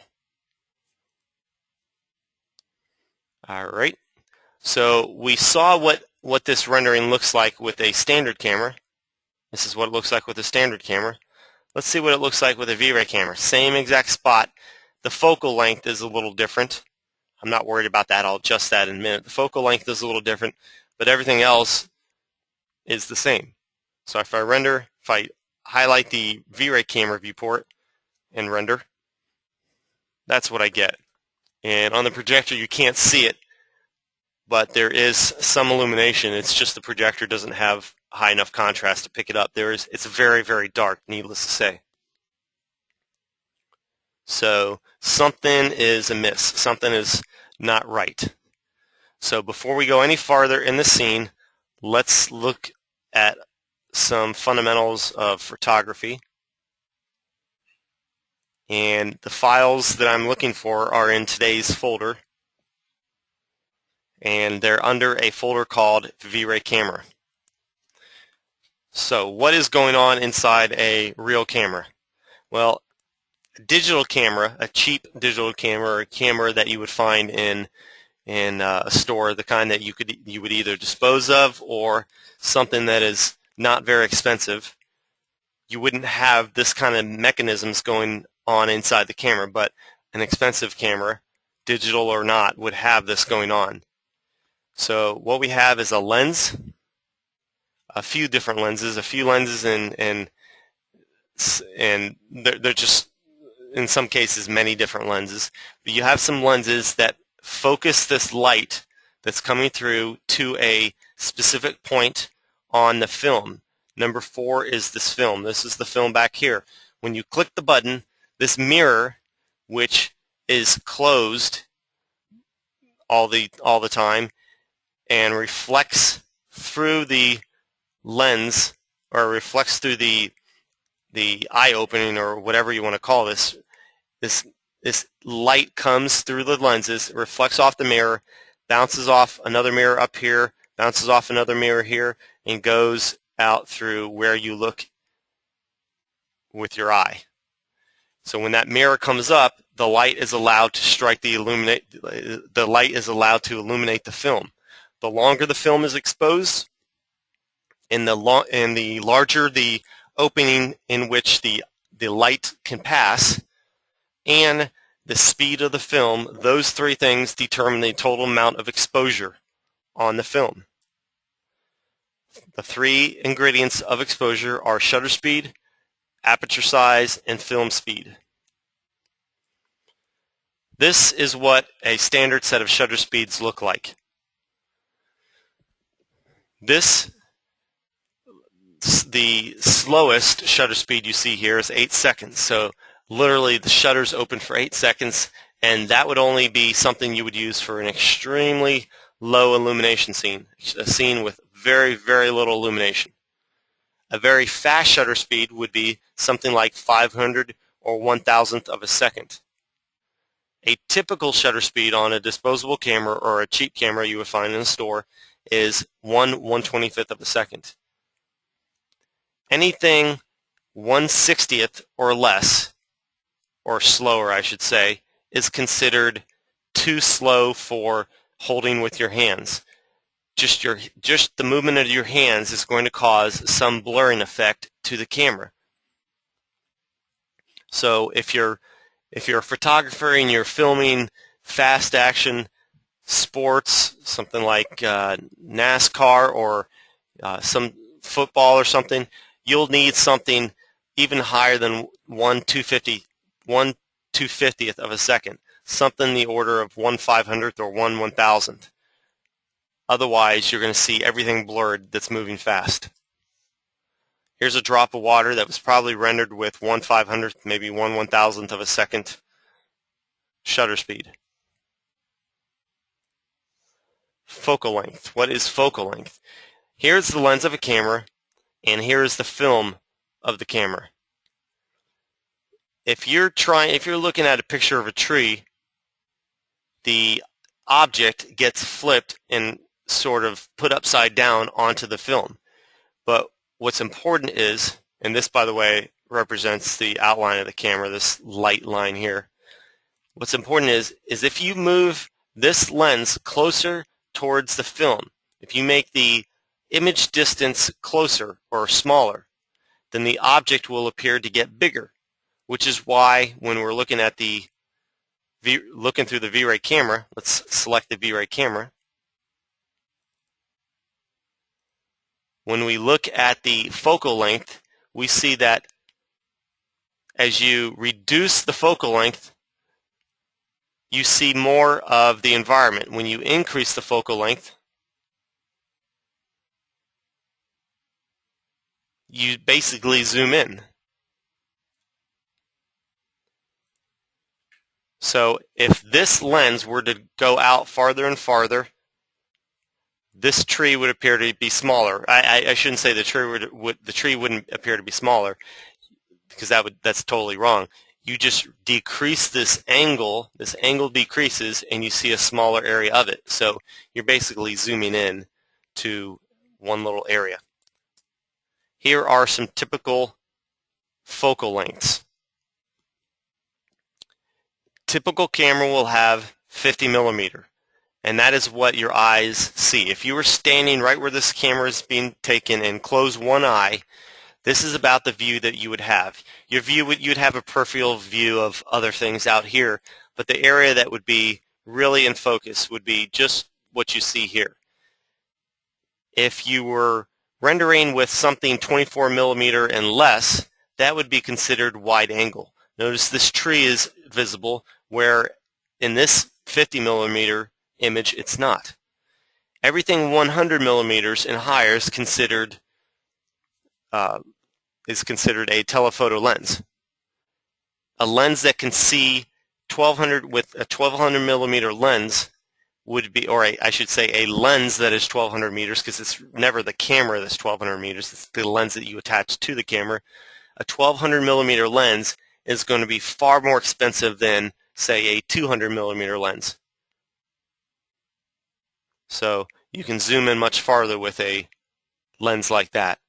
Here's an example of depth of field where you're focused on an object in the foreground, everything else in the background is blurred. F-stops. Here is what might appear to be a confusing chart, but if you've ever wondered what the term f-stop means, it is a term used to describe how you cut the aperture size through which light goes and strikes a film. You either cut the aperture size in half or double in size, double the area or cut the area in half in order to give a quick, easy, quantifiable way to describe the type of lens that you're using. So for example, typical camera is going to have an f-stop of 8. Typical camera that you would have, that you probably have at home, has an f-stop of 8. It may not say it, but that's probably what it has. So the area of aperture is going to be around 31 millimeters. The opening which light can go through is about 31 millimeters. If somebody said, if you had a professional camera or an expensive camera, and someone said you need to stop down on your f-stop, if you need to go down on your f-stop from f8 to f5.6, that is saying that you need to double the area of aperture, and when you double the area of aperture, you're going to double the amount of illumination that strikes the film, which means it's going to be twice as bright. So going from f8 to 5.6 will double the brightness of your image. Going down each time doubles the amount of illumination that, or the amount of exposure that your film will undergo. So as an example, as we'll see in a minute, the rendering we did a moment ago where it was too dark, if it's too dark and we want to double the amount of illumination, all we have to do is step down from f8 to f5.6, because when we go from 31 millimeter aperture opening to 63, we're going to double the amount of illumination that can strike the film. These are all standard f-stops right here. And the important column is the area of aperture. The diameter of aperture, radius of aperture, that's not as important. I mean, this is all going to be dependent on the exact camera and lens that you're using, but this is generally about the size that you're dealing with. But none of this really matters. All that you really need to know is going from what happens when you go from one f-stop to another. You don't see typically these values on all your cameras, all the cameras that you can see an f-stop on. So if your camera lens shows f-stop 4, f-stop 2.8, and 2.0, you have no idea what the true area of aperture is, and you shouldn't really even care. All you care about is if I need to double the illumination or cut it in half, what do I do? This is just something to show that when people talk about 35 millimeter photography, there's that term is misused. Typical film that you use is 35 millimeter. Don't consider that to be the lens size. So don't confuse that with 35 millimeter lenses. Okay? 35 millimeter lens is completely different than 35 millimeter film. If you were using, if you were filming something on IMAX film, the film I believe is something like 200 millimeters wide. It's much, much larger. So the mechanics and the physics of the physics inside the camera would have to be different to accommodate film that large. Standard film speeds. This is what you would find in a store if you were trying to buy films with different film speeds. Typical film speed is going to be 100 to 400. This is generally what you find in a store. And occasionally you'll see in specialty stores 800, 25, 50. The typical standard default amount that you'll see, I believe, in disposable cameras and also in VRay, in the VRay camera, is 200. And it simply means let's just say you had 200 speed film. If you went to 100, the film would be less sensitive to light, it would have smaller grain, and the images that you processed would be sharper. And the reason why they would be sharper is because the grains, the little silver granules that make up the film, they would be smaller. And the smaller the grain, the sharper the image, because there's less noise, there's less grain. The film would expose slower because the grains that get exposed to the light are slower. So the film exposes slower. So when you go from 200 to 100, you're going to cut the illumination or cut the exposure in half because the film is less sensitive to light. If I went from 200 to 400, the film is more sensitive to light, so it will double the amount of exposure. So those three things together create a total exposure amount, and they can all three be interchanged in different combinations. You can have a large number of combinations. If your standard camera has an f-stop of 8 and a shutter speed of 1/125th of a second, you can stop down from f8 to 5.6 and double the illumination, but offset that by having a faster shutter speed that cuts the illumination in half. So all of these combinations give you the exact same amount of exposure. Does that make sense? Does anybody have any questions so far? No questions? Okay. So how do we make this work for VRay?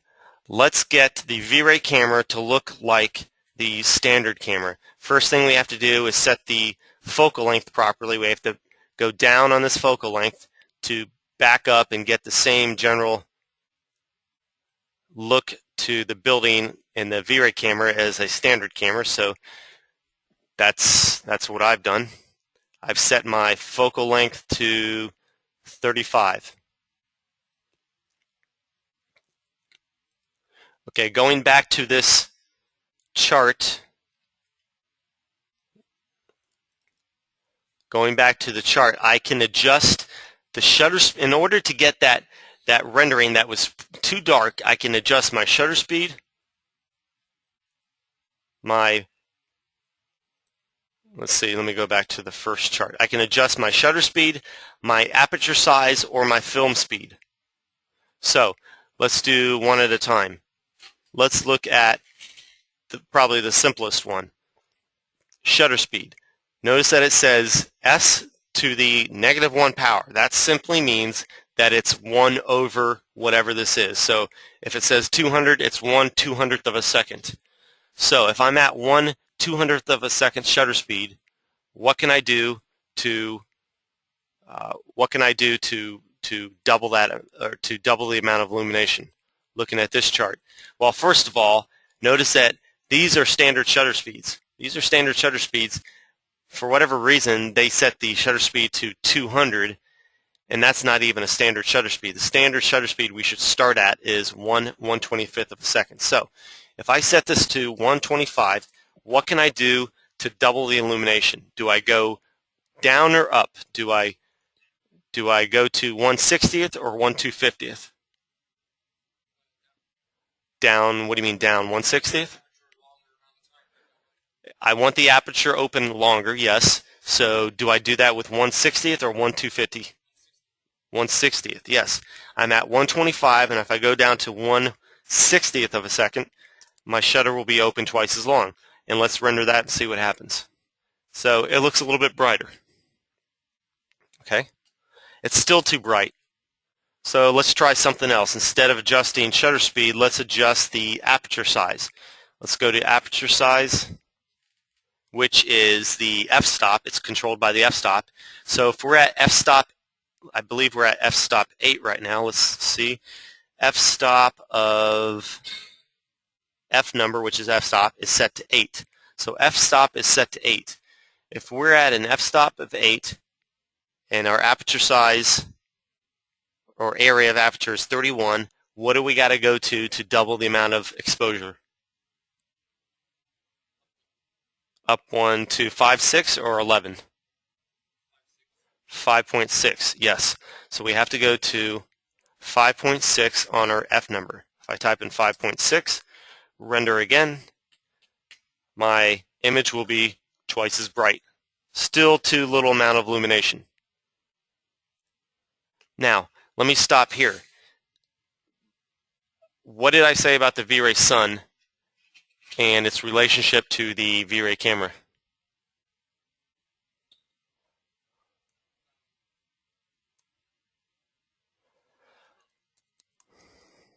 Do you remember? Okay, we have a standard light in here right now. That standard light is set to a multiplier of 1.0. Okay? That light is not nearly as strong as a VRay light or a VRay Sun. If we're going to use a VRay camera, we really have to use a VRay Sun. We don't have to, but we really should, because all the settings in a VRay camera are meant to, they're not configured, the word I'm looking for is calibrated. They are calibrated for the VRay Sun. So it's sort of pointless to even do this with this standard light. So what I want to quickly do is I'm going to press Alt-Q to isolate this light. And I'm going to create a VRay Sun in its place. So let's isolate that light and create a VRay Sun and use that quick align tool to align our sun with our standard light.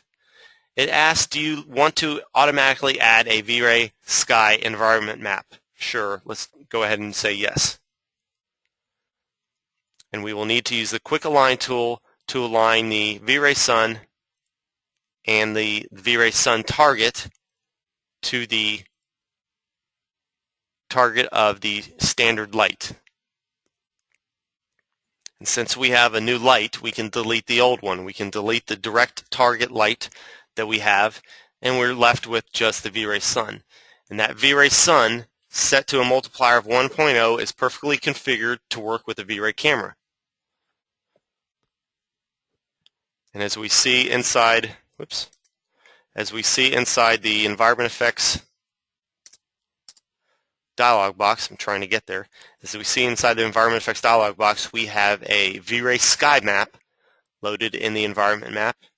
And just to check if we have anything in the environment channel, we do have something in the environment channel. So if we want to let that VRay Sun do its job, we're going to have to turn off this GI environment override, because if we leave this on, this blue color swatch is going to provide the illumination, not the VRay sky map. So I have to disable that right there. Now, I should have a pretty good amount of illumination. Once I turn all these objects back on, I should have a pretty good amount of illumination. So all I did is I deleted the old light, replaced it with a VRay Sun. The VRay sky map was added, and I disabled the environment lighting, which we didn't want because the sky map is environment lighting. So let's render again, see what we get. And where's my image? VRay frame buffer is right here. That's too bright. Okay, so that is definitely too bright. Let's look at the exposure control that we're using. Let's look at the color mapping. We have color mapping set to exponential. Should we be using exponential if we're using the VRay Sun? No. The VRay Sun has exposure control built in. If you use exposure control here, you're going to distort the look or the appearance of the exposure control built into the camera. So let's set this to multiply. And let's render again. Now it's even brighter, which is fine, but what does that tell us about this scene? What's wrong with this scene? Nothing's really wrong with the scene. It's the VRay camera. It's the VRay camera that we have to adjust. If we select the VRay camera and look at the settings, let's figure out how to get this light reduced. that shutter speed that we set at 60 is going to allow far more illumination than the standard value that was set by default 200. It really doesn't matter what combination I use of f-stop, shutter speed, and film speed right now, because I can have extreme values on two of them and have the third offset those two. So they could all be set to extreme values.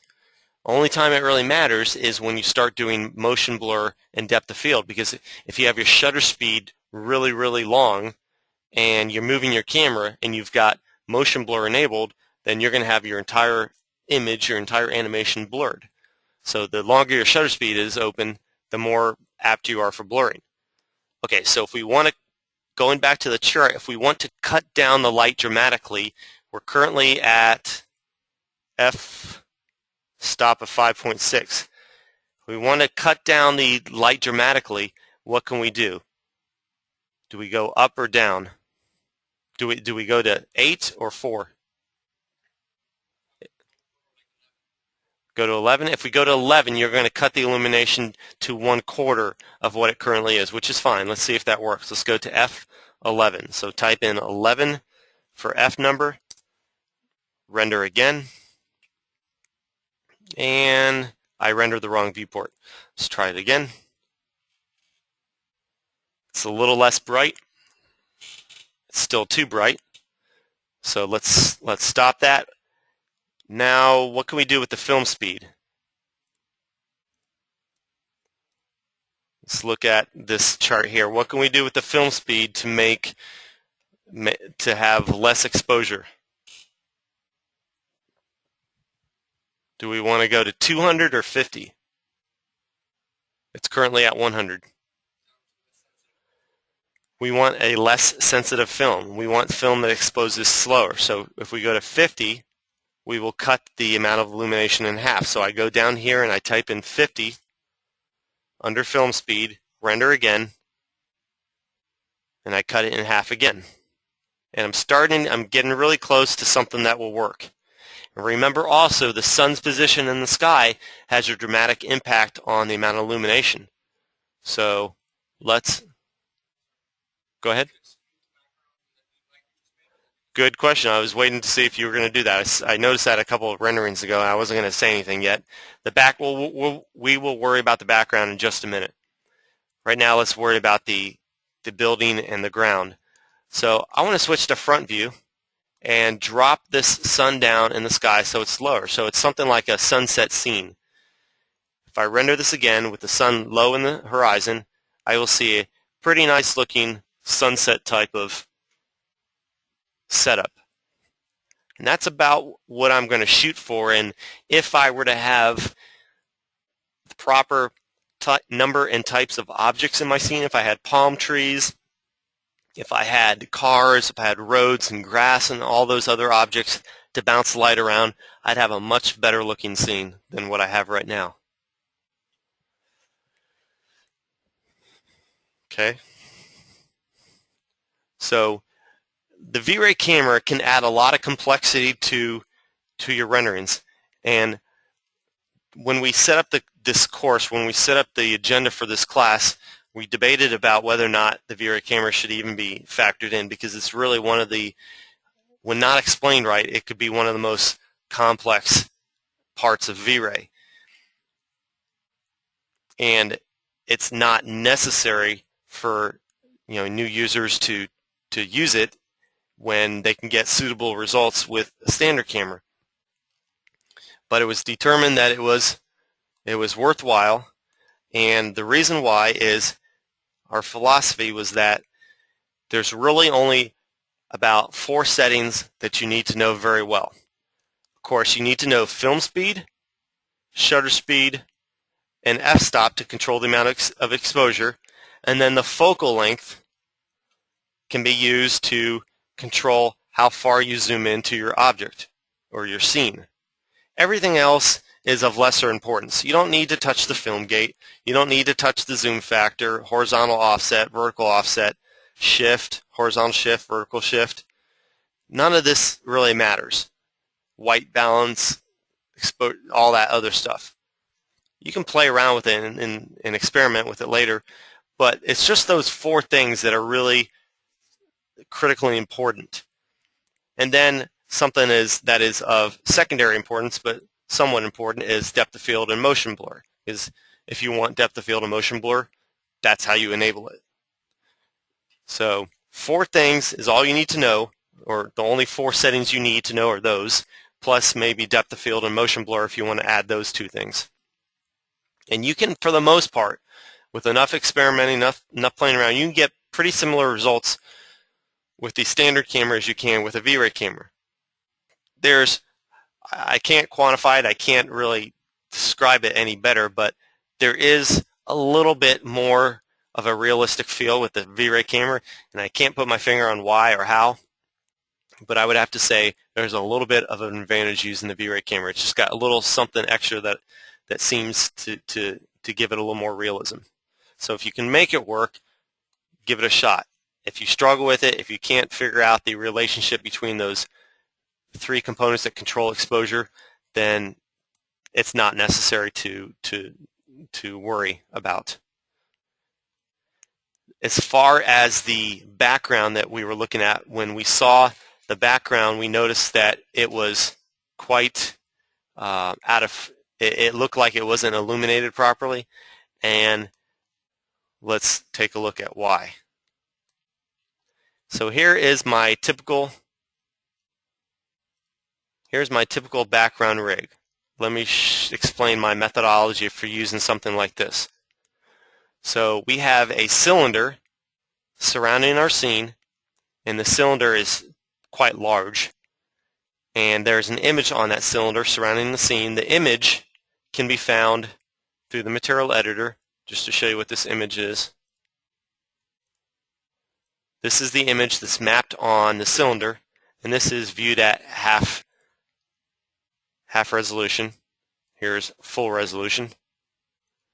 So this image is mapped on the cylinder. It's not distorted at all. There's another image mapped on the sphere, and that's what that image looks like. Notice that this is 1/8 resolution, so I can zoom in really far and see some good clarity to this image. Why the 2 separate object types? The cylinder is used to see, the cylinder is visible to the camera, which I can see through object properties. It's visible to my camera, but not visible to reflections. The dome, on the other hand, is visible to reflections, but not visible to the camera. So if I'm looking down at some pool water or some lake water, or if I'm looking down at the glass on a car and I see the reflection of the sky, I don't want to see the reflection of the top of this cylinder because it would look really weird against the background color. Instead, I want to see one continuous enclosed dome, or an image placed on that dome, but through the camera I want to see an undistorted, better looking image. As long as I don't look too high up in the sky, everything will be fine. I don't want to look up too high because through the camera itself I will see the top of the cylinder. So as long as I don't look up too high, I'll be fine. You have a question?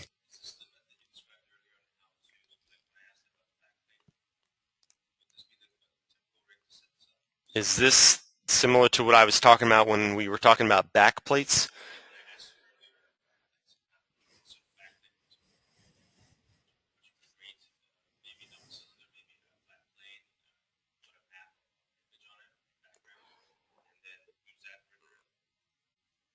I'm not sure if I understand your... Oh, yes, sorry. Yes.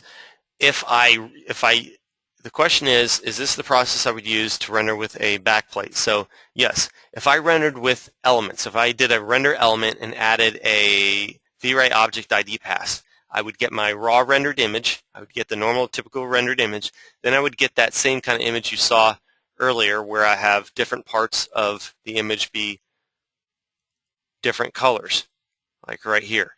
And the background object, the cylinder, would be one color, let's say red.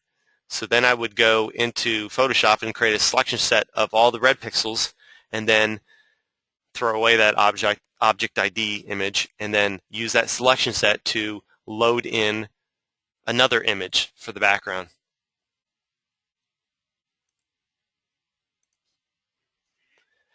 It's very, very important when you use a rig like this that you consider two other things. One, that you've got to turn off GI on both of these objects. And in order to do it, we saw this yesterday under VRay properties, generate and receive GI should be turned off. Because if they are not turned off, our entire scene will just be blasted with blue. The blue sky and the clouds, whatever colors on those objects will blast your scene with all that color. It's not a good thing. And they don't need to be involved in the GI calculation. There's no significant contribution they can make to the realism of your scene or to the realism of GI. So leave them off the GI calculation.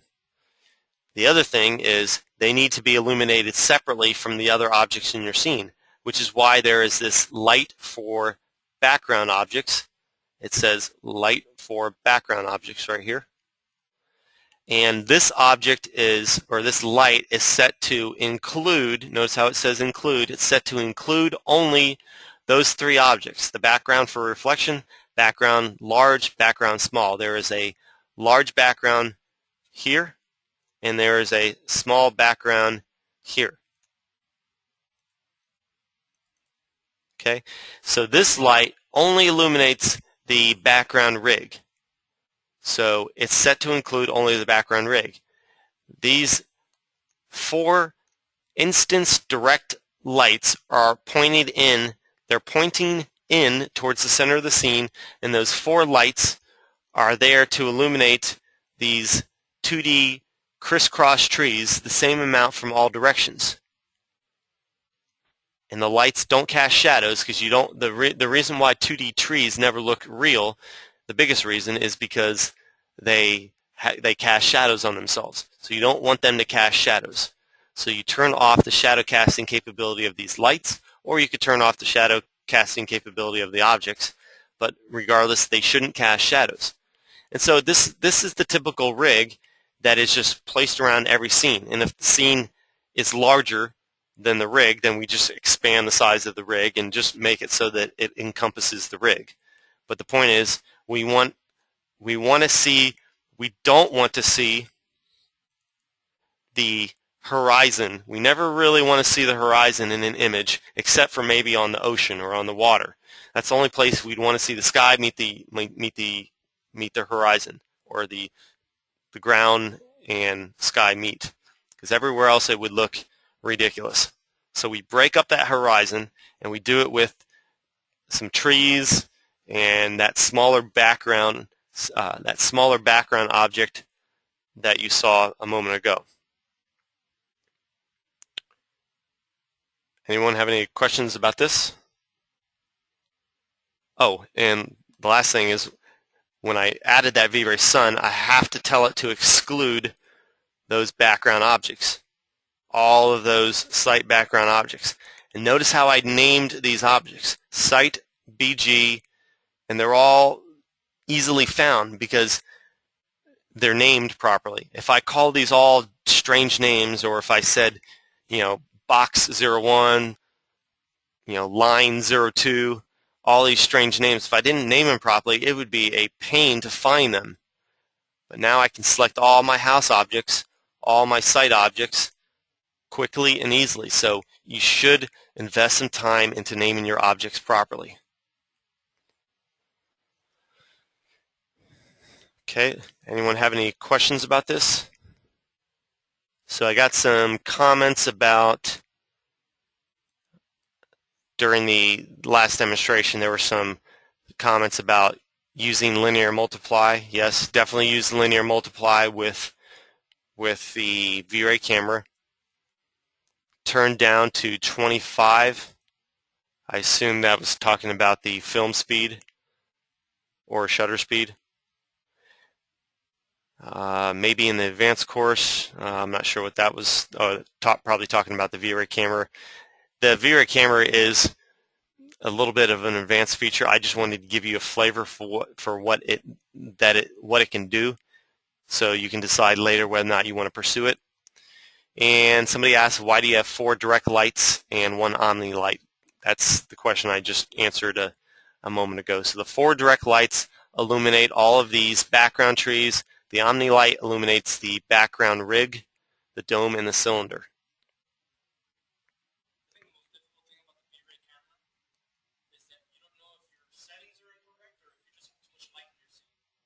The thing you said the thing that makes the VRay camera difficult to use is that you don't know how much light you need. Yes, exactly. That's exactly right. If you use a VRay camera, everything else has to be correct. Your lighting has to be correct. Your materials have to be correct. But in reality, they have to be correct too for the standard camera. It's just adding the VRay camera adds a few more variables that you might necessarily not want to deal with. So if you don't know what those settings do, then you shouldn't use the VRay camera, and you're really making it harder for yourself. Okay. Anyone else with any questions? Okay. Let's talk about some VRay power tools. And since we're at a good stopping point, let's take a quick 10-minute break. And when we come back, we are on schedule. When we come back, we'll start looking at displacement, a very cool feature called progressive path tracing, which you're all going to love if you haven't used it before, and a couple other tools that just aren't listed here. So we'll come back in 10 minutes. Okay, we're back, and it's time to start talking about what I love to call power tools. This is probably my favorite part of the class, because this is where you get to see all the cool little tools and features that don't seem to have a place anywhere else, or a category to put these under. I'd closed Max during the break. We're going to talk about displacement. As I mentioned yesterday, displacement in VRay is so much better than displacement, the regular displacement with Max or Mental Ray, because instead of having to have a massive model or a massive mesh with millions or just many thousands of polygons, you can have one individual single polygon be broken down dynamically, and I'll explain what I mean dynamically in a minute. You'll be able to have it be broken down dynamically and with very little processing power, create what looks like a large, in this case, field of grass. And the scene that I want to demonstrate this in is called Grass 1, and it's in the files in the folder that you got today. The file is called Grass 1. If you want to follow along, it'll be a very simple demonstration to follow along with, because everything is set up. It's also very easy to do these demonstrations because there's so few settings that need to be adjusted, and the lighting is already set up. Unfortunately, a lot of scenes, there are a lot of things that we have to do to set up the demonstration before we even get to the tools that we're trying to feature. And up to this point, we've been going over and over again some of these settings that we've been adjusting. So I'm not going to, I think we've hammered home typical default test render settings and production settings, so I'm not going to be so concerned with pointing out every little thing that I'm changing in here when I go into a new file and I say set things up for default test render settings. I'm probably just going to start doing it. I'm just probably going to make these adjustments and not point out every little thing that I'm saying. You can see the things that I'm doing, and some of these things get changed from time to time from the last time that they were saved, but I'm not going to just go over every little thing I say. I'm just going to make these adjustments as I need to.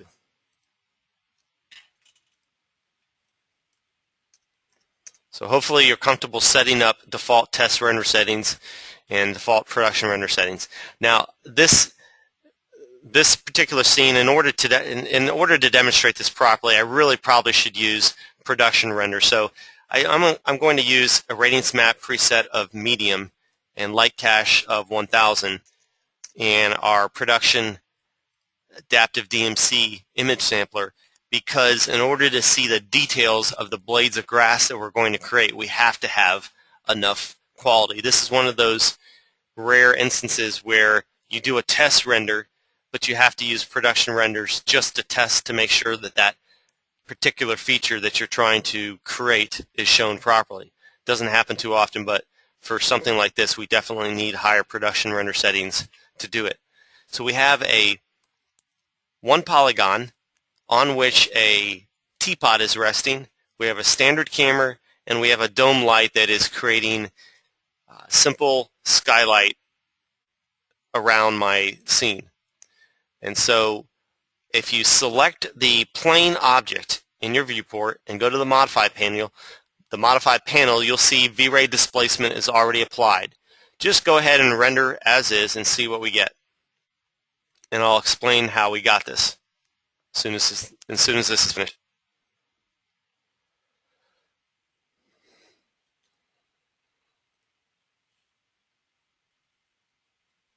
Okay, a moment ago I'll wait 1 second here until this finishes.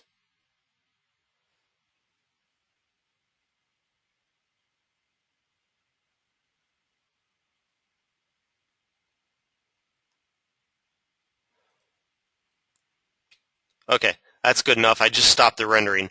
I've heard from some people that when the rendering is running at full speed, the quality of the broadcast tends to diminish. So instead of talking while this is rendering, I just went ahead and stopped it. So I mentioned the word dynamically a few moments ago, and what I meant by that was VRay displacement along with VRay fur and VRay proxies are the three types of objects in VRay that render dynamically as opposed to statically like all other objects. And what is the difference? Static objects are always all static objects are loaded all at once when the rendering starts, and they're stored in memory until the rendering is done. Dynamic objects are loaded and unloaded on the fly. So in the case of this grass, instead of trying to calculate all of this grass all at once, it's going to calculate each bucket one at a time and purge that information or the calculations as the calculations are no longer needed. If I had, let's say I had a whole row of trees in the scene, as the buckets were processing each individual tree, and those trees are stored as proxies, we'll get to proxies in a few moments. If I have proxies in my scene, trees, then those trees are loaded and unloaded on the fly. If a bucket is going over one tree, it loads that tree into memory, but once it's done rendering that tree, it'll purge it.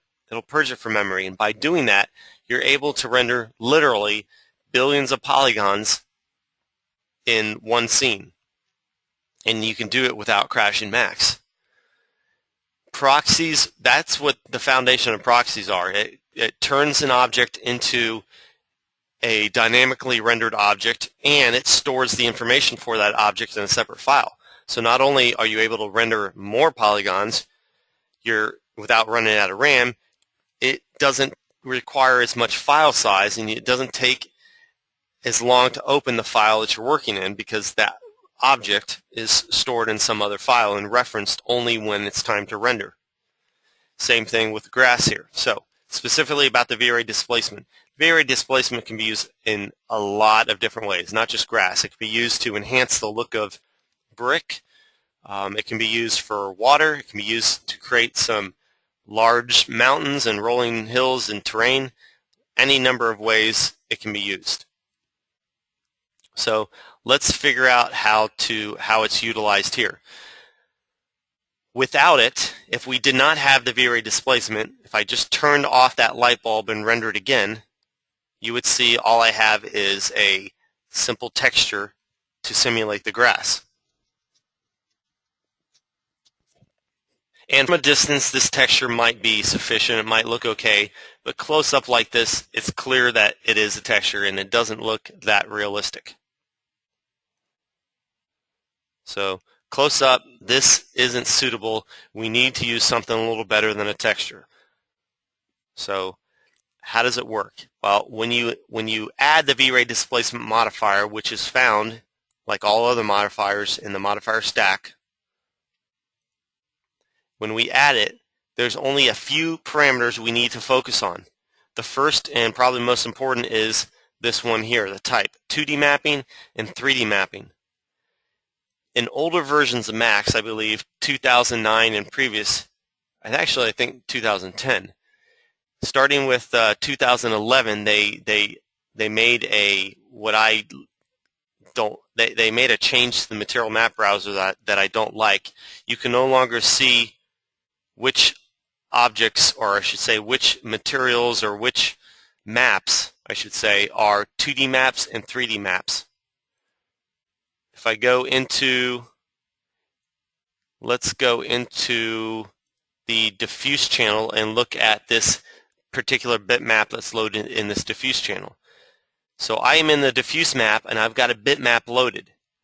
That bitmap is a 2D map. It's different than a 3D map because a 3D map is procedurally generated, meaning it doesn't need to have mapping coordinates to be rendered properly. A bitmap has to be scaled to a certain size and shape. You can't just stretch any image to any size or any shape or any aspect ratio and expect it to look good. But with other maps, such as the noise map is mathematically generated. All those black and white areas are mathematically generated, so all you have to tell it is the size of those individual spots, and that's all it needs to map realistically on an object, regardless of whether that object's a plane, a sphere, a box, any size and shape. That is a 3D map, but a bitmap is a 2D map. When you load a 2D bitmap as your displacement, as you see here, I've got a black and white image, which is this image here, being used to determine what areas get elevated and what areas get recessed.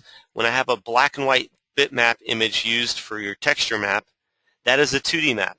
I shouldn't use 3D mapping on a 2D map type. Likewise, I shouldn't use 3D map on a 2D map type. Likewise, if I have noise map, which is 3D mapping, or a 3D map, I shouldn't be using a 2D mapping type. So whatever the map type is, use that category. And in older versions of Max, 2010 and before, it would have a green parallelogram to indicate 2D maps, and a different icon, I can't remember what, to indicate 3D maps. There would be a button on the left-hand side that says 2D maps, and another one that says 3D maps. Actually, the green parallelogram are all maps, but there were radio buttons, and if you have 2010 or before, you would see a 2D map radio button and a 3D map radio button somewhere in your material map browser, and that would allow you to just show 2D maps and 3D maps. So if you don't know what a particular map type is, if you don't know if a mask is a 2D map or a 3D map, or if a ray trace map is a 2D or 3D, in older versions you can tell, but I currently do not know any way to determine what a particular map type is. But regardless, you're probably going to use a bitmap most of the time, especially for things like displacement. So assuming we're using a 2D map, a bitmap, we want to select 2D mapping. Load the map we want in this texture map channel, and this is the map that we're using. Load that in the texture map channel and set the amount to whatever you want the height of the displacement to be. Currently it's set to 5 inches, but let's go ahead and set this to 2 feet. So this grass is going to be 2 feet tall. It's going to be pretty large. And let's render again and see what we get. Now that teapot is covered in grass.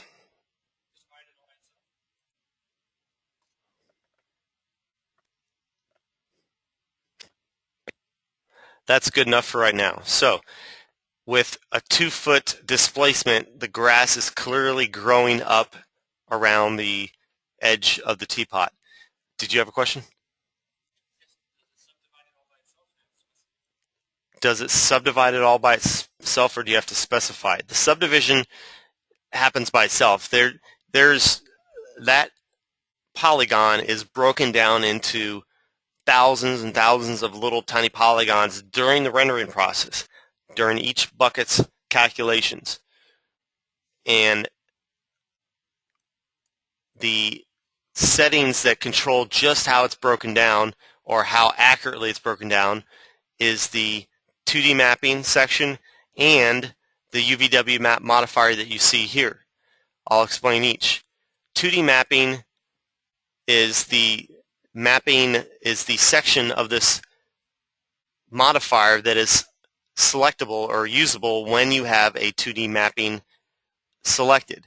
Notice that there's a section called 3D mapping that is ghosted out. You can't even touch this 3D mapping section.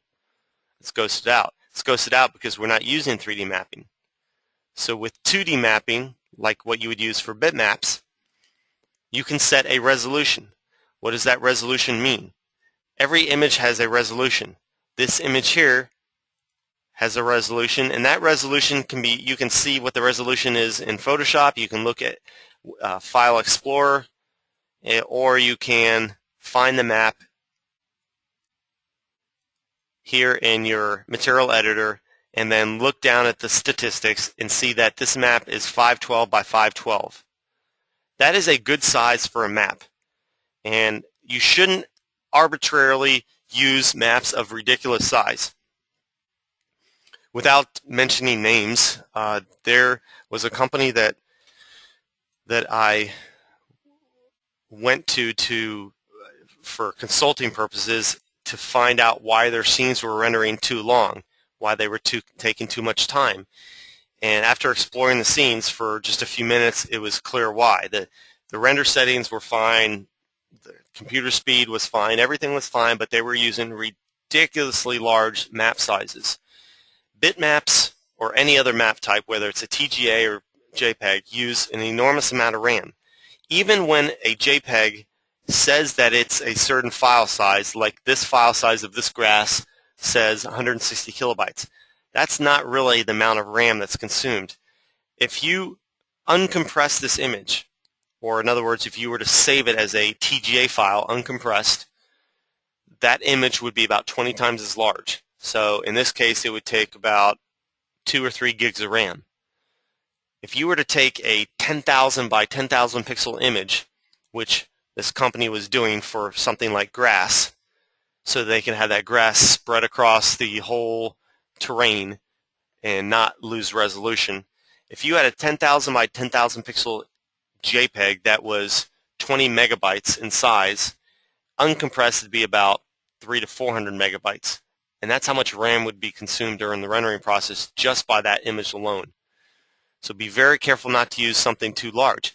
And if you're rendering an image that is only standard DVD size, or just an image that's not very large, let's just say even 3,000 by 3,000 pixels. If your image was 3,000 pixels by 3,000 pixels, and the most that you would ever see the most you would ever see of that 10,000 pixel image that you have applied to the grass is a small part, there's no point using a 10,000 pixel image when your entire rendering isn't 10,000 pixels. That's just pointless.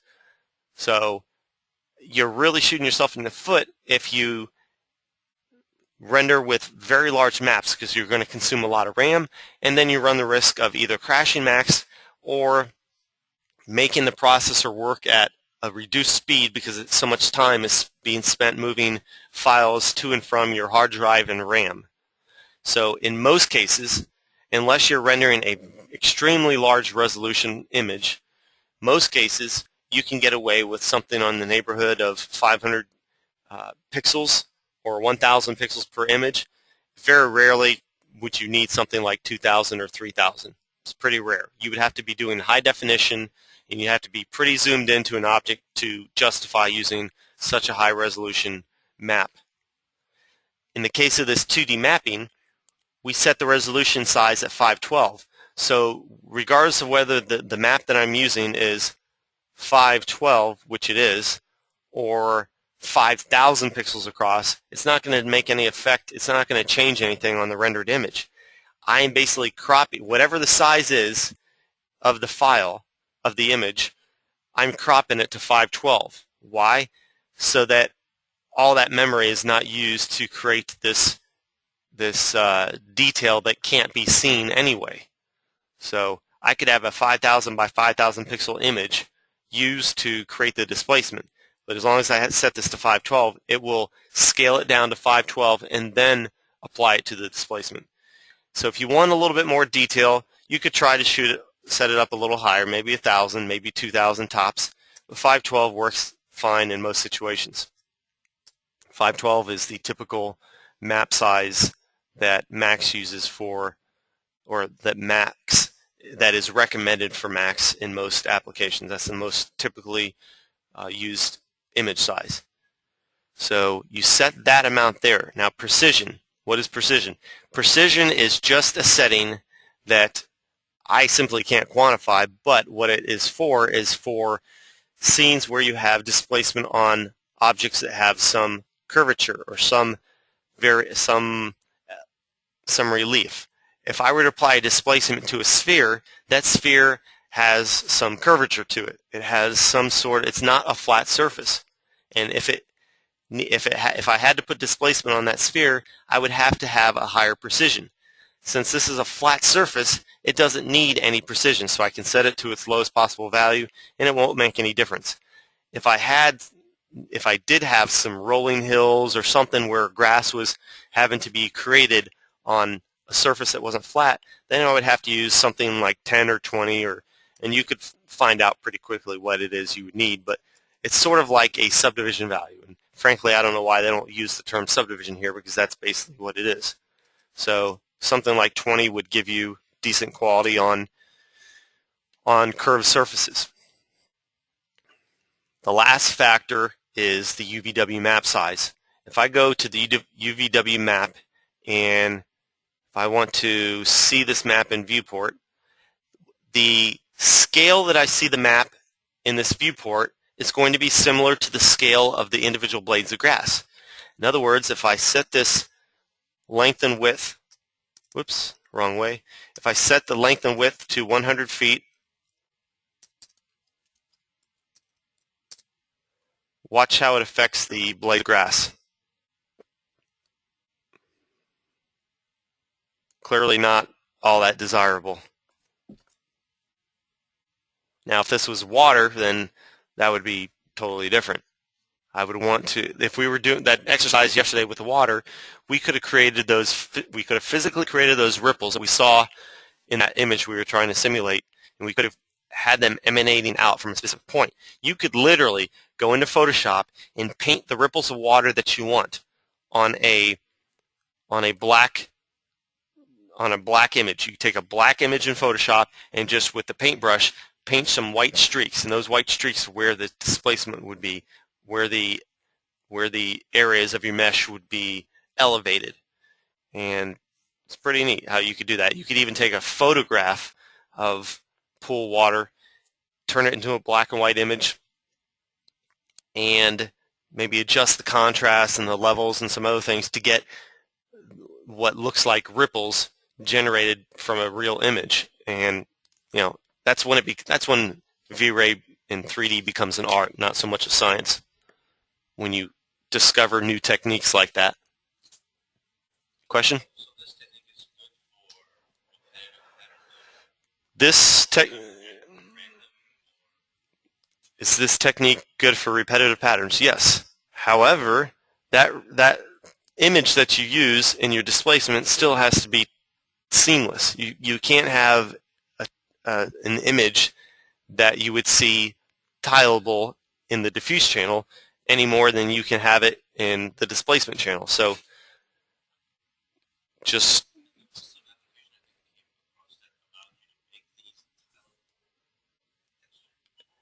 an application that you came across that allows you to make these textures?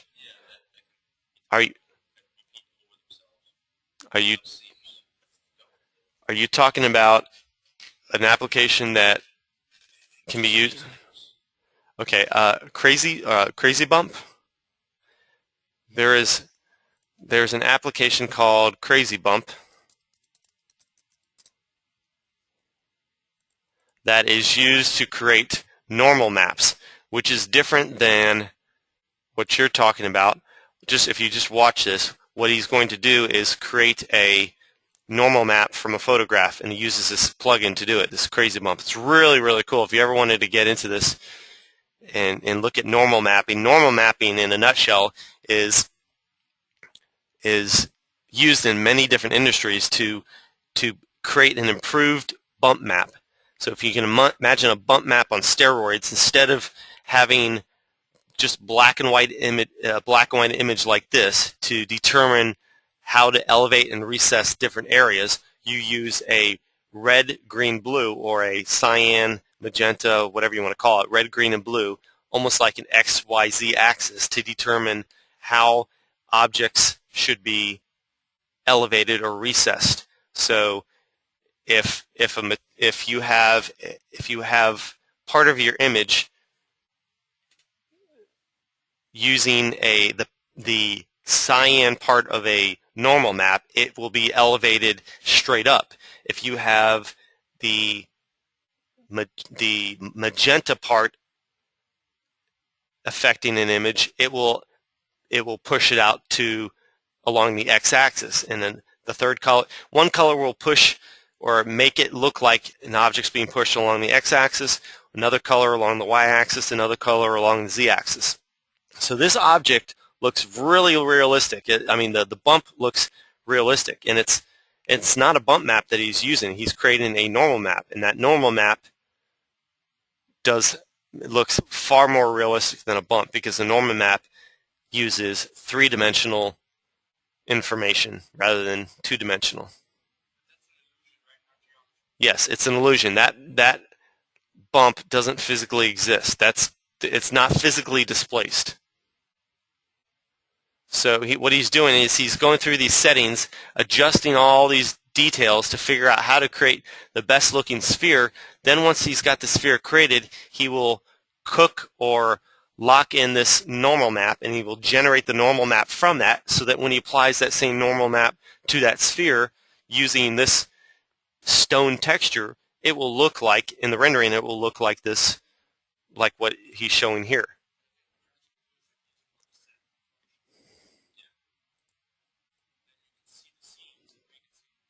So just scrolling through this,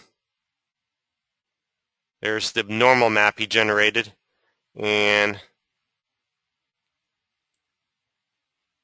he's adjusting the lights, and you can see as he adjusts the lights, it even changes it seems to change the shadow created by the rocks. I mean, it actually looks like there's a shadow generated by that rock there. So it's pretty cool. Anyway, look into Crazy Map or Crazy Bump if you want.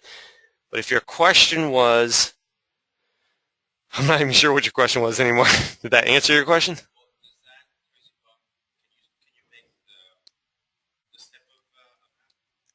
Can I create this type of map for displacement?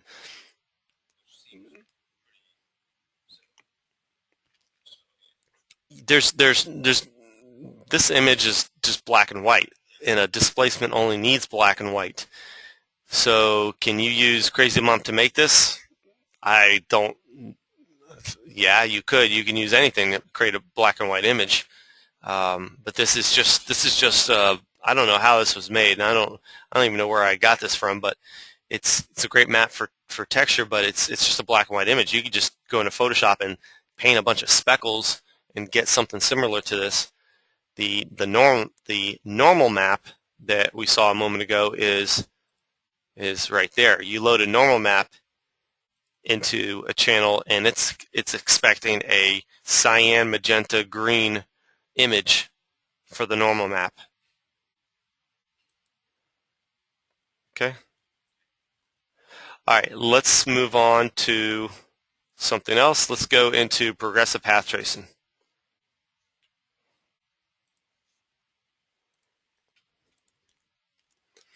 And let's look at the file called chair, which was in yesterday's folder. This is a great scene to demonstrate this on. We know what settings we need to get good quality production renders, right? Well, progressive path tracing is a feature found in the light cache that does a couple unique things. It's sort of like Maxwell Render, which is a rendering program that from the moment you press render, it creates a rendering solution. It creates a rendering. It's just not that good, and it has to bake over time and fill in all the little pixels one by one, and eventually when you let it cook long enough and all the rays of light bounce around enough times, you can remove the noise and it looks pretty good. It's just slow. It's not nearly as fast as a light cache and a radiance map. But the reason why a couple reasons why it's really good is it is very simple and easy to use because there are only 2 settings you ever need to worry about. Literally every setting in VRay except for 2 are rendered useless when you use progressive path tracing. It's almost like if you really wanted to use VRay from day one and knew nothing about it, you could use progressive path tracing and achieve a perfect rendering solution, meaning in terms of quality, achieve a perfect rendering.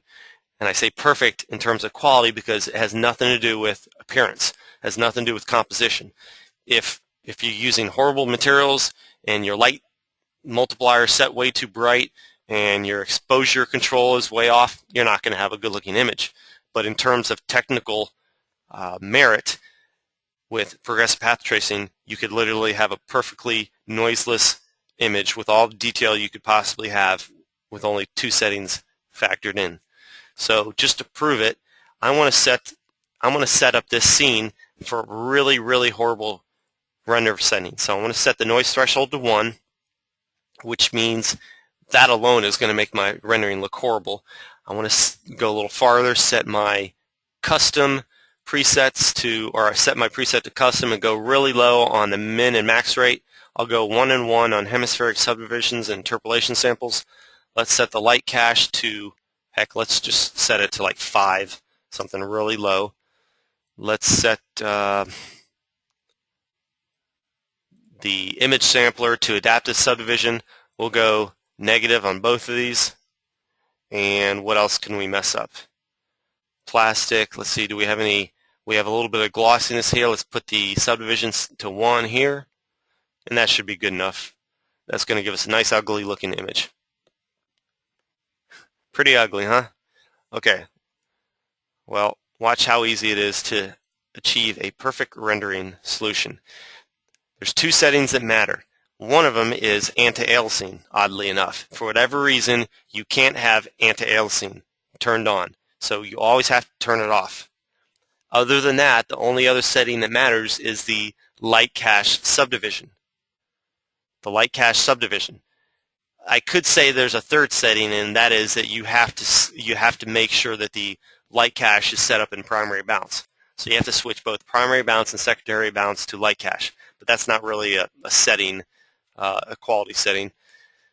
So once you set up the light cache for primary and secondary bounce, the only other setting besides anti-aliasing that matters is the subdivision. So if I set the subdivision value to 1000, and of course I have to set the whole thing to progressive path tracing right here. Once I enable it, that's no longer a setting that's factored in. Once I set it to progressive path tracing, I can render, and the instant that I start the rendering, I see a decent looking image. It just has a lot of noise, right?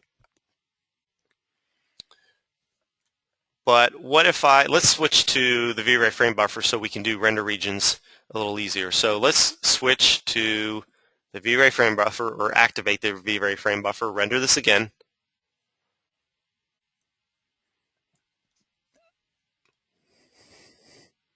And using this nice little render region feature here, let's just draw an area around, let's do right here and render again. So instead of using all of these rays, the 1 million rays that I shot to create this image, instead of using all 1 million rays to do the whole image, we're just going to do this small area here, which means that area will clean up much faster. So if I render again, I actually didn't demonstrate what I was going to talk about. Forget what I just said for a moment, and if I set this value to something much higher, like 5,000, and just let it bake over and over again, I can have this little area cleaned up very quickly. See how much faster it cleaned up? I can, if I wanted to check how good, if I wanted to see what the best possible appearance I can achieve in terms of detail and reduction in noise, if I wanted to see the best possible way I can render this with the appearance settings that I've set up, with the light multiplier, with the exposure control, with the shadows, with all the things that I've set up that only deal with appearance. If I want to see what the best possible solution is, I can just do a small little render region, and that area cooks much faster. Now, how high do you have to set the subdivision? How much do you have to set this value to ensure that you're going to get that really good quality? Well, let's take off render region for a moment. Render at 5,000 subdivisions, which would give me 25 million rays. If I just let 25 million rays calculate over and over and over again, notice that it tells me right here it will take 2 minutes and 38 seconds to finish this image. And that's pretty accurate. It's going to take within a second or two, 2 minutes, 37 seconds, 2 minutes, 38 seconds. And if I zoom in really close, I'll just see all these dots flickering, because what's happening is it's shooting rays after rays after rays, and it's just cleaning up each pixel. And the result is the pixels become less drastically different in terms of color. They're not so different in color. And if I let this sit long enough, then I will have a noiseless image, and it will have all the detail that I could possibly expect to see. It could take some time, but how long do you have to sit and wait until you get a noiseless image? Well, the answer is actually not that hard, but it requires a couple of calculations. All you have to remember is that you need 1,000 rays per pixel to have a noiseless image. And that is sort of a subjective statement, but for the most part, when you're on the typical scene, if you shoot 1,000 rays per pixel, you're going to get a nice, clean, noiseless image with all the detail you want. So how do you suppose we do the calculations to figure out what subdivision value we need to have 1,000 rays per pixel? And if you're online, you can type your answer and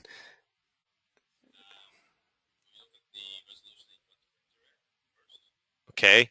We need to look at the resolution that we are rendering at to determine what? The total number of pixels. Okay, so let's find the calculator. 640 by 480. So if we want to figure out how many pixels we have in the scene, we need to multiply 640 by 480. Okay, that is 307,200 pixels. And if we need 1,000 rays per pixel, what do we do now? Yes, multiply by 1,000. So multiply times 1,000, 1,000. So we need 307 million rays shot into the scene to get a noiseless image. Okay. Now, how do we determine what subdivision value will give us 307 million rays? Take the square root. Yes. Square root is 17,527. So if I type in 17,527 and hit the render button, it will tell me I have to wait 33 minutes to have a perfectly noiseless image.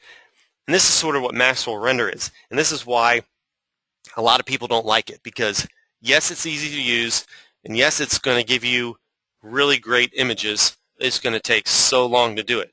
So if you had all night to render an image, or all week or whatever, or if you sent this to a render farm and you didn't care if it took 30 minutes or 3 minutes, or you don't care if it took 3 hours or 10 hours, then this is a decent solution because you don't have to worry about any quality settings whatsoever. You're going to get a great looking image. But the other reason why it's good to use is to determine whether or not the problems that you're having are fixable.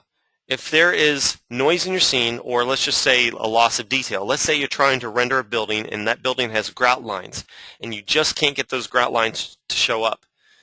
Well, sometimes it's not possible to see it. Sometimes if you took a picture of the building with a camera, you're just not going to see the detail if you're too far away. So if you don't know if you're losing detail because you're not using the right settings, or if you're too far away, what you can simply do is set up progressive path tracing, render that part of your image that you're having a problem with, and see what it looks like when you have a perfectly noiseless image with all the detail that is possible. So how do you do that? Very simple. You already got the subdivisions figured out. Do a render region of a little area like this, render it, and watch how much faster that area renders and how quickly it cleans up. And after 27 seconds, you will have what is considered a noiseless image. Now that is somewhat of a subjective statement, but for the most part, that will give you a noiseless image. The smoother and the more evenly shaded surfaces you have, the more that your scene is like this, where you have large, evenly shaded surfaces, the more apt you are to see noise, and the harder it is to get rid of the noise. But even here, at 100%, it looks pretty noiseless. It does to me anyway. And if I rendered it longer, yes, I could clean up some of this noise that I see, but is it really worth it? Is it really necessary? I could set it a little bit higher and get it a little better, but I just don't think it's necessary. So in 30 seconds, I was able to figure out what the best way I can render this area of my scene. So it's good for two reasons: to check the quality that's possible, and to render render easily without having to worry about all these extra settings that you do with light cache and the radiance map and image sampling. Does anybody have any questions about this? Anybody need me to demonstrate this again or talk about the calculation again? And oh, by the way, I'm using number of passes set to 4. I have 12 processors. If I do this again, watch how much faster this is going to go.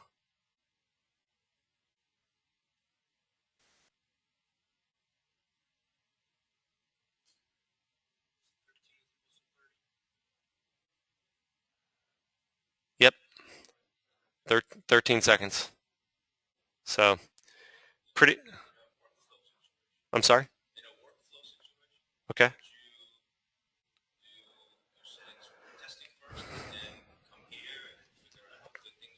Yes. In a workflow, in the typical workflow, if I had any doubts whatsoever, I would set up my scene for the typical light cache or radiance map setup, set up my image sampling, set up everything, render it out. If I had a great looking image and I was comfortable that there was not much more you could do to this, then I would leave it alone. But if I was rendering something and there was some detail that just wasn't popping out, then yes, I would do a quick test render. And here's a perfect example of where that would be a good place to test it out. We saw this image yesterday.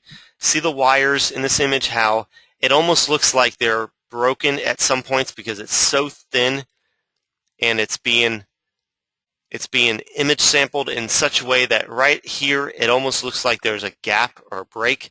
Well, I can guarantee you that this is not the perfect color for these 2 pixels right here. These pixels could be colored a little differently and improved so that that wire shows up just a little bit better. So if we wanted to know how much better it can look, we can do a little progressive path tracing. We can hit the preset button, set up our preset for progressive path tracing, and in 1 or 2 seconds have it all set up. and then do a small render region of this in probably less than 10 seconds. See a beautiful looking, perfect, noiseless section or render region with all the detail that we needed. Somebody is commenting, this is good for rendering one frame, but when you have an animation of 200 frames, will be a nightmare. Yes, true. This is not a solution for animations. This is not really practical for rendering anything extremely large or for animations. It's just not practical. So, any other questions or comments about that? Okay. That's a cool little feature there.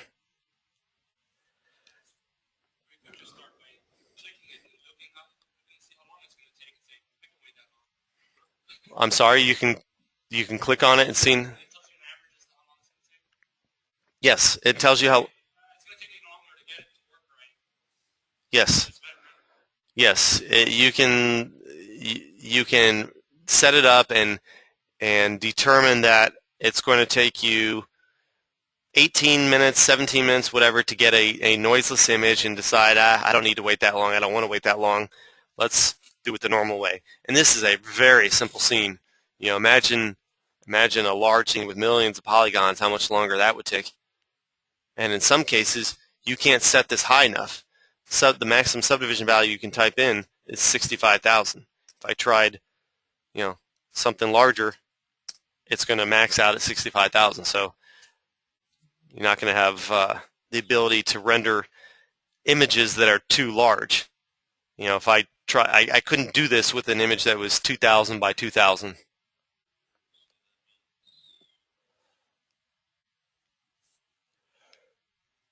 It just means that the image can't be.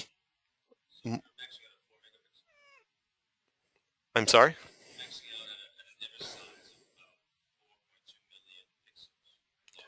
We're maxing out at a size that is 4.2 million pixels. So 4.2 million pixels, and what does that mean in terms of resolution? The square, that would be about 2,000 by 2,000, right? An image 2,000 by 2,000 would be the largest you could render and achieve a noiseless image.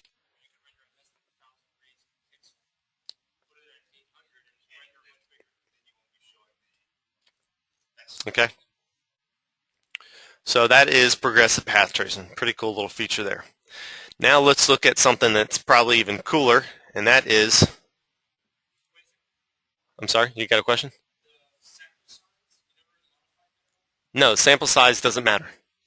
Nothing matters with progressive path tracing but the subdivision and that you have anti-aliasing turned off. So let's look at another feature that is probably even more cool than that, and that is VRay proxies. In the 2009 release of Max, mental ray proxies were introduced at the applaud of thousands of mental ray users. And 2009 was released 6 months early, 6 months after 2008 was released. And Autodesk stated their reason for doing so was to get all their products released at the same time, because the release cycle or the release schedule for the Viz product that they were, killing, that they were stopping, was March. And so they used to release Max in October of each year for subscription users, and then they switched in 2009 to March to coincide with the release of Viz. And that was a little bit annoying because Max 2008 was only out for 6 months before they released 2009. And that was annoying for a lot of people, myself included, because I just released a book on 2008, and less than a month after I released it, it was technically obsolete, although in reality it's for many years going to be applicable. But it's really annoying for a lot of people to release plugins and all kinds of software for a program that is no longer the most current to date. One of the reasons why I believe, and a lot of people believe, that it was done or at least an incentive for it to be done, was the release of mental ray proxies, because for years mental ray users had been begging for Autodesk to supply mental ray with proxies, because VRay had proxies. VRay introduced proxies years and years before, and with proxies you're able to render scenes of virtually limitless size. By turning objects into proxies, you are able to take the storage of those objects out of the main file that you're rendering and place them in some external file, and then pull them into your scene during the rendering process only when those buckets that render those objects are needed. So you could literally render billions of polygons by turning your objects into proxies. So let's look at VRay proxies and what they are all about. Let's just go ahead and reset max. I'm going to create a simple teapot in my viewport, and let's make this teapot 64 segments so that it has 250,000 polygons. Whoops, I don't know what I did there. 64 segments, and let's collapse this to an editable mesh so that we see 262,000 faces. This is not polygons, it's actually faces, even though it says polygons. So if I were to save this file on my desktop, call it teapot, and look at the file size, I would see that the file size is 11.2 megabytes. 11.2 megabytes. If I were to render this, no problem handling 11.2 megabytes and no problem handling 262,000 faces. But if this object were multiplied hundreds of times or even thousands of times, you could have millions and millions and millions or even billions of polygons rendered and crash your computer before you ever got a chance to save it. But with proxies, you can do that. So what I want to do is turn this object into a proxy, and I want to see how it renders, and I want to see how what the file size is once I do. So in order to create a proxy, in order to turn this into a proxy, simply right-click and select VRay Mesh Export. This is really the only way to create a VRay proxy. Right-click VRay Mesh Export. Now you got to give it a location to save it. You got to give a file name or a location for where this file is going to be saved, and I'll save it to my desktop. You have two options, and one says export all selected objects in a single file, or export each selected object in a separate file. There's no reason to, it doesn't really matter which option I select because I only have one object anyway. And here's the important one down here, automatically create proxies. If I do not select this option, the proxy file will be created, but the proxy itself will not be inserted in place of this teapot.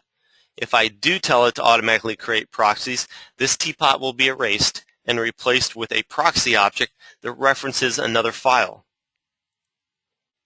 So I hit OK, and there I get a proxy.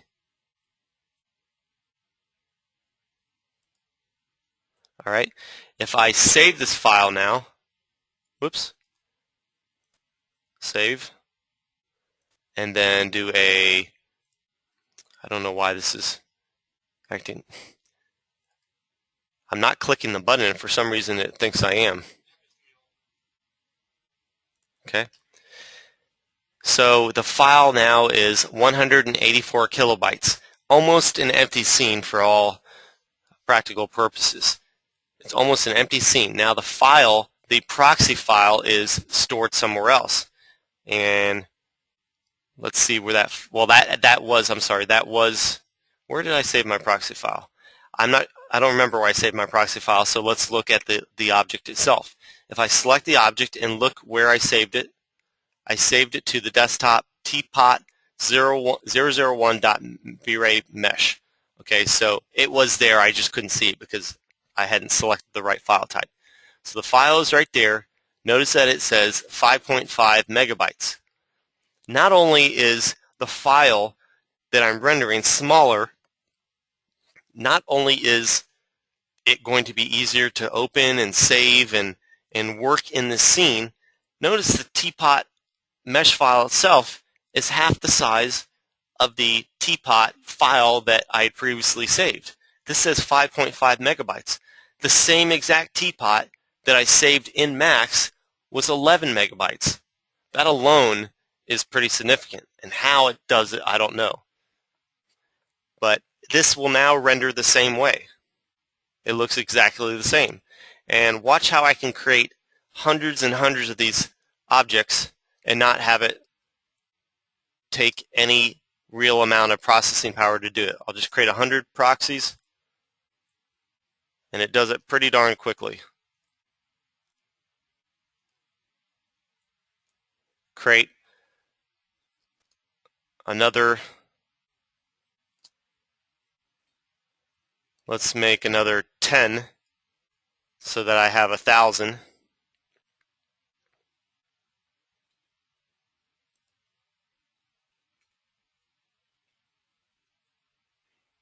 And it takes a little bit of processing power, and it's probably good to keep an eye on the CPU.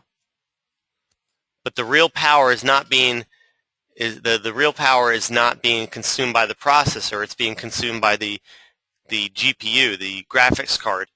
I'm really more concerned right now about the cache or the RAM that's available. I'm actually surprised it's taken this long, because usually it doesn't, and I imagine it's partly due to the broadcast that's running behind the scenes. I'll explain how to change the color of the teapot in just a moment.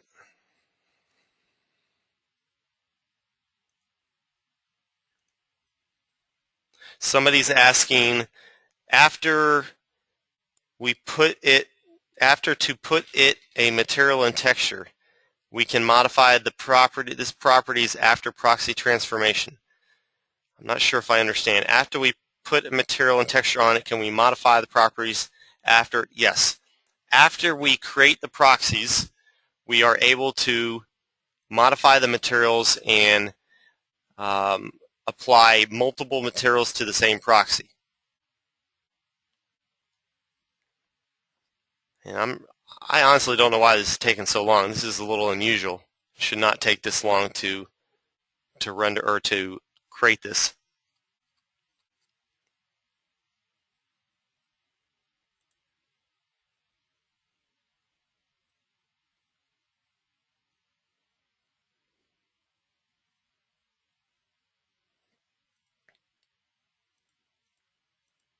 Okay, well, I'm going to stop this. I don't have an answer for why that didn't process, because that wasn't that hard for Max to do.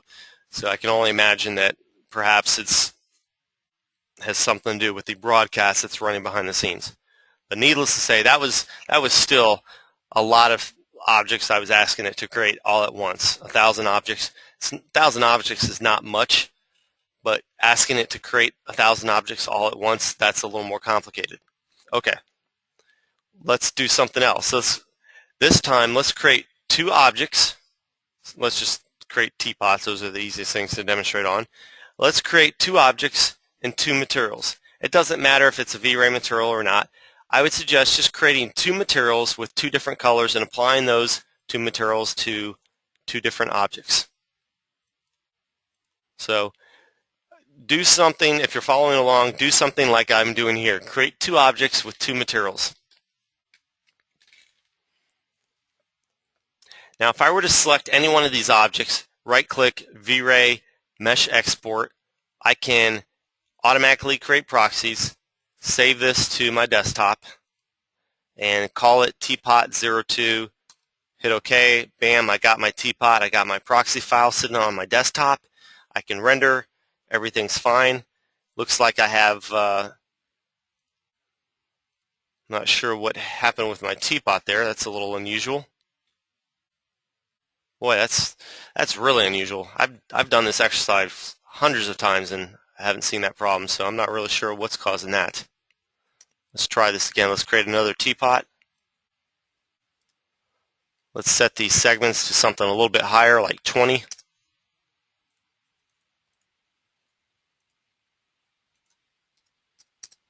Okay, let's render, or let's create a proxy of the red teapot. Override the file that we already created. Yes. Render it out. Wow.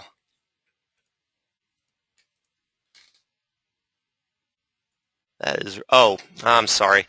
Yes, it's because of the standard, I believe it's because of the standard materials that we applied. I shouldn't have said that we can use a standard material. Let's create a VRay material. Sorry about that.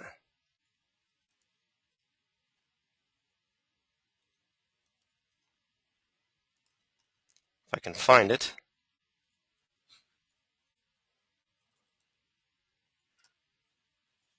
Oh, you know what?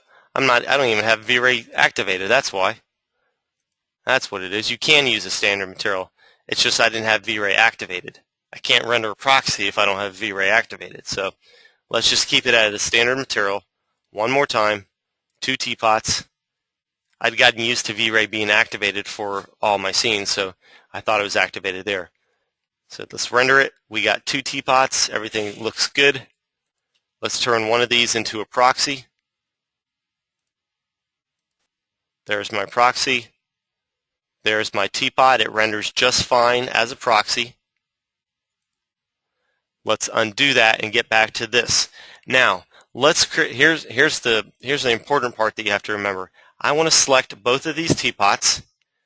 I want to turn both of them into proxies. So I right-click and go to VRay Mesh Export. If I say export all selected objects in a single file, automatically create proxies, watch what happens. It just keeps giving me this message saying, do I want to override the file that exists? Yes.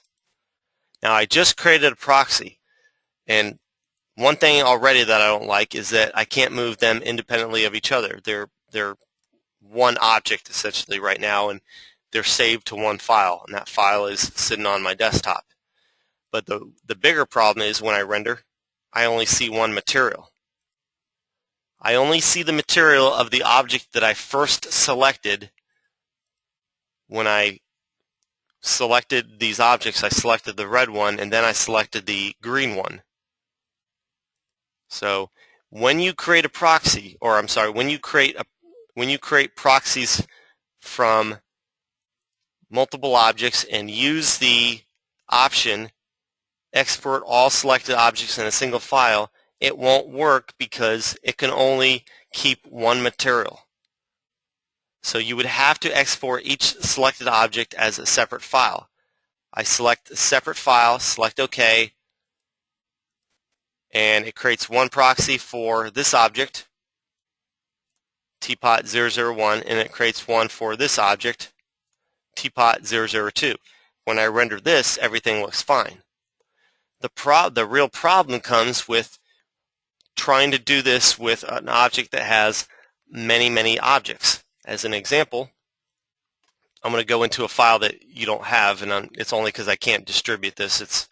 It's a car from Dosh, and I have this file that I created of a bunch of collapsed Dosh cars, and this file contains about 12 cars lined up in a row, and I'll just select one of these cars, isolate it, and render it out to see what we have. So the car is decent looking. It renders pretty quickly, but you can't see it right now. But this object is, well, you can see it. It is an editable mesh. It is one object. It's got a material that's made. It has a multi-sub-object material made up of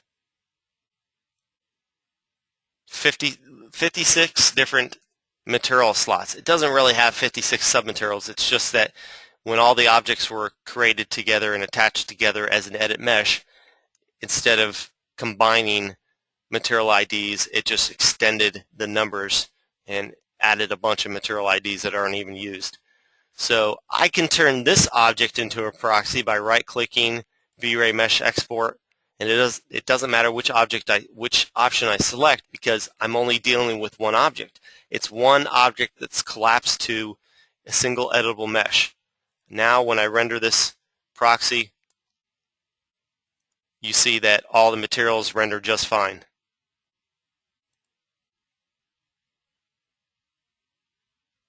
Everything rendered the same way. And so that is the proper way to do it. You have to, if you're rendering a proxy, if you're creating a proxy made up of multiple objects, if I'm dealing with a scene like this where I have cars from this company called Dosh, and that car is actually a group, you can tell it's a group because this name is bold here. If I'm dealing with a group, I have to ungroup it and then attach all these objects together because I can't create a proxy of multiple objects. I'd have to have separate files for each one of these objects. I can't just select all these objects, right-click, Mesh Export. Let's select all the objects. I can't select all these objects, right-click, Mesh Export, and use one single file. I have to create multiple files. But that's a pain to have all these separate files created, all these different mesh files for each one of these car parts. I don't want to do that. It would render fine, but I will have a lot of separate files and a lot of separate objects. And if you didn't catch me saying it before, the more objects in your scene, the longer it's going to take to render. Anytime you can cut down the number of objects in your scene, the better off you will be. So showing you the wrong way to do this, selecting all these objects, right-click, Mesh Export. If I export all these objects into a single file and select OK, there's my one proxy, but it assumes the material of just one of the objects, and it doesn't render properly. So the bottom line is, when you're rendering objects, or when you're creating proxies, you either have to create multiple proxy files or attach all your objects together as one file and then create the proxy as a single proxy file.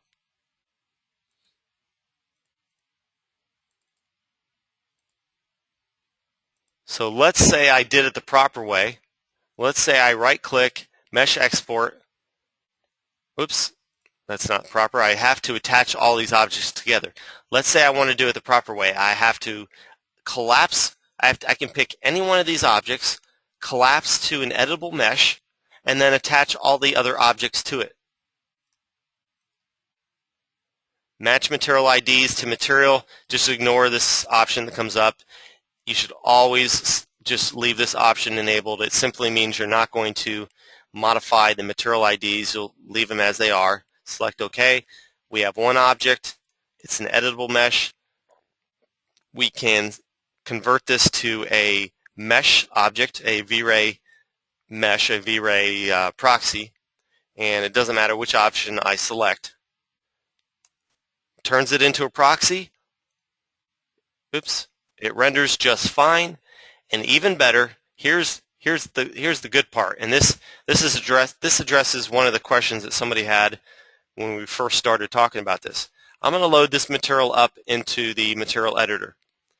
It's got a name. That name is Material 431. If I copy the sample slot to an empty sample slot and change the name to Material 432, I can then modify some of the colors of this object and see it change on the car. So I'm not sure what's happening with my display. Something weird is going on with my graphics card behind the scenes, and it's not letting me change the color. That's the first time I've ever seen that. But I can change these colors, make a copy of the proxy, and apply the changed color to the new proxy. So as an example, I've got the same proxy file, and I just took a new material and I applied it to this new proxy. So when I render, I see two completely separate materials for the same proxy file. And why is this important? Because having more proxy files means you're going to consume more RAM. And the whole idea about proxies is reducing RAM. Plus, if you're trying to create a parking lot of cars, it's not easy to create an individual proxy for every single car, and it's going to consume more resources. What you could do instead is create a unique material for each car and have one proxy car, one file with 10 different materials, and have the appearance of being 10 different cars. So one car can look like 10 separate cars just by having, you know, a unique material on each. So you could have a red Altima, a yellow Altima, black Altima, or whatever car you're working with, and it creates the illusion of having, you know, more cars than what you really have. Any questions up to this point? Anyone have any questions so far? Somebody is saying, can proxy objects bounce light off each other? Can proxy objects bounce light off each other? Yes. When they are rendered, they return GI and they bounce GI and they receive shadows and everything else exactly the same as a mesh object.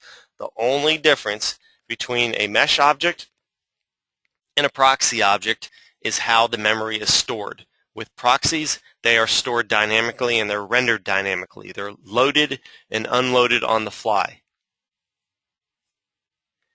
Someone is saying, can it be used with compound objects like scatter? No, you cannot scatter a proxy with the default features that you find in Max or VRay. There is a script or plugin. I don't know if it's a script or plugin. I've heard a lot of people talk about it. There is a script or plugin out there that allows you to scatter proxies, and I can't remember the name, but if you typed in, if you Googled scatter proxies, scatter VRay proxies, you would probably find it. You scattered a proxy using the scatter command? Did you render it? Okay. Well, I don't know if that's a change with Service Pack 4. These are all Service Pack 4, but I can tell you with the previous Service Pack, you could not do that. If that is, that's a great change, but I can find out really quickly if I can scatter this object. Let's create a plane.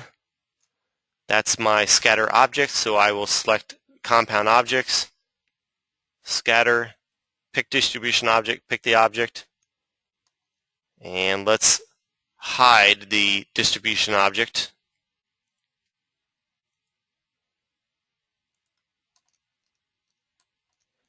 Now this object, this VRay proxy, this car, this particular car is a Dosh model, and I can tell you with a great deal of certainty that anything you buy from Dosh is going to have some strange quirks to it like this.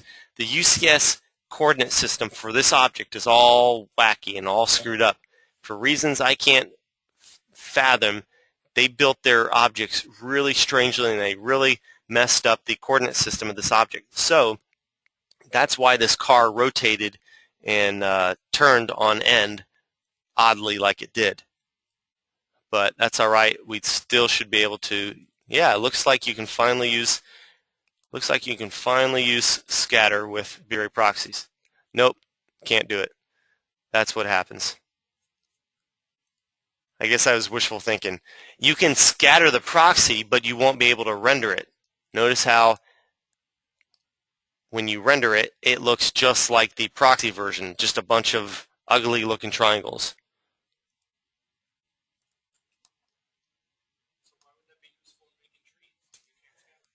Why would it be useful in making trees if you can't scatter it? It just means that you have to manually scatter. It means that you either have to manually scatter it or use one of these plugins or scripts. I don't know which it is. I think it's a script where it scatters it for you. I mean, you can't expect everything to be done, easy or automatically. So proxies cannot be scattered. It's a limitation of the software. Somebody else is saying, can you repeat how to split a single object from the multi-sub-object material? Can you repeat how to split a single object from the multi-sub-object material? I'm not sure what you're asking. Can I repeat how to split a single object from the multi-sub-object material? I just don't know which.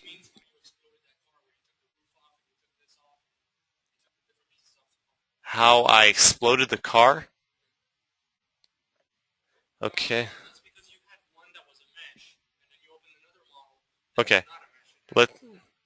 Let's go back into this car, back into this file that had all of these individual groups. Each one of these cars was a group. So going back to this car, let's hide everything else. Let's zoom in. So this is a group. It's a group, and I can move it around as such. I can see it's a group because it's bold here. When it shows bold here, you know it's a group. I can ungroup this, pick apart the different parts of the car, and I don't know if that's what you were talking about, but if that is.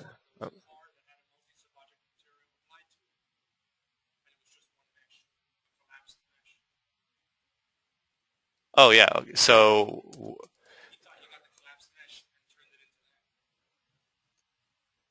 no, I didn't. You can't take a collapsed mesh and turn it into this quite so easily. You could. I shouldn't say that. You can. There's a feature inside the edit mesh or edit poly where you can explode to elements. Right there, you can take this car or whatever you have and explode it into separate elements or separate objects. You can have the objects explode so each element becomes its own object, or so that you can explode polygons or whatever you want into separate elements.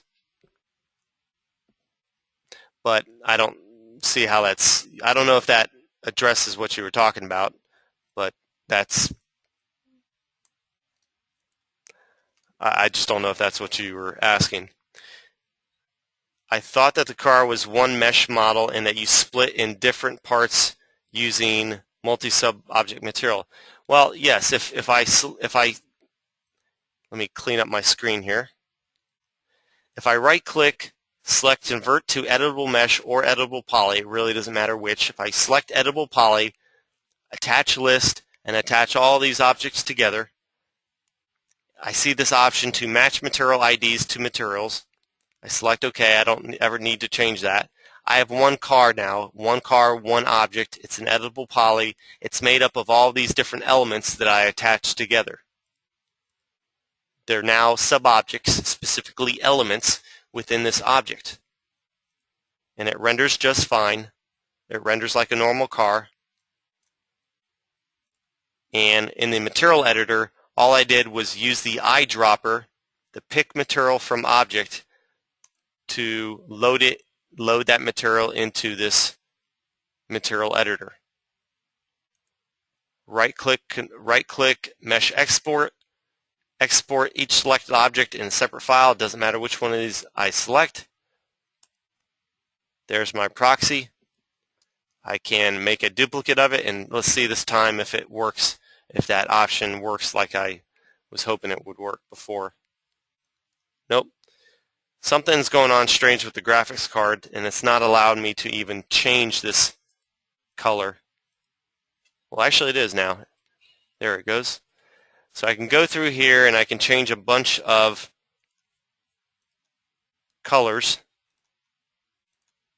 I can take all the reds and set them to blue.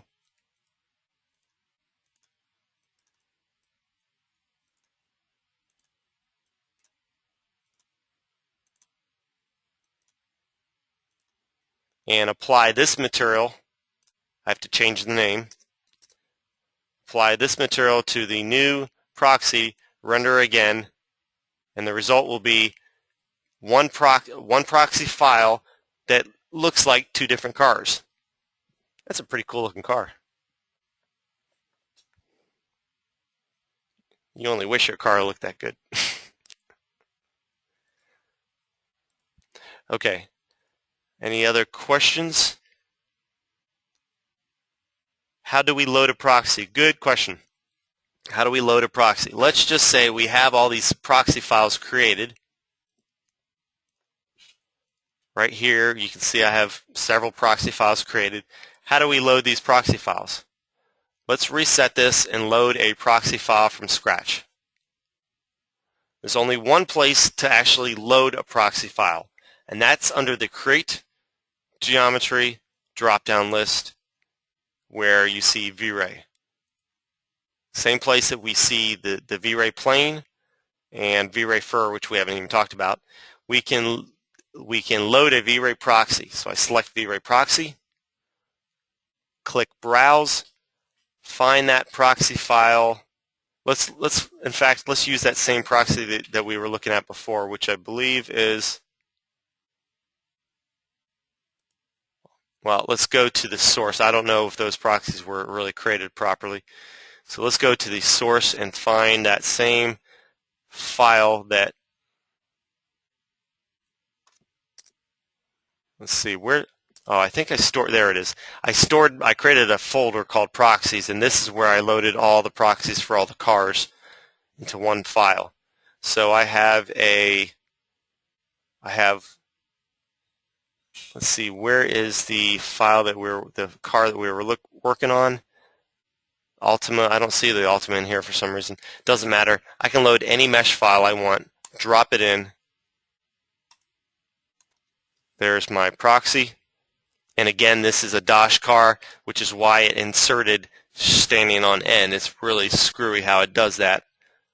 But the UCS coordinate system of the individual car is all screwed up. If I render this, you'll notice that it doesn't include a material. Why? Because the proxy files do not store materials. I have to apply the material to the proxy. I have to go into the material editor and load a material onto that car.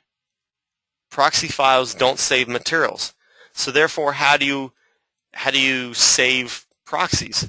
Well, you save them by saving the max file that you create them in, which is why the file that you saw before, the one with all the cars,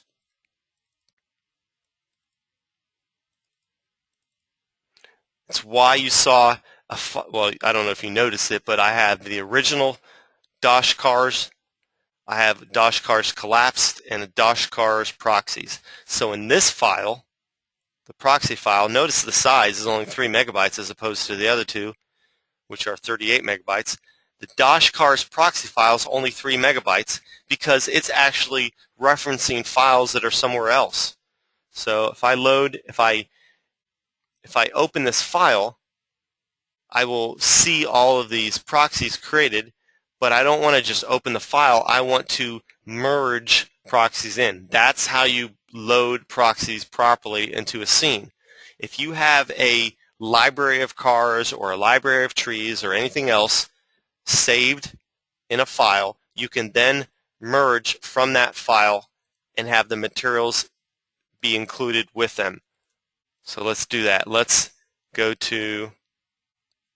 first make sure that VRay is loaded. It is.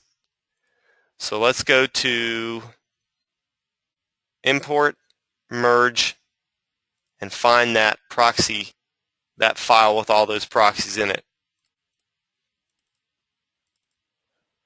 The file that I want is Dosh cars proxies, and when I open it or when I go into it to merge from that file, I can pick the cars that I want.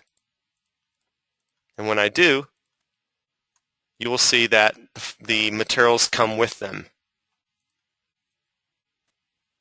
I will not get the materials if I just load the proxy through the Create Geometry drop-down list where you see proxy here.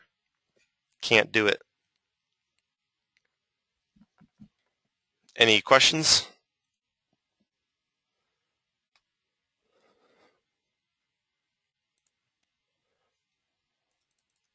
Okay, so we've covered displacement, progressive path tracing, VRay proxies. It is 4 o'clock here. We are right on schedule. Couldn't be more on schedule. And I'm going to cover, after the break, we're going to take a break, and when we come back, I'm going to cover some additional features like VRay fur, a couple, maybe some material features, a couple things like VRay tune. Spend maybe 15 minutes at most covering some extraneous features that are found in various places in VRay. And then we'll spend the last portion of the class talking about exterior lighting and interior lighting, looking at some films of some award-winning scenes and discussing how we would duplicate those same scenes or some of the features in those scenes. So we'll be back in 10 minutes. All right, here we go again.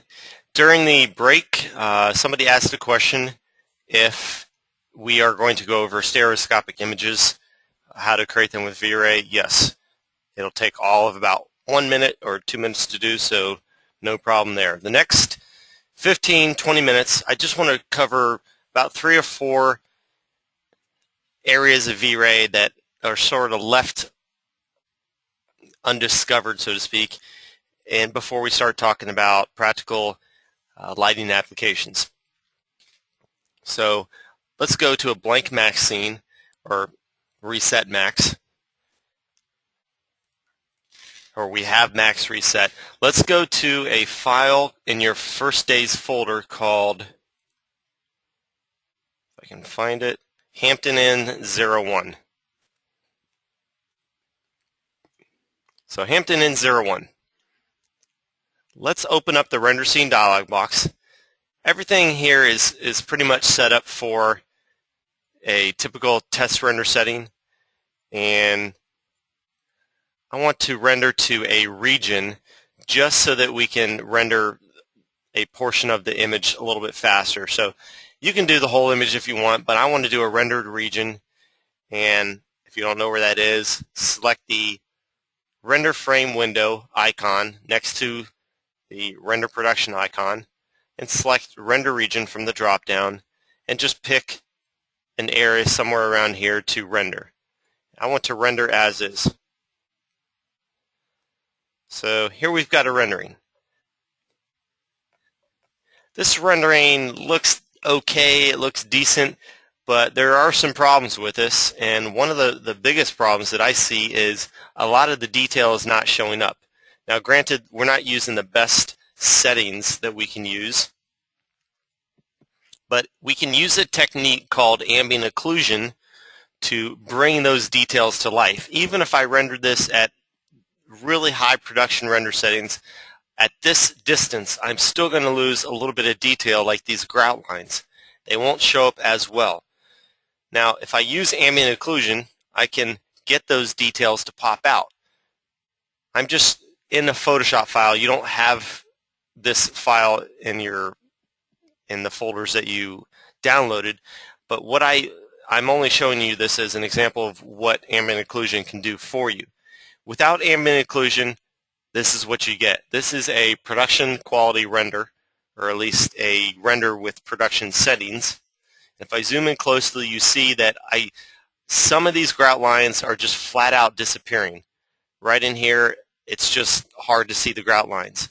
Well, you can make those show up much better with a black and white image that is created as an ambient occlusion pass, and that black and white image looks like this, which is also just a very cool looking image to show clients if you want to show them a preview of the model. If you want to send your client a model for structural approval and not have to have them worry about the strange materials that you've applied, this is a great way to do it. Just create an ambient occlusion pass.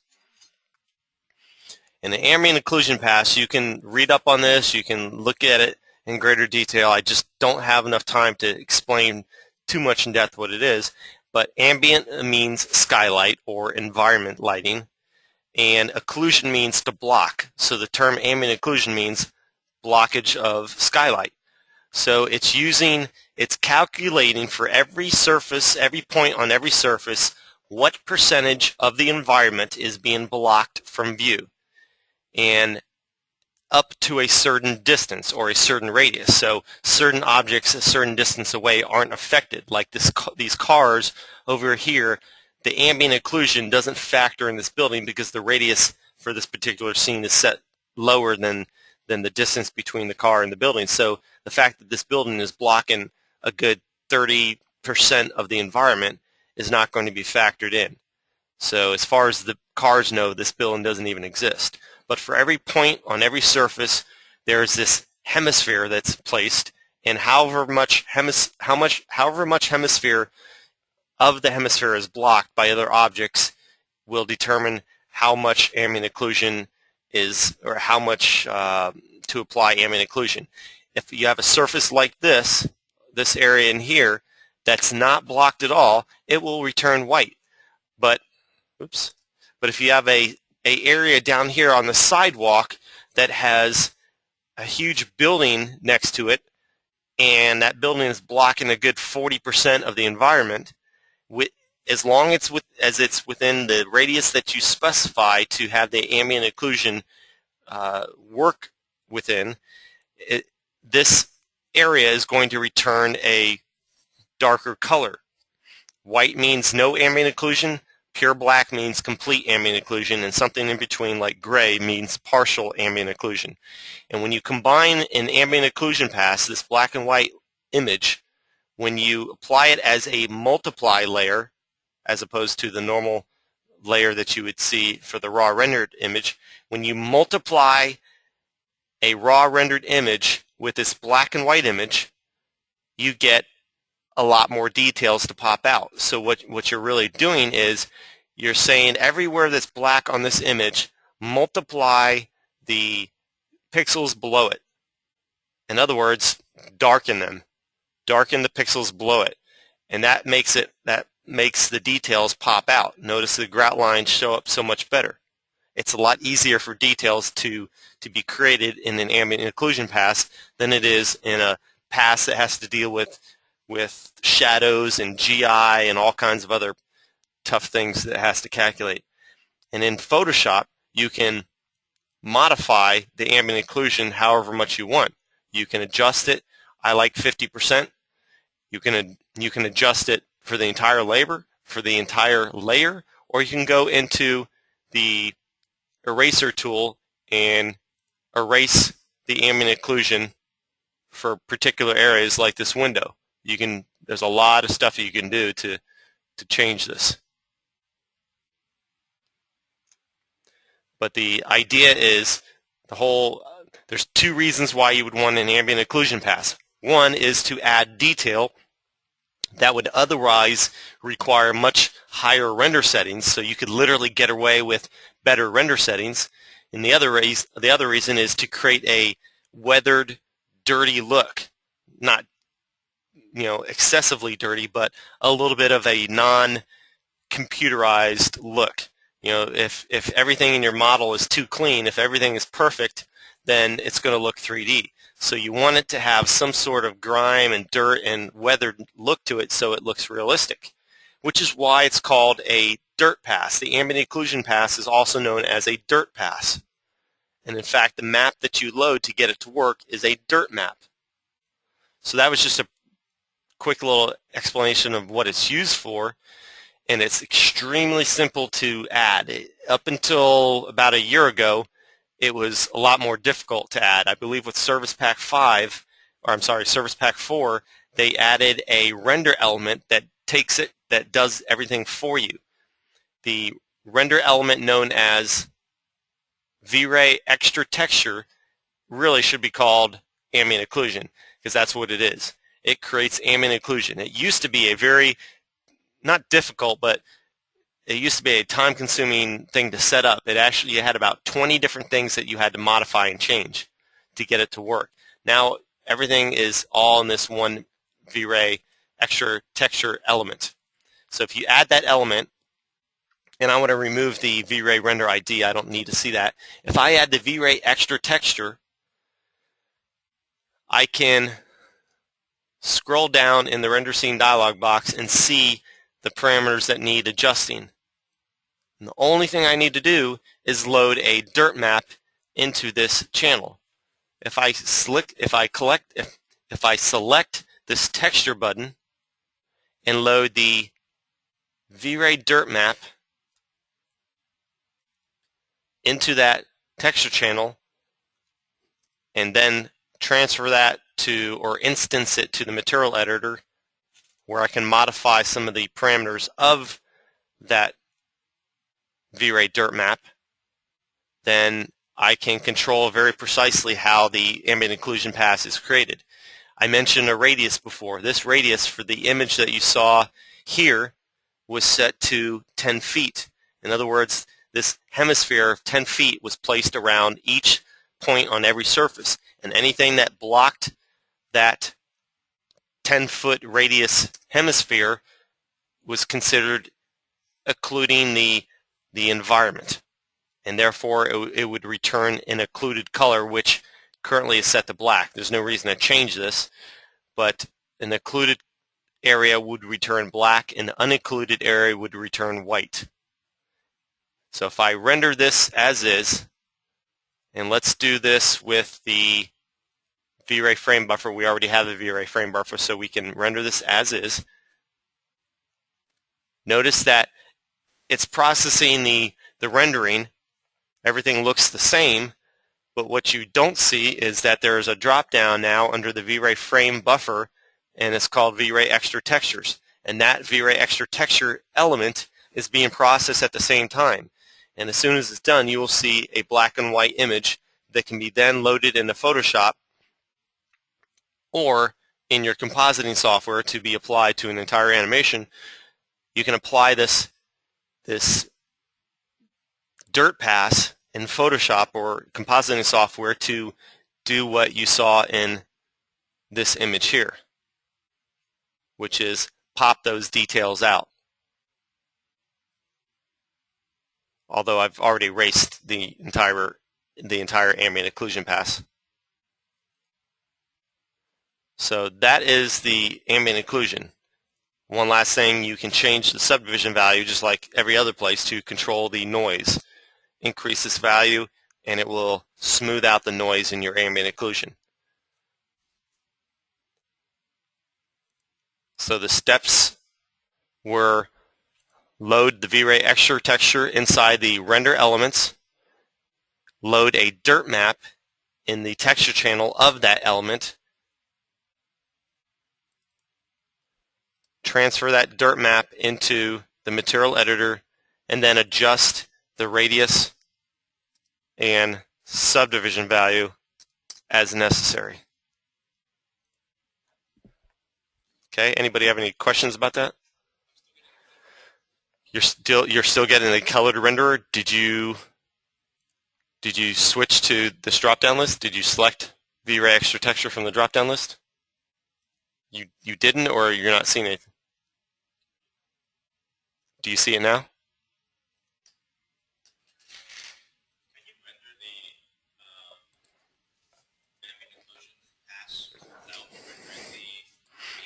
Can you render the ambient occlusion without rendering the main? Not with the render element, using the old way you had to do it that way.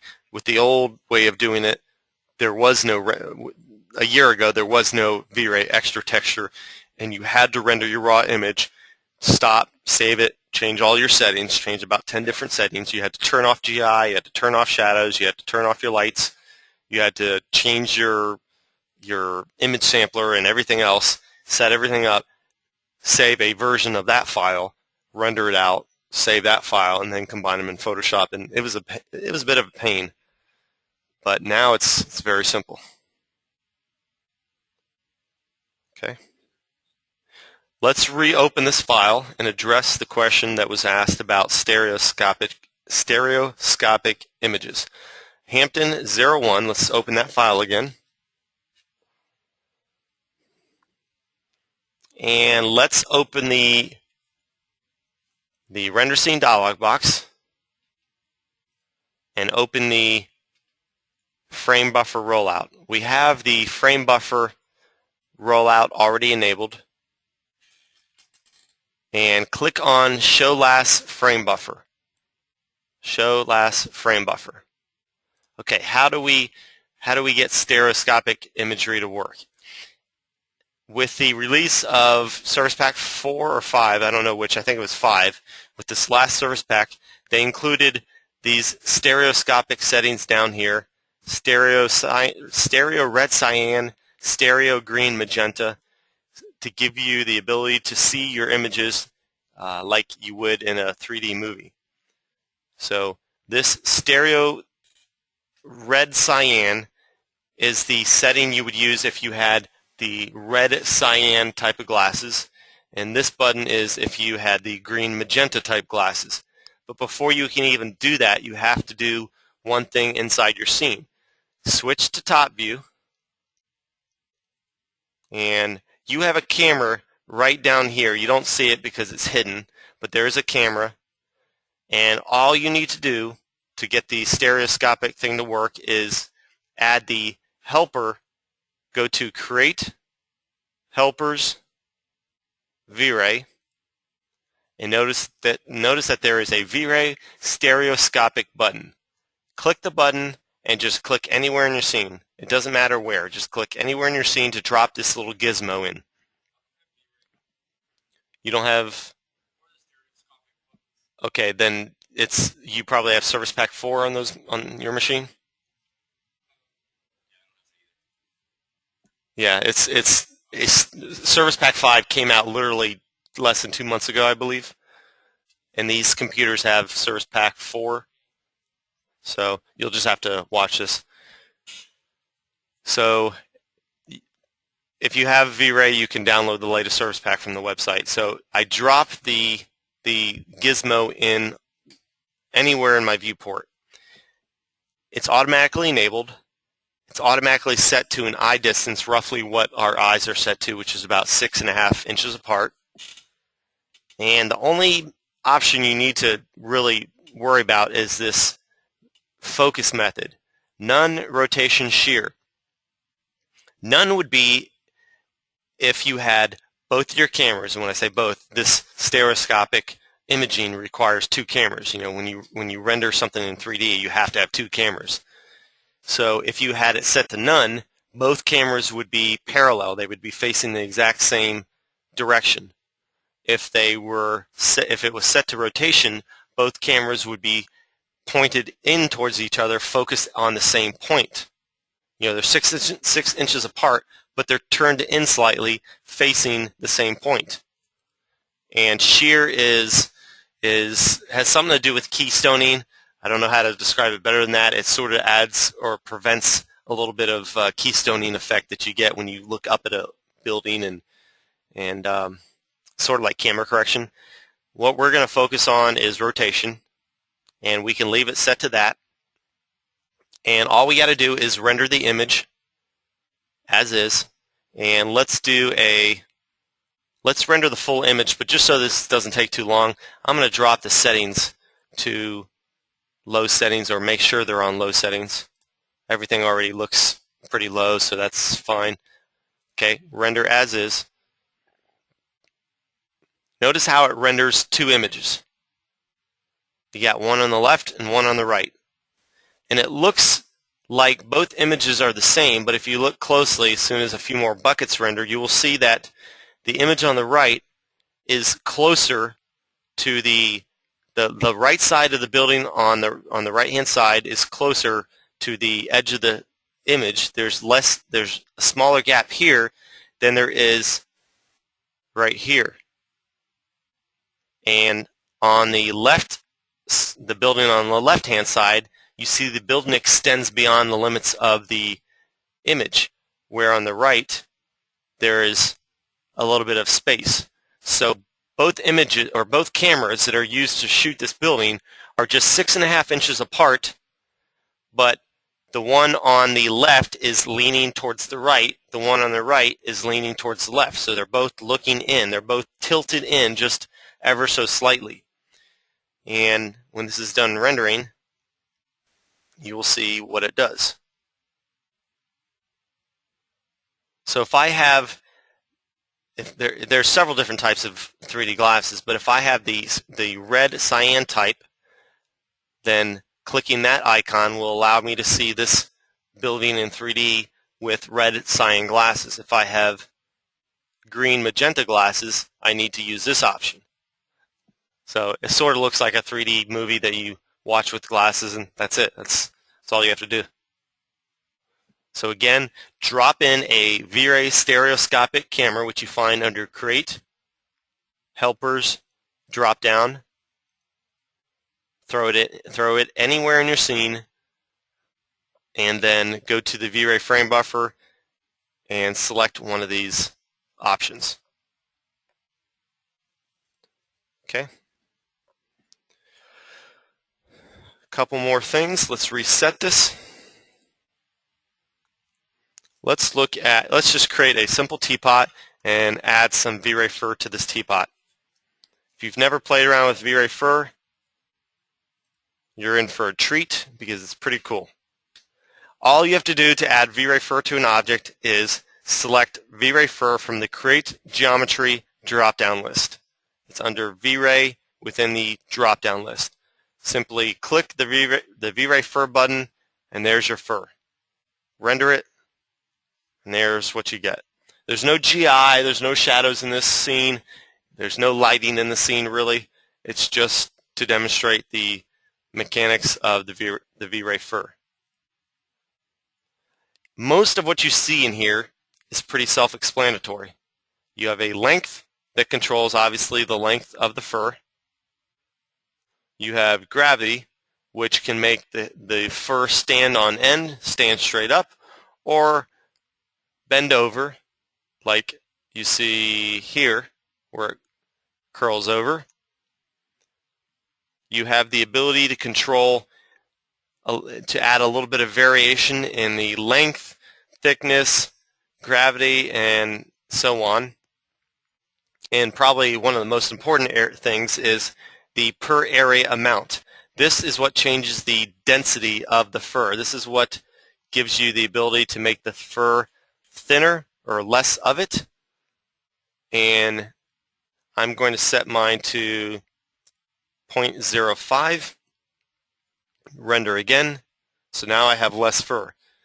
And then finally, this taper amount is really cool. If you increase the taper to 1.0, the maximum amount, watch what it does. With a taper of 1.0 combined with a little bit added thickness, let's increase the thickness to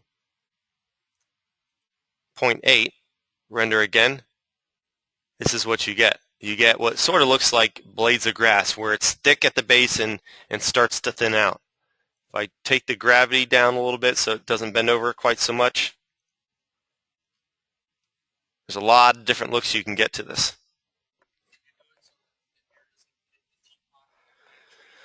Am I doing it so that the hair doesn't hit the teapot?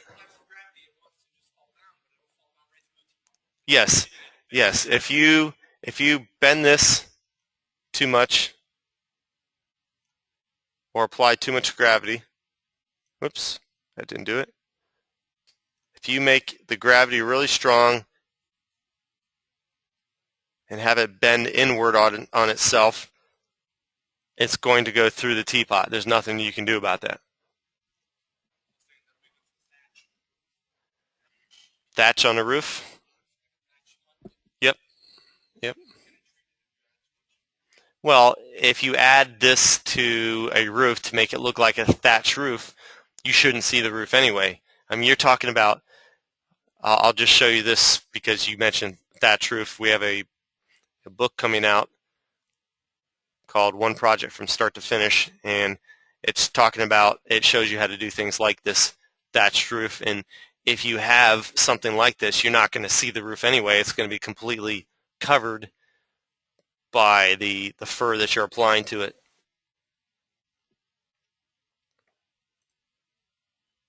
Okay, that's pretty much VRay fur. Nothing really hard about it. Let's reset once again, and the last thing I want to show you before we look at practical lighting is something that some of you may decide to implement, but whether you do or not, I think it's pretty cool. And it's found under the Environment and Effects dialog box. It's called, if I can find it, VRay Tune. Okay, VRay Tune. If you add VRay Tune, you can change a lot of different things about it. But I want to change the background color so I can see the teapot show up against it nice and easily. What it does is it creates this cartoon-like appearance by giving the edges of the object this black line. So let's try increasing the segments value a little bit, make it a little bit smoother. Render again. There you go. So probably not the best demonstration of it. Maybe a better scene would be the scene that we have called Building in the first folder that you got yesterday. Actually, it's not called Building, it's called Lights 02.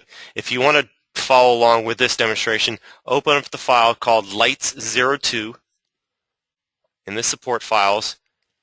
Press 8 to open up the Environment Effects dialog box, and click the Add button to add the VRay Tune. Add the VRay Tune,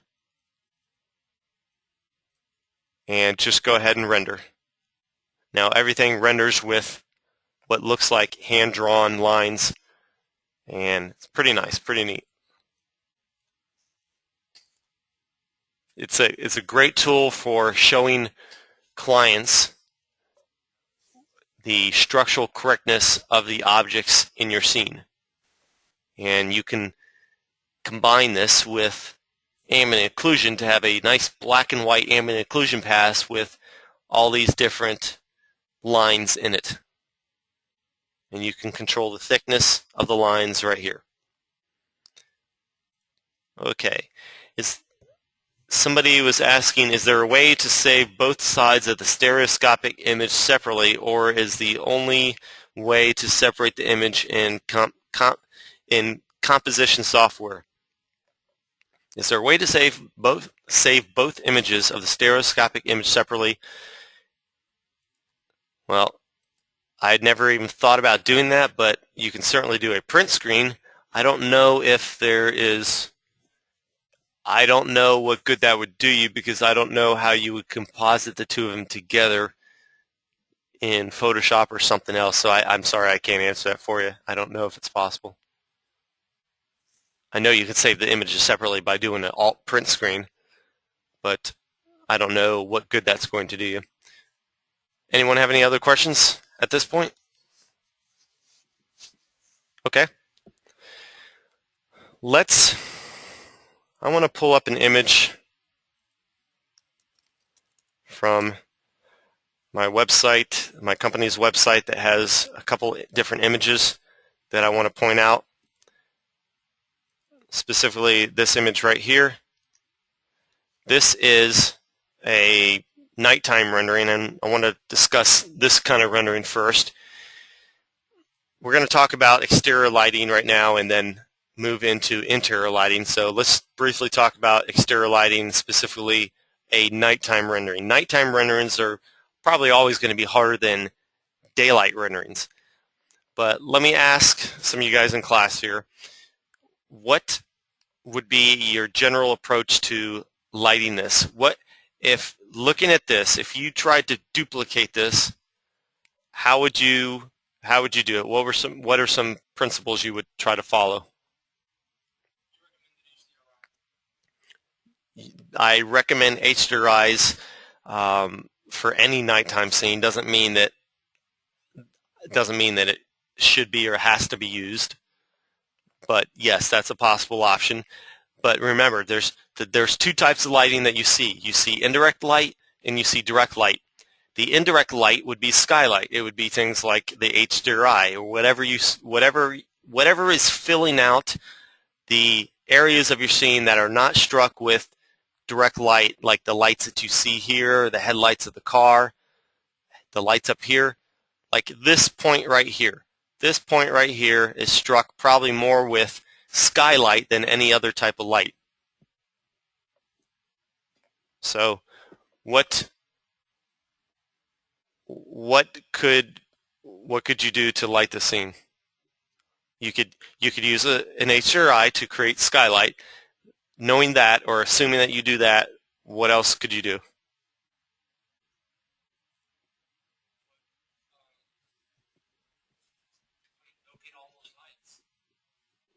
Locate. Yes.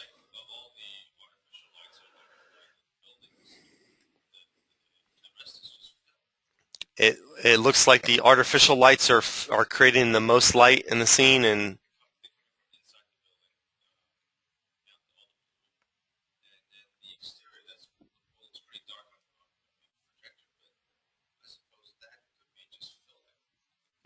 well, first of all, let me say this about this rendering. This is not supposed to look photorealistic. The client wanted something that just looked jazzy, something that popped out, and this is more of a artsy looking image than anything else. If you wanted it photorealistic, we wouldn't go so overboard with the blue, but that's what he wanted.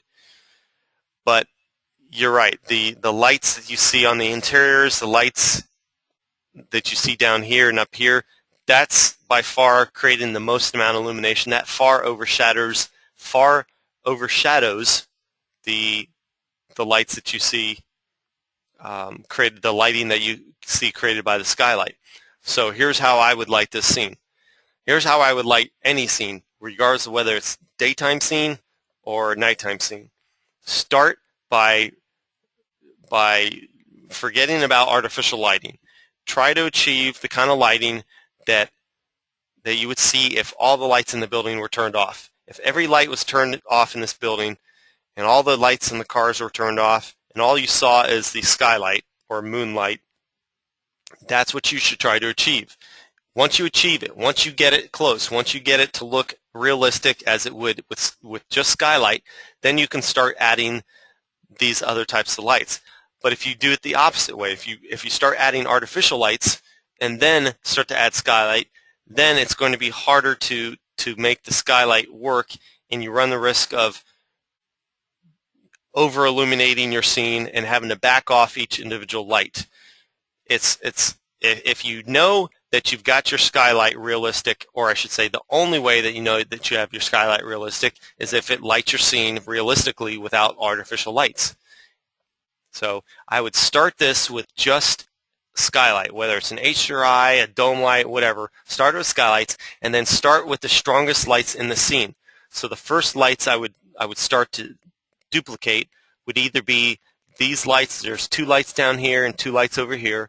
I would start with these lights or these. And in this particular project, there were, I don't know if you can see it, there were very obvious places in the drawing where it said to include lights. Like there's 2 light fixtures right here. It actually says in the architectural elevations, add 2 lights right here. So we simply look at the architectural drawings, figure out where all the lights go, figure out what the approximate strength of the light is supposed to be, and that is sort of subjective. I mean, it's impossible for us to know without talking to the architect or looking at the spec drawings, which we might not have. It's impossible to know exactly how bright we should make these. But what you can do is start with one set of lights. Let's say these lights down here. Create 4 instance lights. Create 2 over here, 2 over here, since they all need to be the same intensity. Set it to an appropriate intensity. Get it to a proper strength. Render it. See if it looks good. See if the range that this light is affecting is realistic. If not, adjust it. If you throw these lights in here and you see it illuminating the building way up here, it's probably not realistic. You probably need to tone it down. You probably need to do something to the distribution pattern. Once you get it to encompass an area of about this big, then turn it off and move to the next set of lights, the next strongest set of lights, which would be probably up here. And there's 2 lights here. I think there's 4 lights around here and 2 lights here. make all of those instants, set them to the proper amount so that, set them to the proper amount so that you have so that you get the lighting similar to what you see here, and not too little, not too much. Turn those lights off and move to the next set of lights. And it's simply a matter of turning on, creating, turning off, creating, turning off, and then when you're done with all the lights, when you turn them all on, you should have something that looks realistic. And I say realistic, I mean believable in terms of the amount of light. I mean, this is not supposed to be photorealistic, but hopefully you get the idea. For these lights inside the building, it looks like there are a lot of separate rooms, and in fact there's walls and floors separating each of these spaces. But it looks like right here you've got 4 rooms that are illuminated about the same amount.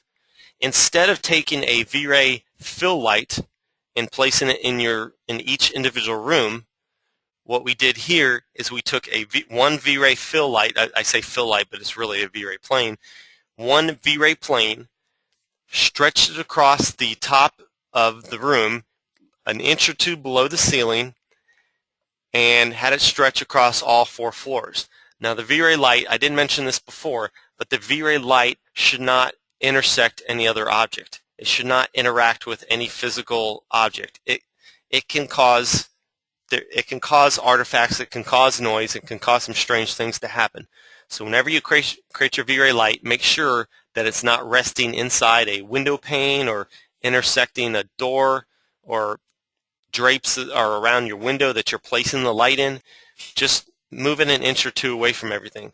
So in this case, we lowered the top of the wall a couple inches below the ceiling, and we ran the lights above the walls and below the ceiling. And by doing that, we reduce the number of lights, which reduces the strain on max and makes the scene render a little bit faster, but it also allows us to control the illumination, change things faster if we needed to change it. And we everywhere you see, like right here, everywhere you see the same illumination, it is because we have one light encompassing the entire area. So this set of 4 rooms is all illuminated with the same light. When you come over here and look at these little white ceiling lights here, you might think that it's a VRay light material, which we haven't looked at, and the reason why we haven't looked at it is because it's not a material that I think you should use. The VRay light material is a material that can be applied to an object so that the object casts illumination. The problem with the V-Ray light material is it causes some pretty strong noise, even when using some pretty good settings. And I'll show you in the next scene what I'm talking about. So instead of using a V-Ray light material to cast illumination down, we use a standard self-illuminated material, which you can't even find in V-Ray. You apply a standard self-illumination material. So we would go to a standard material and set the self-illumination to white. And no matter how dark my scene is or how dark my room is, that will always show up as white. So we have a self-illuminated material on each one of these little squares. These are squares that are sitting up in the ceiling. And then we use the same V-Ray plane stretched across the ceiling on each floor to give it the appearance that these lights in the ceiling are creating the illumination, when in reality it's this V-Ray plane light.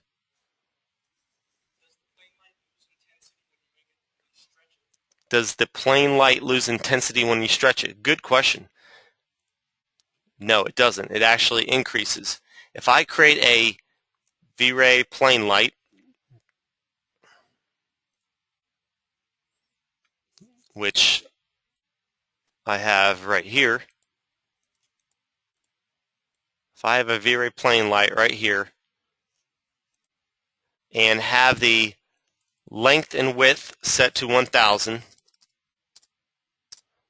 I have a certain amount of illumination. If I cut this amount in half, if I make the length and width half of its size, I reduce the area to 1/4, right? Does that make sense? When I reduce the area to 1/4, I reduce the amount of illumination by 1/4. So I could offset this amount. I could offset this reduction in size by increasing the multiplier. And probably the better demonstration of this would be this teapot scene that we looked at yesterday. We have let's set this half length and width to 1 foot by 1 foot. So we have a size set to right here, and let's set this multiplier to 40. So let's render this out, see what we get. This is the illumination we get. So if we were to double the size of the length and width from 1 to 2 feet, we would quadruple, let's make a clone of this, we would quadruple the amount of illumination. To offset that, we could do what to the multiplier? Divided by 4. We can cut it down to 1/4, and the result would be the same amount of illumination in both objects. Okay? Both of those lights cast the same amount of illumination. That's a good question. The only thing you have to be careful about in a scene like this, using lights like that, especially for this area here, is that the lights don't get too close to the walls, because if they do, you'll see these unrealistic hot spots develop where the ceiling meets the wall, where there should be no hot spot. The lights in the ceiling here are not really, I wouldn't say, close to the walls, and I wouldn't expect to see a hot spot develop. So if I wanted to prevent that, I simply make the light smaller and increase the multiplier to create that same amount of illumination.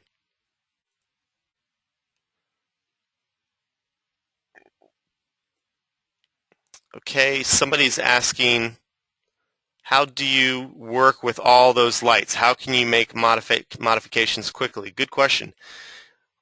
These lights here, this is all one light, and that light has the same intensity or same illumination as this light, which has the same illumination of probably this one and some of the others in here.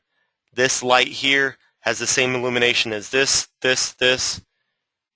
probably these two over here, maybe these two up here. There's probably only about 6 different configurations of lights, or 6 sets of lights that are instanced. So all of these lights, or there's only one light here, that light there, this light which is stretched across 4 rooms, is instanced to that light, that one, and many others. And there's probably only 6 lights that you would have to adjust, 6 or 7 that you would have to adjust for the interior of the scene to make the intensity different or to change something about it. Headlights are all instance lights, so if you change one, all of them will change, and that's pretty much it. So within a couple minutes, you can change all the illumination in here. All of these lights are the same. All of these lights are the same. The street lights are all instance lights, so that's how we make those changes quickly.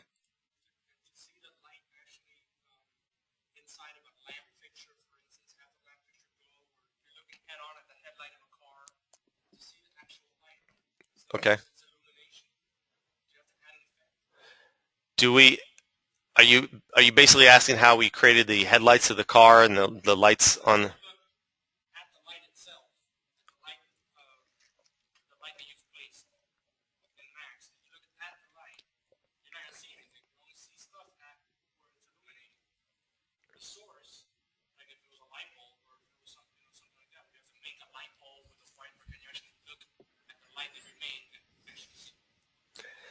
I'm not I'm not really understanding what the question is. If I put a light in both headlights coming out of the car, I look head on. Oh, I see what I see what you're saying. I see what you're getting at. Okay, this is getting into the intermediate to advanced class where we talk about fog and adding a. Yeah, I know, I know. What what you would have to do is go into the environment effects dialog box and add a. Whoops, not there. Add a volume light. Assign a volume light to a light. So let's say you create a what kind of light I'm trying to think of. No, a spotlight. That's what I was trying to think of. If you add a spotlight and then assign that spotlight a volume light, make it a volume light, it'll light up like a cone. The whole light will light up like a cone. So that's how that particular set of headlights were done. So there was simply a spotlight on each one of these, and you can even see sort of a cone here. There was a spotlight with a volume light assigned to it. Somebody's asking, what kind of light do you use for entrance of the building? Spotlights, omni-lights? These are spotlights, and you can see the cone. You can see this little cone right here. But in many cases, we will use a different type of light, which you will see in a second. And this gets into the next discussion. Where am I looking? I am looking for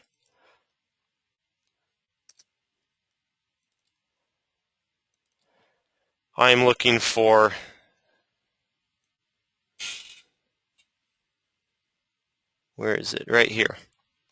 This type of light. This is a spotlight. I'm sorry. This is a kitchen that has 5 lights in the ceiling, and we used a spotlight shining down to create this cone of illumination, but then decided that web lights or a web light distribution would provide a better type of lighting. And a web light is nothing more than creating something like a spotlight, a target spotlight, and then assigning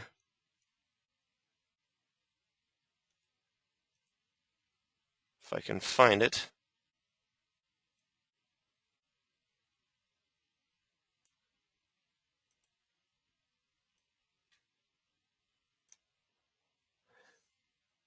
Oh, sorry. It has to be a photometric light. Sorry. Photometric light. Let's do a target light. And this photometric light has the ability to let you create a spotlight, uniform, spherical, diffuse, and all that stuff. I want to create a spotlight and specifically set up a certain distribution. And that distribution is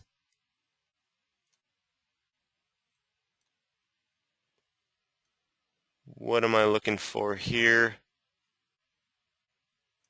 Gosh, I do this all the time. I can't believe I can't find this. Late in the day, I guess. Oh, there it is. Sorry. Instead of a spotlight, photometric web. So by using a photometric web, we can assign a photometric file, specifically a IES file, and I've included them in your VRay folder from today. There should be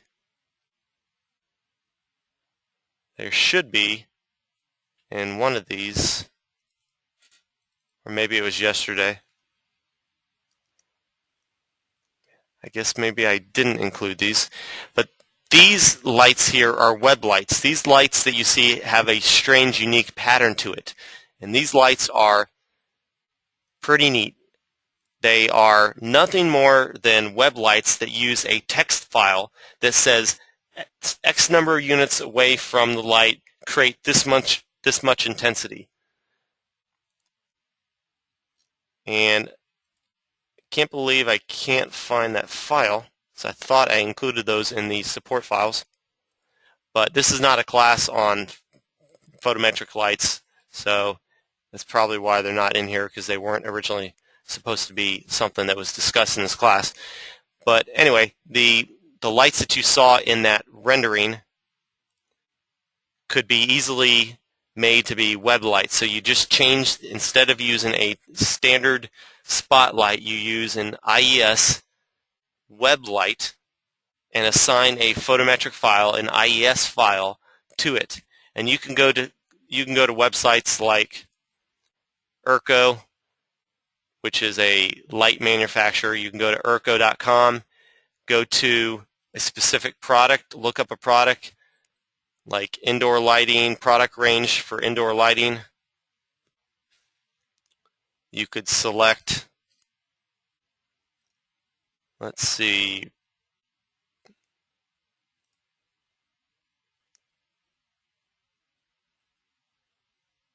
design data, and somewhere in here you can download the IES file, and it shows you right here the distribution of the light. There it is, IES data. I can download the actual IES file that allows us to produce the exact amount of spread of light, the exact amount of light distribution that you would find if you use those real products in real life. And it's nothing more than a text file. Yes. It says, all it is a text file with a bunch of, an array of numbers. And it's basically 1 unit away from the wall, one unit in the X direction, 1 unit in the Y direction, 1 unit in the Z direction away from that light. You see this amount of illumination, or this amount, or this amount. And the result is you create a distribution. And that is really the only way to, that is the only possible way to get the kind of the lighting that you see in this image, where it sort of looks like you're looking at caustics, almost like the reflective caustics, light reflecting off the interior of those lamps or lights.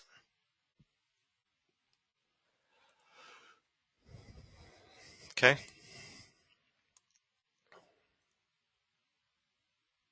So that is how that scene was created. Let's go into a file we've looked at before. It is Hampton 01, and just quickly talk about this. This scene was only illuminated for an exterior rendering. There was no interior done for this. But notice,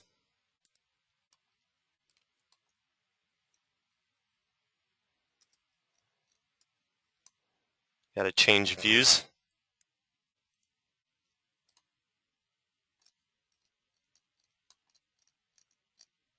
Notice how many fill lights you see in this, all these plain lights.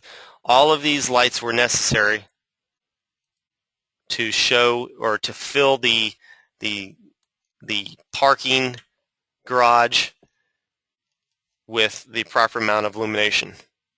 So here's the parking garage. VRay light playing in every one of these openings. Otherwise, I would have too much darkness way down in here and not be able to have a realistic amount of illumination. Don't need to have VRay lights inside these windows. That would be ridiculous, because I'm seeing virtually 100% reflections in the windows. And the only lights besides those garage fill lights that is illuminating the scene is a VRay sun and a VRay sky map. Okay. Yes.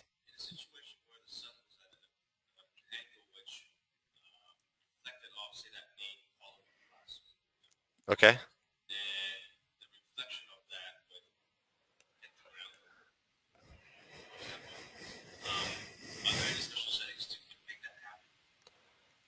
Is there any special settings to make light that leaves the sun strike the window and then strike the ground?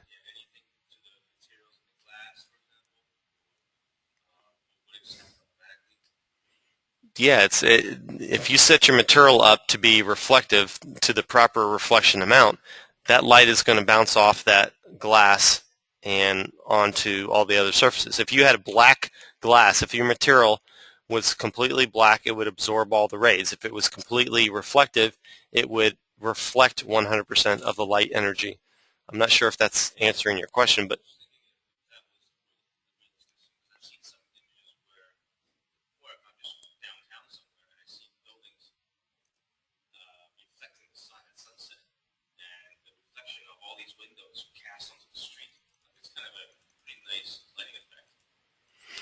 oh yeah, that brings up a good point. This brings up a really good point. Let me show you something. Here's a really cool, I'm really glad you asked me that question. He's basically asking, can you, if I understand you correctly, you're asking, how can you set up your scene or your lights so that you bounce a lot of extra colors around or a lot of extra light in certain areas and stuff like that. I don't know if that really is the question you're asking, but let me show you something that's kind of cool. If I create a teapot right there, not there, let's move it. That's too big. Let's create a teapot right there. Let's create another teapot right there. Another one right there. Let's do another one. Whoa. Right there. Move it up. And let's, for each one of these teapots, let's go into the object properties and turn off visible to camera, turn off cast shadows, turn off receive shadows, turn off reflection and refraction, and only provide GI. So all I'm doing is making them invisible to all of these options, and I'm doing that so that we can have these invisible objects that bounce color around the scene. And a good application for this would be a forest of trees. Let's say you had, and there's actually an image of this. I don't think I can find it very quickly. There's a image or a section of our intermediate book that shows you, here's how you build a forest of 2D trees or 3D trees. Now that you've got these trees, how do you make them a little more unique without having a whole bunch of proxy files and changing the materials and all that stuff? Well, you can create a bunch of objects that are invisible to the camera, but when you render them, they bounce a lot of light around the scene. Now, I don't really want these teapots to be so close to the ground that you can see the GI bouncing around them, but the idea is that you just place these objects around the scene to induce some illumination amount, and then I can select each individual teapot, go to VRay properties, increase the generate GI amount. I'll just set this to an extreme value like 10 just to demonstrate a point. Hit render, and now look at the amount of red that it throws all over the scene. So you could simulate a light source, a red light source, or whatever. I mean, this is where it gets into the artistic side. You can do so much with this, but in that intermediate book, what it showed is when done to a forest of trees, it creates the illusion of different seasons. So if I had green trees and I didn't want to go to the trouble of going into Photoshop and painting color onto the trees, I could scatter hundreds of teapots around my scene, or spheres or boxes or whatever, and make those objects be all a certain color, like maybe a bunch of orange, dark orange boxes, light orange boxes, light brown, a bunch of different similar but slightly different colors, and just to make it a little variation. And when you do that, it will bounce extra light around your scene and give you the effect of having leaves that are, instead of being green, leaves that are brown or orange or something like in fall. So, I mean, this is just an extreme example, but it illustrates the point that I'm trying to make. Okay. Anybody else? Okay.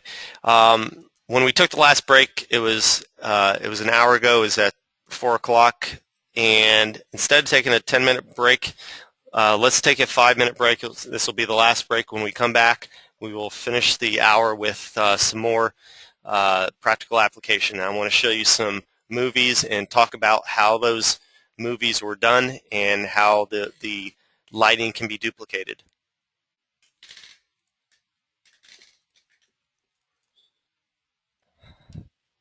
Alrighty, here we go. Let's look at let's clean things up a little bit and look at some pretty cool little movies. Got a lot of stuff on my desktop created during the proxy class. There should have been if you downloaded the extra support files that you were sent, there would have been a file called Villa AVI. This is a video created by a company called Catapult. They are phenomenally talented group of artists, and I am looking at, I have a little screen that shows the audience view, and I'm waiting to see that update, so I'm not sure if there's a network connection problem.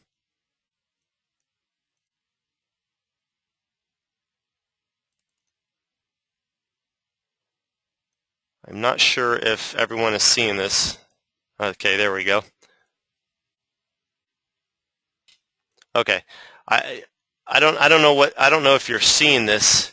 I pressed pause, and it seems to indicate that you're not seeing anything. So I'm gonna unmute a few microphones just to ask if you guys can see this image. Can some of you guys tell me if you see a video here? It's not playing, but can you see an image? Anybody? No, I can't see anything. No?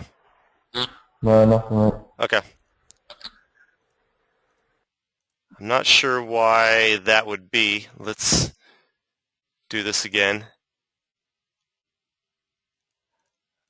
All right. How about now? Do any of you guys see this? Yes. Yeah, Okay. it's back. Yeah. Good. It's really strange. When I stop the video, you can't see it. When I keep it playing, you can see it. So unfortunately, I can't pause this. But there's a couple things that I want to point out here. So I'm going to have to just keep backing this up and sort of discussing this as I can, because you're not seeing this when I stop it. It's really odd. But so let's try this one more time. Can I pause this? No, I can't pause this. For whatever reason, when I press the pause button, you guys can't see it. All right. Well, let me see if I can talk about this as it's going along. This scene was a pretty complex scene, millions of polygons, and it's broken up into many different scenes. So it looks like one continuous scene, but it's actually many scenes, many different sequences and animation sequences composited together. So I'm going to start playing this and talk about it as best I can. Notice some of the small, subtle camera movements. I don't know if you're seeing this. I can see how choppy it is on your screen. I have a little preview, a little thumbnail of what you guys are seeing, and it's sort of choppy, but some of these sequences are designed to minimize the complexity of what gets rendered. So that image that you see in the background, it is an image, and right there you see that mountainside right there. That mountainside in the back is nothing more than an image. And some of the trees in the background are also two-dimensional. They're not real. Let me back this up. Notice the palm tree on the left-hand side blowing in the wind. That's a pretty cool little feature there. It's actually a video of the tree. It's a video of the palm tree moving. This entire video was, or at least the exterior portion of this video was created with a VRay Sun. And much of this grass is a simple texture map, but this grass right here, since we're so, let me back that up a little bit. Most of the grass is a texture map, like the grass you see right there, texture map, but the grass you see in a close-up view, like right there with the fountain, that would be a displacement or V-Ray fur in some places. it wouldn't be appropriate or a good use of time to have displacement on grass from this view, looking at it from above. It's just unnecessary, and you wouldn't notice, you wouldn't see the benefit of it.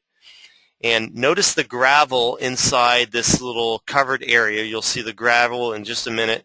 That's a really nice displacement here. You can't get that with just a bump.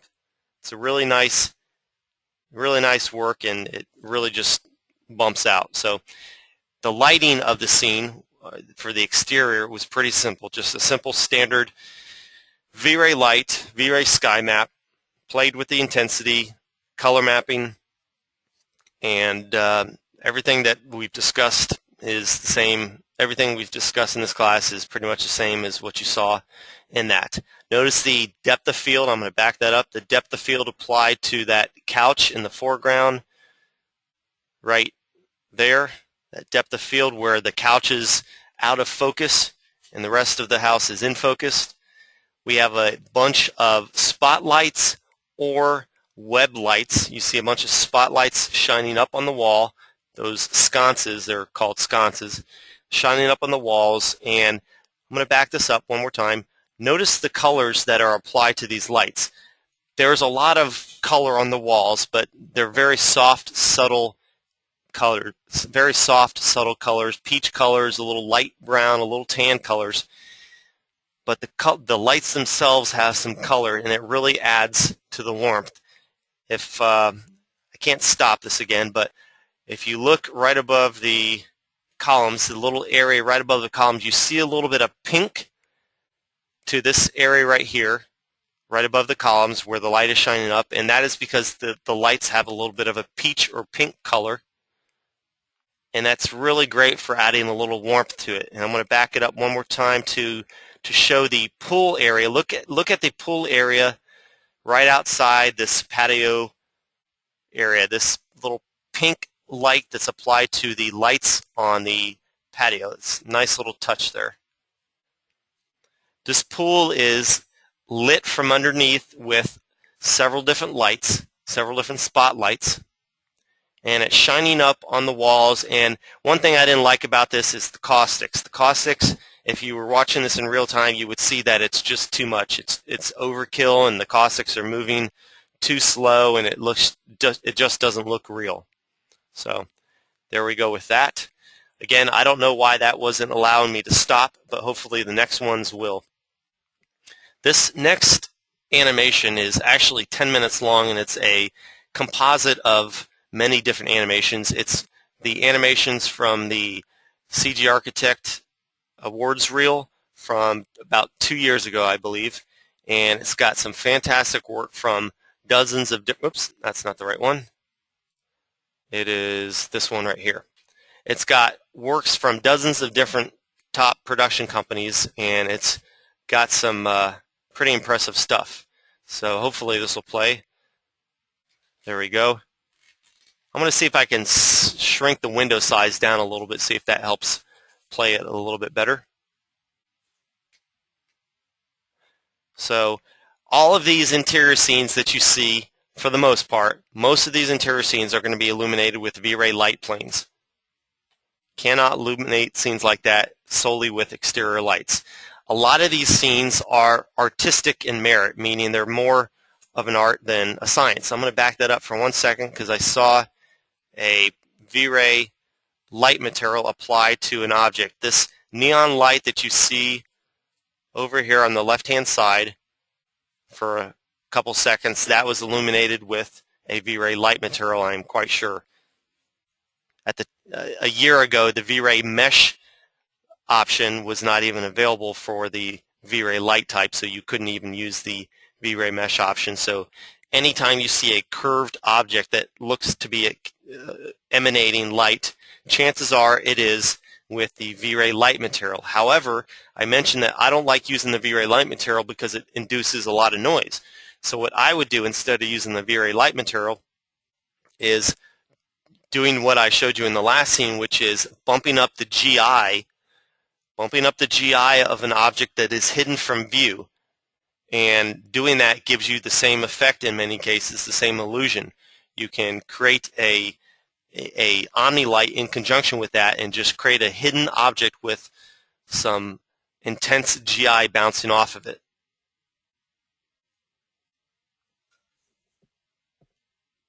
I'm going to scroll to a couple other parts of this. Here's let's see if I can stop this and see if it will display properly. Okay. Yep, it looks like I can. So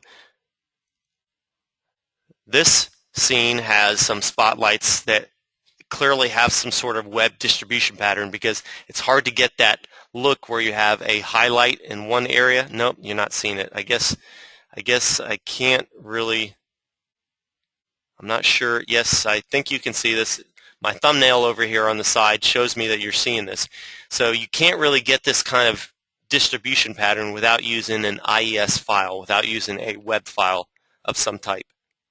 And this is a nice touch where you have these cartoonish cutouts placed in a photorealistic scene. It's kind of a nice touch.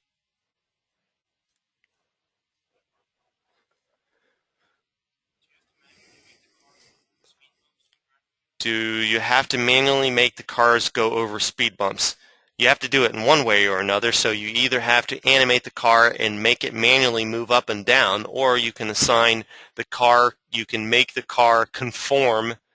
There's a lot of different ways to do it, but one way you can do it is use a tool in Max called conform, or there's another one where you can certainly make it follow a path and have that path be adjusted so it goes over the bump. There's another modifier that makes an object stick to another object, so if the object that is going along has got a bump, the object will go up along with it.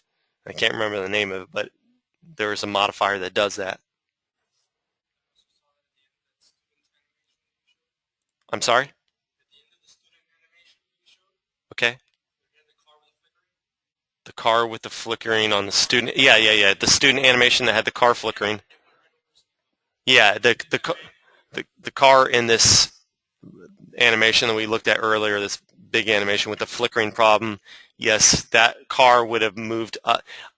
Knowing what those guys know that made that, I'm sure that they would have just manually animated that car so it goes up and then down. Notice let me see if I can make this a little bit bigger. Notice in this sequence, this next section, you will see, I'm not sure if it says that you don't see anything right now. I'm not sure why it's not updating.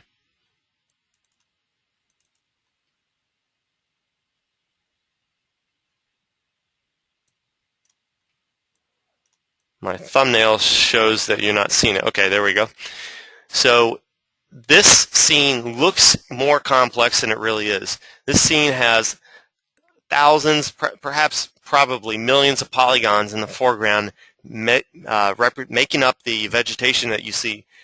But the trees and the vegetation you see in the background, those are all images. And this light shining down that you see here could have been done in two ways. It could have been done with a volume light, or it could have been done in post.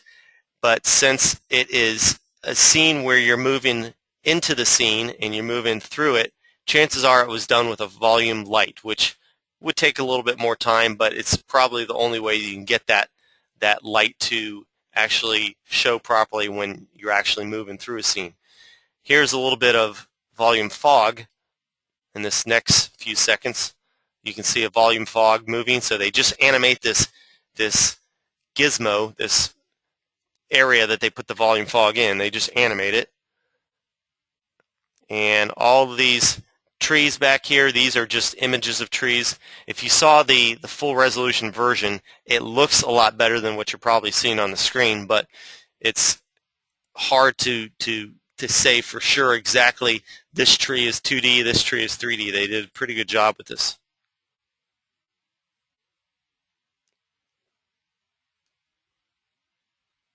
Let me back this up here. This next sequence shows an interior, and so I'd mentioned before, when you're doing an animation, having scenes where you have long continuous movements and you're going through a scene, it makes it harder because you got to have higher settings, higher light cache, a little bit better irradiance map settings, because you got to spread samples out over a larger area. Here's another example of a nice web distribution. One thing that I don't think is realistic about this particular image, notice that there's not a hot spot, but there is a noticeable amount of illumination on the ceiling here. A good 3D artist or a technical eye would notice that this is a simple omni light placed below the light, and that's why it's shining up on the ceiling. But in reality, you could never get light shining up here like this, almost like a hot spot. You couldn't get that. The light doesn't just bend around like this. So it's sitting probably a foot or two below, somewhere around here, and that's probably something that they shouldn't have done. But that's nitpicking, but it's still nonetheless something that they shouldn't have done.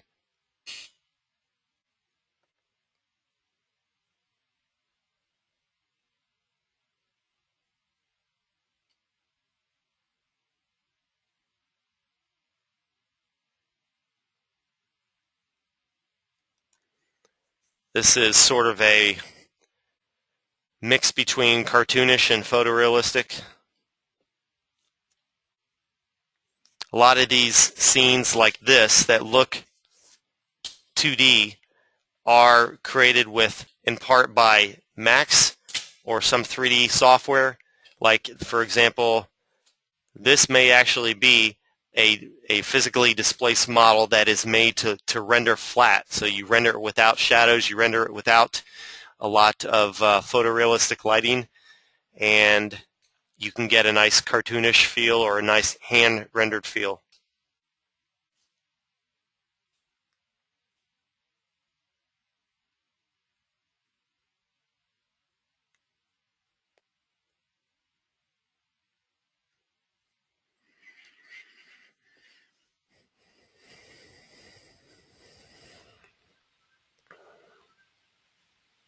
I'll fast forward to a couple other spots. I'm going to stop this sequence right here. This next sequence here was created by Neoscape. It's probably wouldn't be appropriate for most of you, but in August, in a month, there is a gentleman by the name of Lon from Neoscape, one of the founders of Neoscape, that will be coming down here to teach a VRay advanced class. If you feel that you were in this class, if you feel that after taking this class that it was too slow for you or not, you were more advanced than what the information that was put out in this class, you might want to try this advanced class from Lon. He's going to talk about a bunch of scenes like this and go through them, and you can't get somebody more talented than that and more experienced than that, so great opportunity there. Quick note about this particular scene. Let me back it up just a hair. This scene looks more complex. It's not showing yet. It's about to show. The scene looks more complex than it is.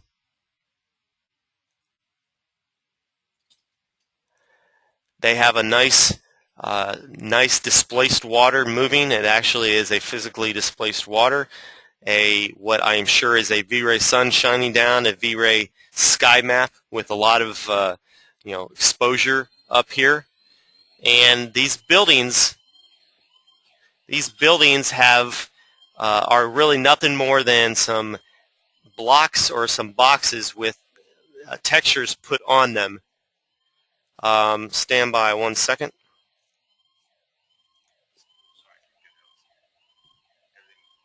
I have to pause the video for just a second if you can hold on.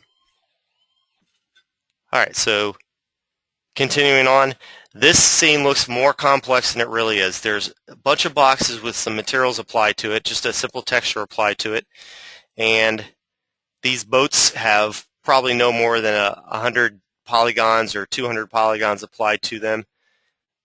A really nice feel. Notice the water right down here.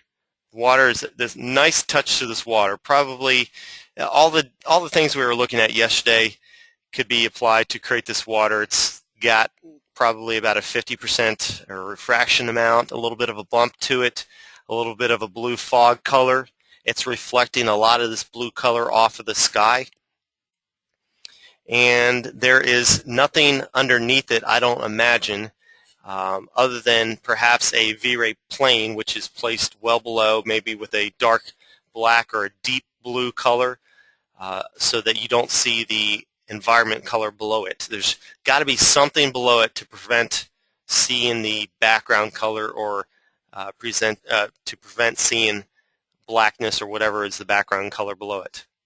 You're going to see it change to nighttime in just a moment. And a nice feel here. So they turned off the VRay sun, or whatever. It's probably the VRay sun, possibly a direct light.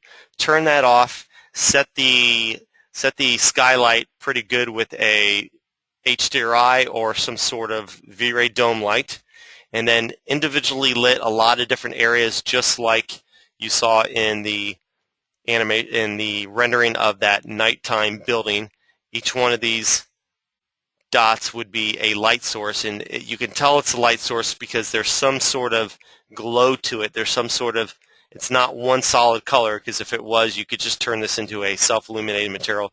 But like right here, it's hard to see, but there's a little bit of a sunburst for each one of these lights. Now back here, a lot of these lights would be really just either self-illuminated materials that are reflecting off the water, and a combination of that and a few lights. I would speculate, if I was doing this, one way you could probably do this easily is to create one large object, say like a tube, running the length of the road, and having that tube turned into a low intensity, a low VRay light material that casts a small amount of illumination, just enough to create a glowing effect throughout here.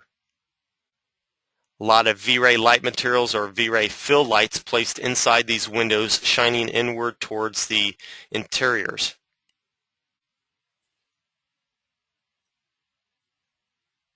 Everything you're looking at here, except for this building right in the center here, is a real animation.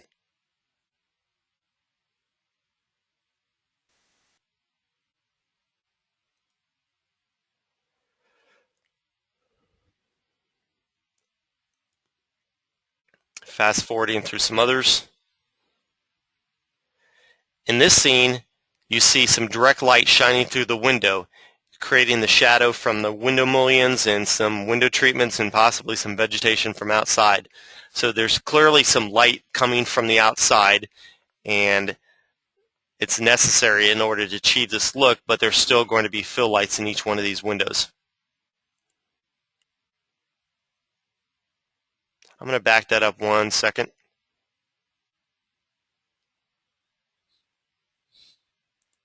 Looks like the walls are pretty white. It looks like there is a significant amount of brown or orange, what looks like orange, very, very light orange, striking the walls and the ceiling. And that's pretty good, but I would venture to say with all of the white walls in this ceiling or in this room, all the white walls in this room and all the white ceiling and all the white furniture, there's a lot of light that's going to be bouncing around. There's a lot of color that's going to be bouncing around.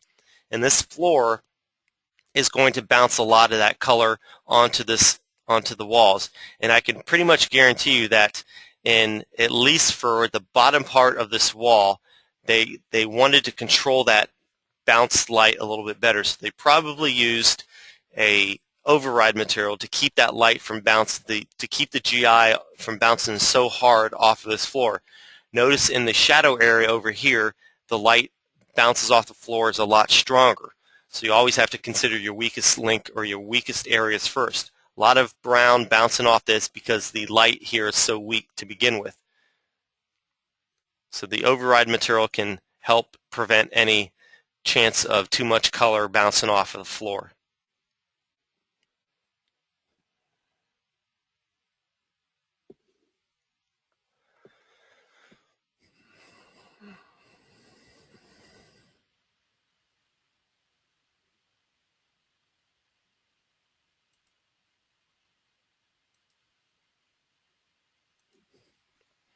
And if you're wondering why this particular video was not included in the downloads that you were provided, I am not able to provide this video because this is the work of a lot of different companies, and acquiring the rights to distribute this would be almost impossible.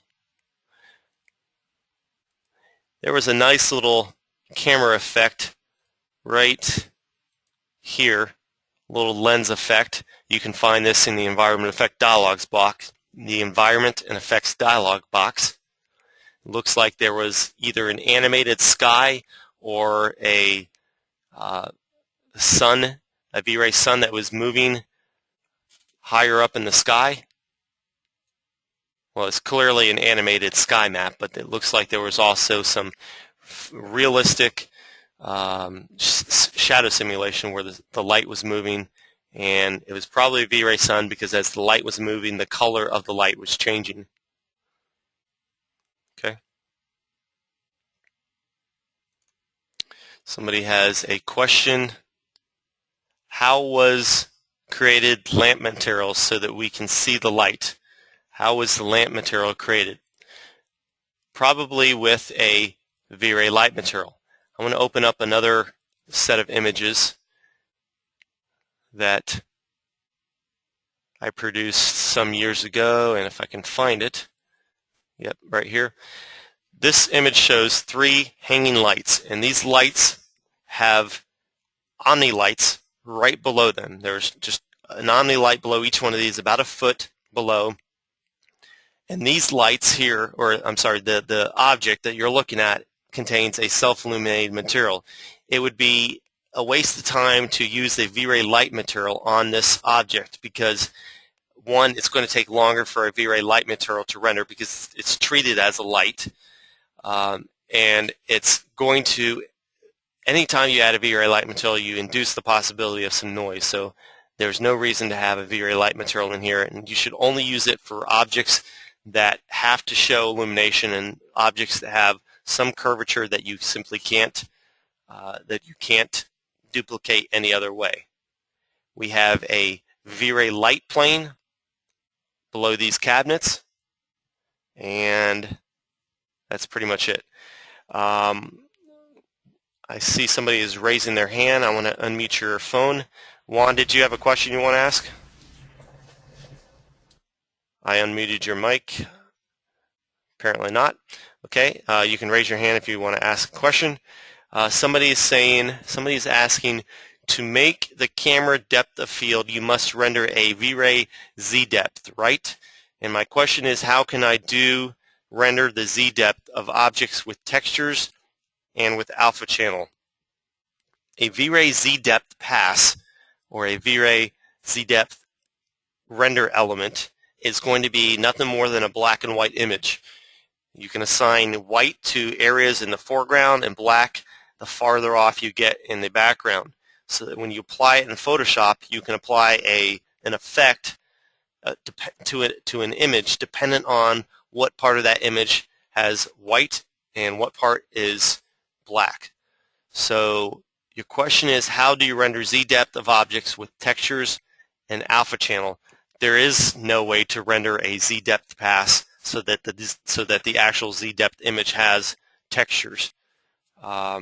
As far as an alpha channel, you can't do that either. It's the only thing a Z depth is going to return is a black and white area, depending on how far away that object is from the camera. There's no other way to do that.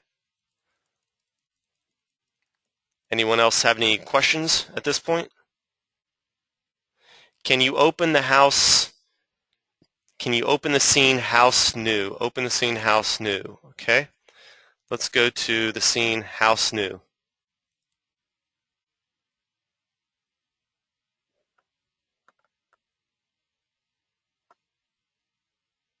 Let's close up this Photoshop file.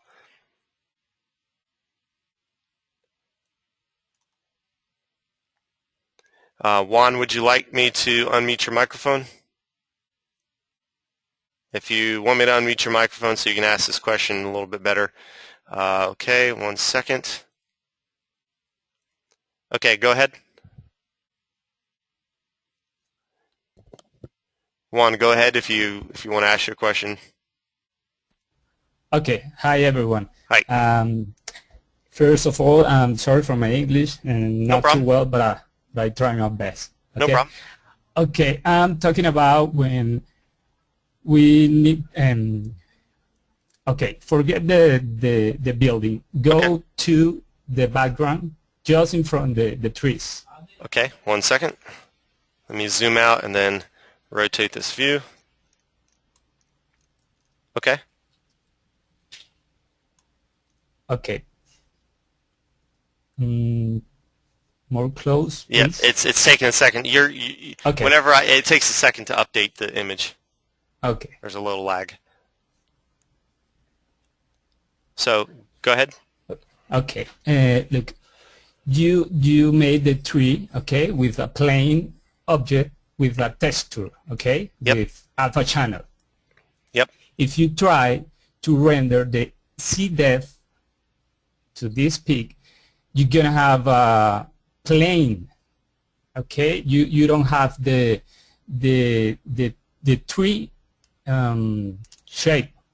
You're gonna have a plane, just a plane in the C depth. Right. How can I do to have the C depth with the trees? That's a little tricky. That's a good question. How can you have the Z depth, the black and white image, created such that when you render it from this view, you don't see a bunch of planes, you see a nice smooth transition? Unfortunately, you can't, and frankly, you don't need to. I shouldn't say you don't need to. What I would do is create an object that is circular in size. Let me just do this for you. Let's see how quickly I can do this. Here's one way to do this. Create a cylinder of about that size, or a tube. Create a tube.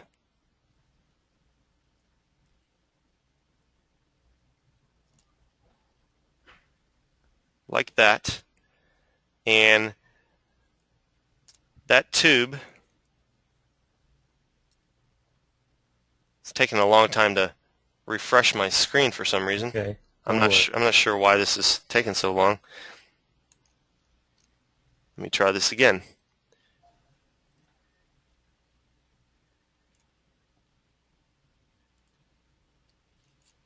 Okay.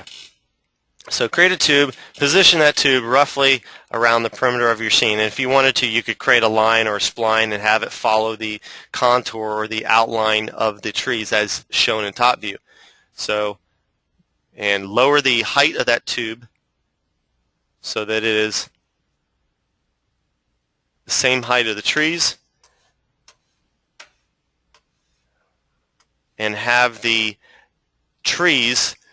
I guess the only way to really do this is to render a Z depth pass separately from the RGB pass. So you render out an RGB pass, and then you render out a render element pass with the trees hidden with this object shown, and this object is going to be at a certain distance, and it's going to return a certain color that is different than the sky behind it or some of the trees behind it or something like that. That's really the only thing I can think of. Or if you want to go even more accurate or more complex, you can remove the 2D trees during the Z-depth pass, replace it with 3D trees, and then render a small render region where those 3D trees exist so that you see a proper Z-depth paths applied to the trees so that they don't look like crosshairs. And that's probably the way I would go, actually. I would replace the 2D trees with 3D trees and render just the Z-depth pass render just the Z-depth pass and have a small render region here, and then comp the two different Z-depth passes, one with and without the trees. I don't know if that makes sense, but that's how I would do it. Okay, well, thanks. I can do it with C-depth. Okay, I'm trying to imitate this effect to get some kind layer like C-depth using. For example, in this case, I put texture, the same texture of the tree, but in white, totally white, and use volume effects, fog effects. Okay. To try to imitate the C-depth. This is the only way that I could find to create something like that. Okay. Something else you can do, I just thought of, you could render an object ID pass, and the trees would all be one object, and they would all render as one color as an object ID pass, and then create a selection set from that object ID pass, and then using that selection set with your previous Z-depth pass, modify the Z-depth pass just in the area of the tree using that selection set. That would work. Okay. Thank you. Thank you very much. You're welcome. Let me go ahead and mute your microphone. Anyone else have any questions? Anyone want to have their microphone unmuted and ask a question? You can also show your screen if you want. If you had a problem with a scene and you wanted me to take a look at it, I can take a look and make you a presenter.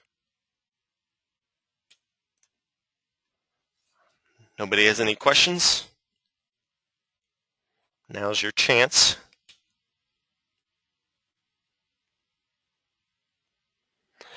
Okay. So that is pretty much it. That is pretty much the last 2 days we've covered probably, I would say, 98% of all the features in VRay. There are a few more features that we didn't cover, but they are of lesser importance or more advanced in nature. There's a lot of settings that simply you just don't need to know, even if you were fully knowledgeable about every feature in VRay. There's just a lot of settings that they've added that really, in my opinion, shouldn't have been there. VRay is a very complex program. It is imperative that if you want to take advantage of the things that were discussed in the last 2 days, that you practice as quick as possible. You practice as soon as possible. And I highly suggest, if you don't already do it, get on some forums like CG Architect or CG Society or Evermotion and start getting involved in interacting with other artists. Try to emulate what other artists do. Try to, at least one thing that I do when I'm driving or walking around and I've got nothing else to do but stare at the surroundings, try to see the surroundings in a 3D perspective and try to figure out how can I duplicate this kind of lighting in 3D. What would it take? What am I actually looking at? Am I looking at a lot of bounce color? Am I looking at some shadows? What am I looking at? And perhaps getting into photography. You'll notice a lot of people that do really good 3D art are very good photographers. And a lot of times you'll see, if you go to conferences like SIGGRAPH, which I highly recommend, you'll see a lot of people carrying around really expensive cameras because they are also photographers as they do photography as a hobby. So let's see, anybody else have any questions? Nope. Well, if nobody else has any questions, I'm going to end it here. And that is VRay in a nutshell. And I thank you all for joining and participating in this class. It's been a lot of information. Hopefully you all can take something away with this. I encourage you to practice heavily in the next few days while the information is still fresh. And with that, I will say good luck and Good luck with your renderings and hope to see you in person someday.